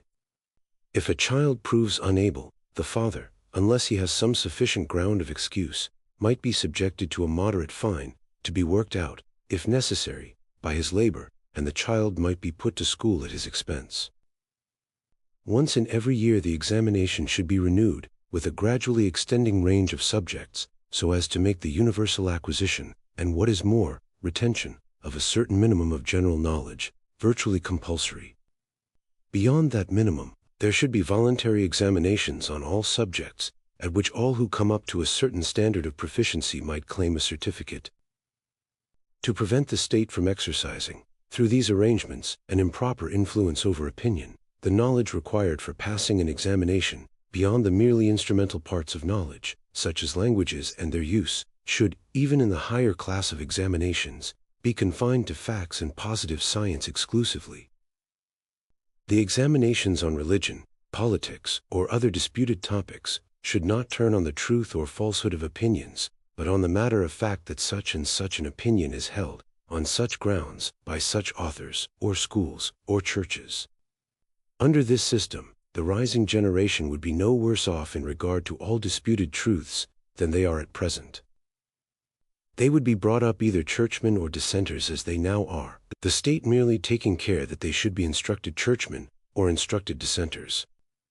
There would be nothing to hinder them from being taught religion, if their parents chose, at the same schools where they were taught other things.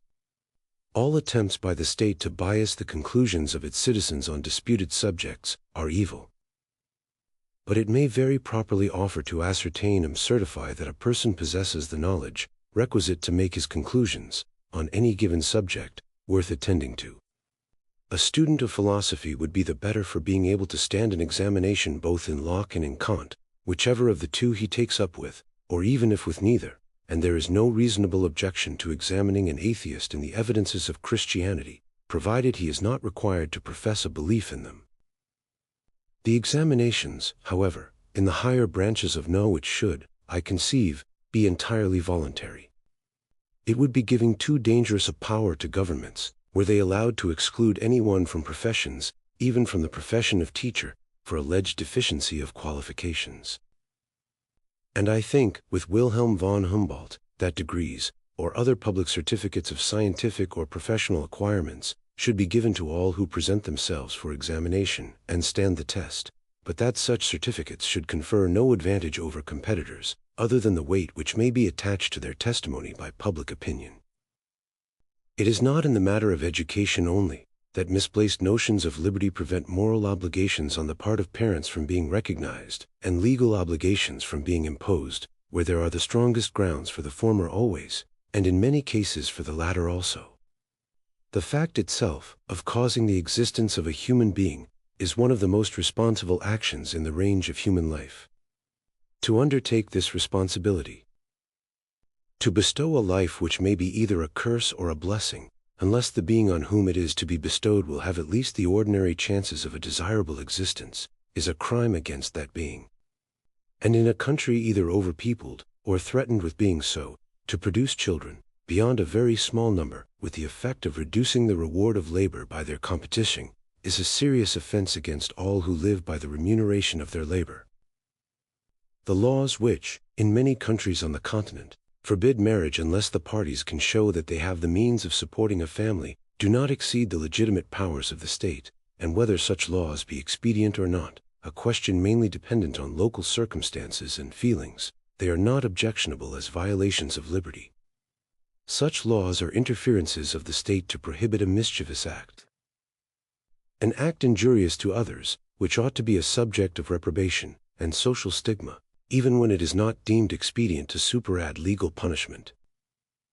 Yet the current ideas of liberty, which bend so easily to real infringements of the freedom of the individual, in things which concern only himself, would repel the attempt to put any restraint upon his inclinations when the consequence of their indulgence is a life, or lives, of wretchedness and depravity to the offspring, with manifold evils to those sufficiently within reach to be in any way affected by their actions. When we compare the strange respect of mankind for liberty, with their strange want of respect for it, we might imagine that a man had an indispensable right to do harm to others, and no right at all to please himself without giving pain to any one. I have reserved for the last place a large class of questions respecting the limits of government interference, which, though closely connected with the subject of this essay, do not, in strictness, belong to it.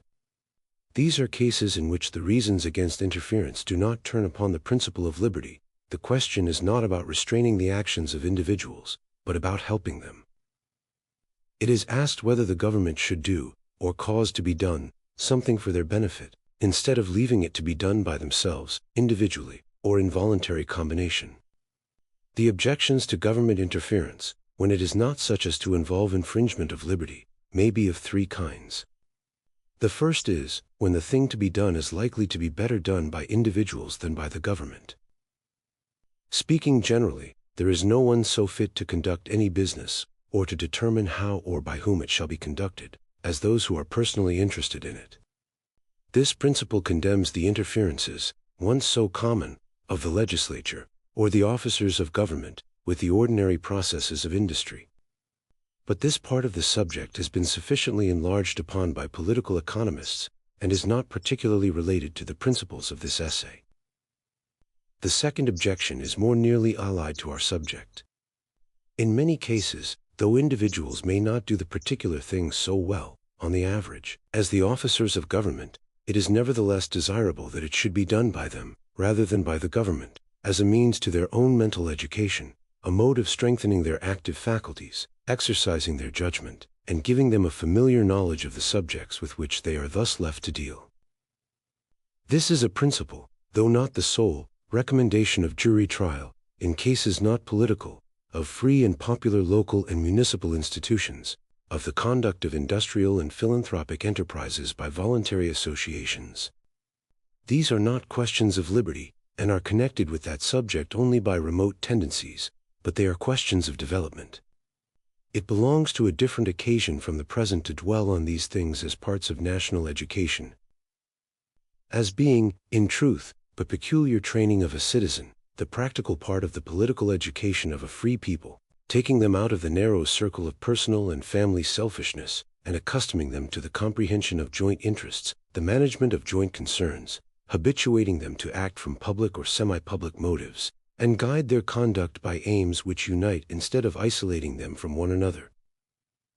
Without these habits and powers, a free constitution can neither be worked nor preserved, as is exemplified by the too often transitory nature of political freedom in countries where it does not rest upon a sufficient basis of local liberties. The management of purely local business by the localities, and of the great enterprises of industry by the union of those who voluntarily supply the pecuniary means, is further recommended by all the advantages which have been set forth in this essay as belonging to individuality of development and diversity of modes of action. Government operations tend to be everywhere alike. With individuals and voluntary associations, on the contrary, there are varied experiments and endless diversity of experience.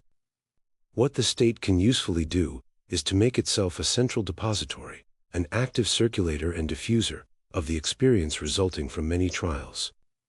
Its business is to enable each experimentalist to benefit by the experiments of others, instead of tolerating no experiments but its own. The third, and most cogent reason for restricting the interference of government, is the great evil of adding unnecessarily to its power. Every function superadded to those already exercised by the government causes its influence over hopes and fears to be more widely diffused, and converts, more and more, the active and ambitious part of the public into hangers-on of the government, or of some party which aims at becoming the government.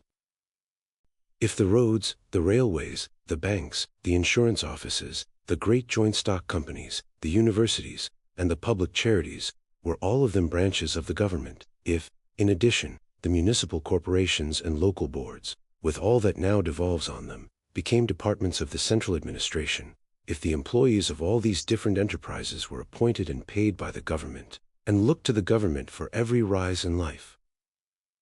Not all the freedom of the press and popular constitution of the legislature would make this or any other country free otherwise than in name. And the evil would be greater, the more efficiently and scientifically the administrative machinery was constructed, the more skillful the arrangements for obtaining the best qualified hands and heads with which to work it. In England it has of late been proposed that all the members of the civil service of government should be selected by competitive examination, to obtain for those employments the most intelligent and instructed persons procurable, and much has been said and written for and against this proposal. One of the arguments most insisted on by its opponents is that the occupation of a permanent official servant of the state does not hold out sufficient prospects of emolument and importance to attract the highest talents, which will always be able to find a more inviting career in the professions, or in the service of companies and other public bodies.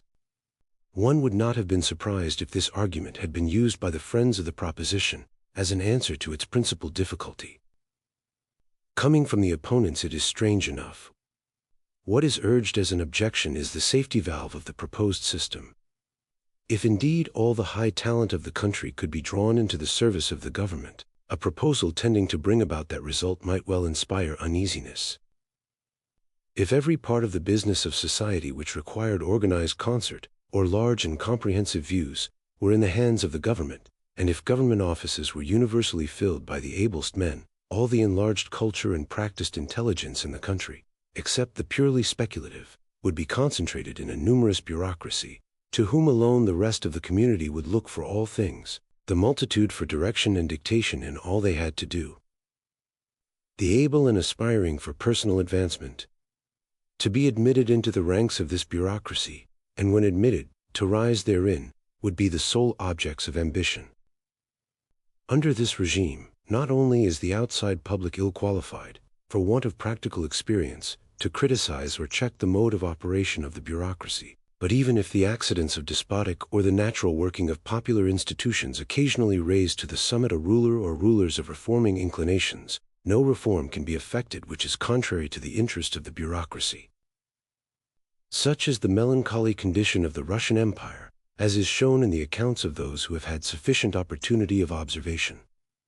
The Tsar himself is powerless against the bureaucratic body. He can send any one of them to Siberia, but he cannot govern without them, or against their will. On every decree of his they have a tacit veto, by merely refraining from carrying it into effect. In countries of more advanced civilization and of a more insurrectionary spirit, the public, accustomed to expect everything to be done for them by the state, or at least to do nothing for themselves without asking from the state not only leave to do it, but even how it is to be done, naturally hold the state responsible for all evil which befalls them, and when the evil exceeds their amount of patience, they rise against the government and make what is called a revolution. Whereupon somebody else, with or without legitimate authority from the nation, vaults into the seat, issues his orders to the bureaucracy, and everything goes on much as it did before, the bureaucracy being unchanged, and nobody else being capable of taking their place. A very different spectacle is exhibited among a people accustomed to transact their own business. In France, a large part of the people having been engaged in military service, many of whom have held at least the rank of non-commissioned officers, there are in every popular insurrection several persons competent to take the lead and improvise some tolerable plan of action. What the French are in military affairs, the Americans are in every kind of civil business. Let them be left without a government, every body of Americans is able to improvise one, and to carry on that or any other public business with a sufficient amount of intelligence, order, and decision. This is what every free people ought to be, and a people capable of this is certain to be free. It will never let itself be enslaved by any man or body of men because these are able to seize and pull the reins of the central administration. No bureaucracy can hope to make such a people as this do or undergo anything that they do not like. But where everything is done through the bureaucracy, nothing to which the bureaucracy is really adverse can be done at all. The constitution of such countries is an organization of the experience and practical ability of the nation into a disciplined body for the purpose of governing the rest. And the more perfect that organization is in itself, the more successful in drawing to itself and educating for itself the persons of greater capacity from all ranks of the community, the more complete is the bondage of all, the members of the bureaucracy included. For the governors are as much the slaves of their organization and discipline as the governed are of the governors. A Chinese mandarin is as much the tool and creature of a despotism as the humblest cultivator. An individual Jesuit is to the utmost degree of abasement the slave of his order, though the order itself exists for the collective power and importance of its members. It is not, also, to be forgotten, that the absorption of all the principal ability of the country into the governing body is fatal, sooner or later, to the mental activity and progressiveness of the body itself. Banded together as they are, working a system which, like all systems, necessarily proceeds in a great measure by fixed rules, the official body are under the constant temptation of sinking into indolent routine, or, if they now and then desert that mill-horse round, of rushing into some half-examined crudity which has struck the fancy of some leading member of the corps. And the sole check to these closely allied, though seemingly opposite, tendencies, the only stimulus which can keep the ability of the body itself up to a high standard, is liability to the watchful criticism of equal ability outside the body. It is indispensable, therefore, that the means should exist, independently of the government, of forming such ability, and furnishing it with the opportunities and experience necessary for a correct judgment of great practical affairs. If we would possess permanently a skillful and efficient body of functionaries, above all, a body able to originate and willing to adopt improvements, if we would not have our bureaucracy degenerate into a pedantocracy, this body must not engross all the occupations which form and cultivate the faculties required for the government of mankind. To determine the point at which evils, so formidable to human freedom and advancement, begin, or rather at which they begin to predominate over the benefits attending the collective application of the force of society, under its recognized chiefs, for the removal of the obstacles which stand in the way of its well-being.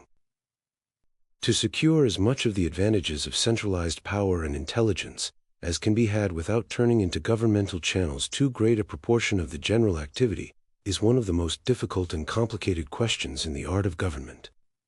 It is, in a great measure, a question of detail, in which many and various considerations must be kept in view, and no absolute rule can be laid down. But I believe that the practical principle in which safety resides, the ideal to be kept in view, the standard by which to test all arrangements intended for overcoming the difficulty, may be conveyed in these words: the greatest dissemination of power consistent with efficiency, but the greatest possible centralization of information and diffusion of it from the center. Thus, in municipal administration, there would be, as in the New England states, a very minute division among separate officers, chosen by the localities, of all business which is not better left to the persons directly interested. But besides this, there would be, in each department of local affairs, a central superintendence, forming a branch of the general government.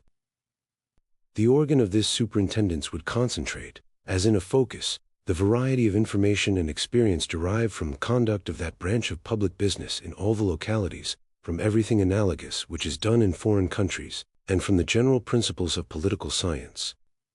This central organ should have a right to know all that is done, and its special duty should be that of making the knowledge acquired in one place available for others. Emancipated from the petty prejudices and narrow views of a locality by its elevated position and comprehensive sphere of observation, its advice would naturally carry much authority, but its actual power, as a permanent institution, should, I conceive, be limited to compelling the local officers to obey the laws laid down for their guidance. In all things not provided for by general rules, those officers should be left to their own judgment, under responsibility to their constituents. For the violation of rules, they should be responsible to law, and the rules themselves should be laid down by the legislature, the central administrative authority only watching over their execution, and if they were not properly carried into effect, appealing, according to the nature of the case, to the tribunal to enforce the law, or to the constituencies to dismiss the functionaries who had not executed it according to its spirit. Such, in its general conception, is the central superintendence which the Poor Law Board is intended to exercise over the administrators of the poor rate throughout the country. Whatever powers the board exercises beyond this limit were right and necessary in that peculiar case, for the cure of rooted habits of maladministration in matters deeply affecting not the localities merely, but the whole community. Since no locality has a moral right to make itself by mismanagement a nest of pauperism, necessarily overflowing into other localities, and impairing the moral and physical condition of the whole laboring community. The powers of administrative coercion and subordinate legislation possessed by the Poor Law Board, but which, owing to the state of opinion on the subject, are very scantily exercised by them. Though perfectly justifiable in a case of first-rate national interest, would be wholly out of place in the superintendence of interests purely local. But a central organ of information and instruction for all the localities would be equally valuable in all departments of administration. A government cannot have too much of the kind of activity which does not impede, but aids and stimulates, individual exertion and development. The mischief begins when, instead of calling forth the activity and powers of individuals and bodies, it substitutes its own activity for theirs, when, instead of informing, advising, and, upon occasion, denouncing, it makes them work in fetters, or bids them stand aside and does their work instead of them. The worth of a state, in the long run, is the worth of the individuals composing it.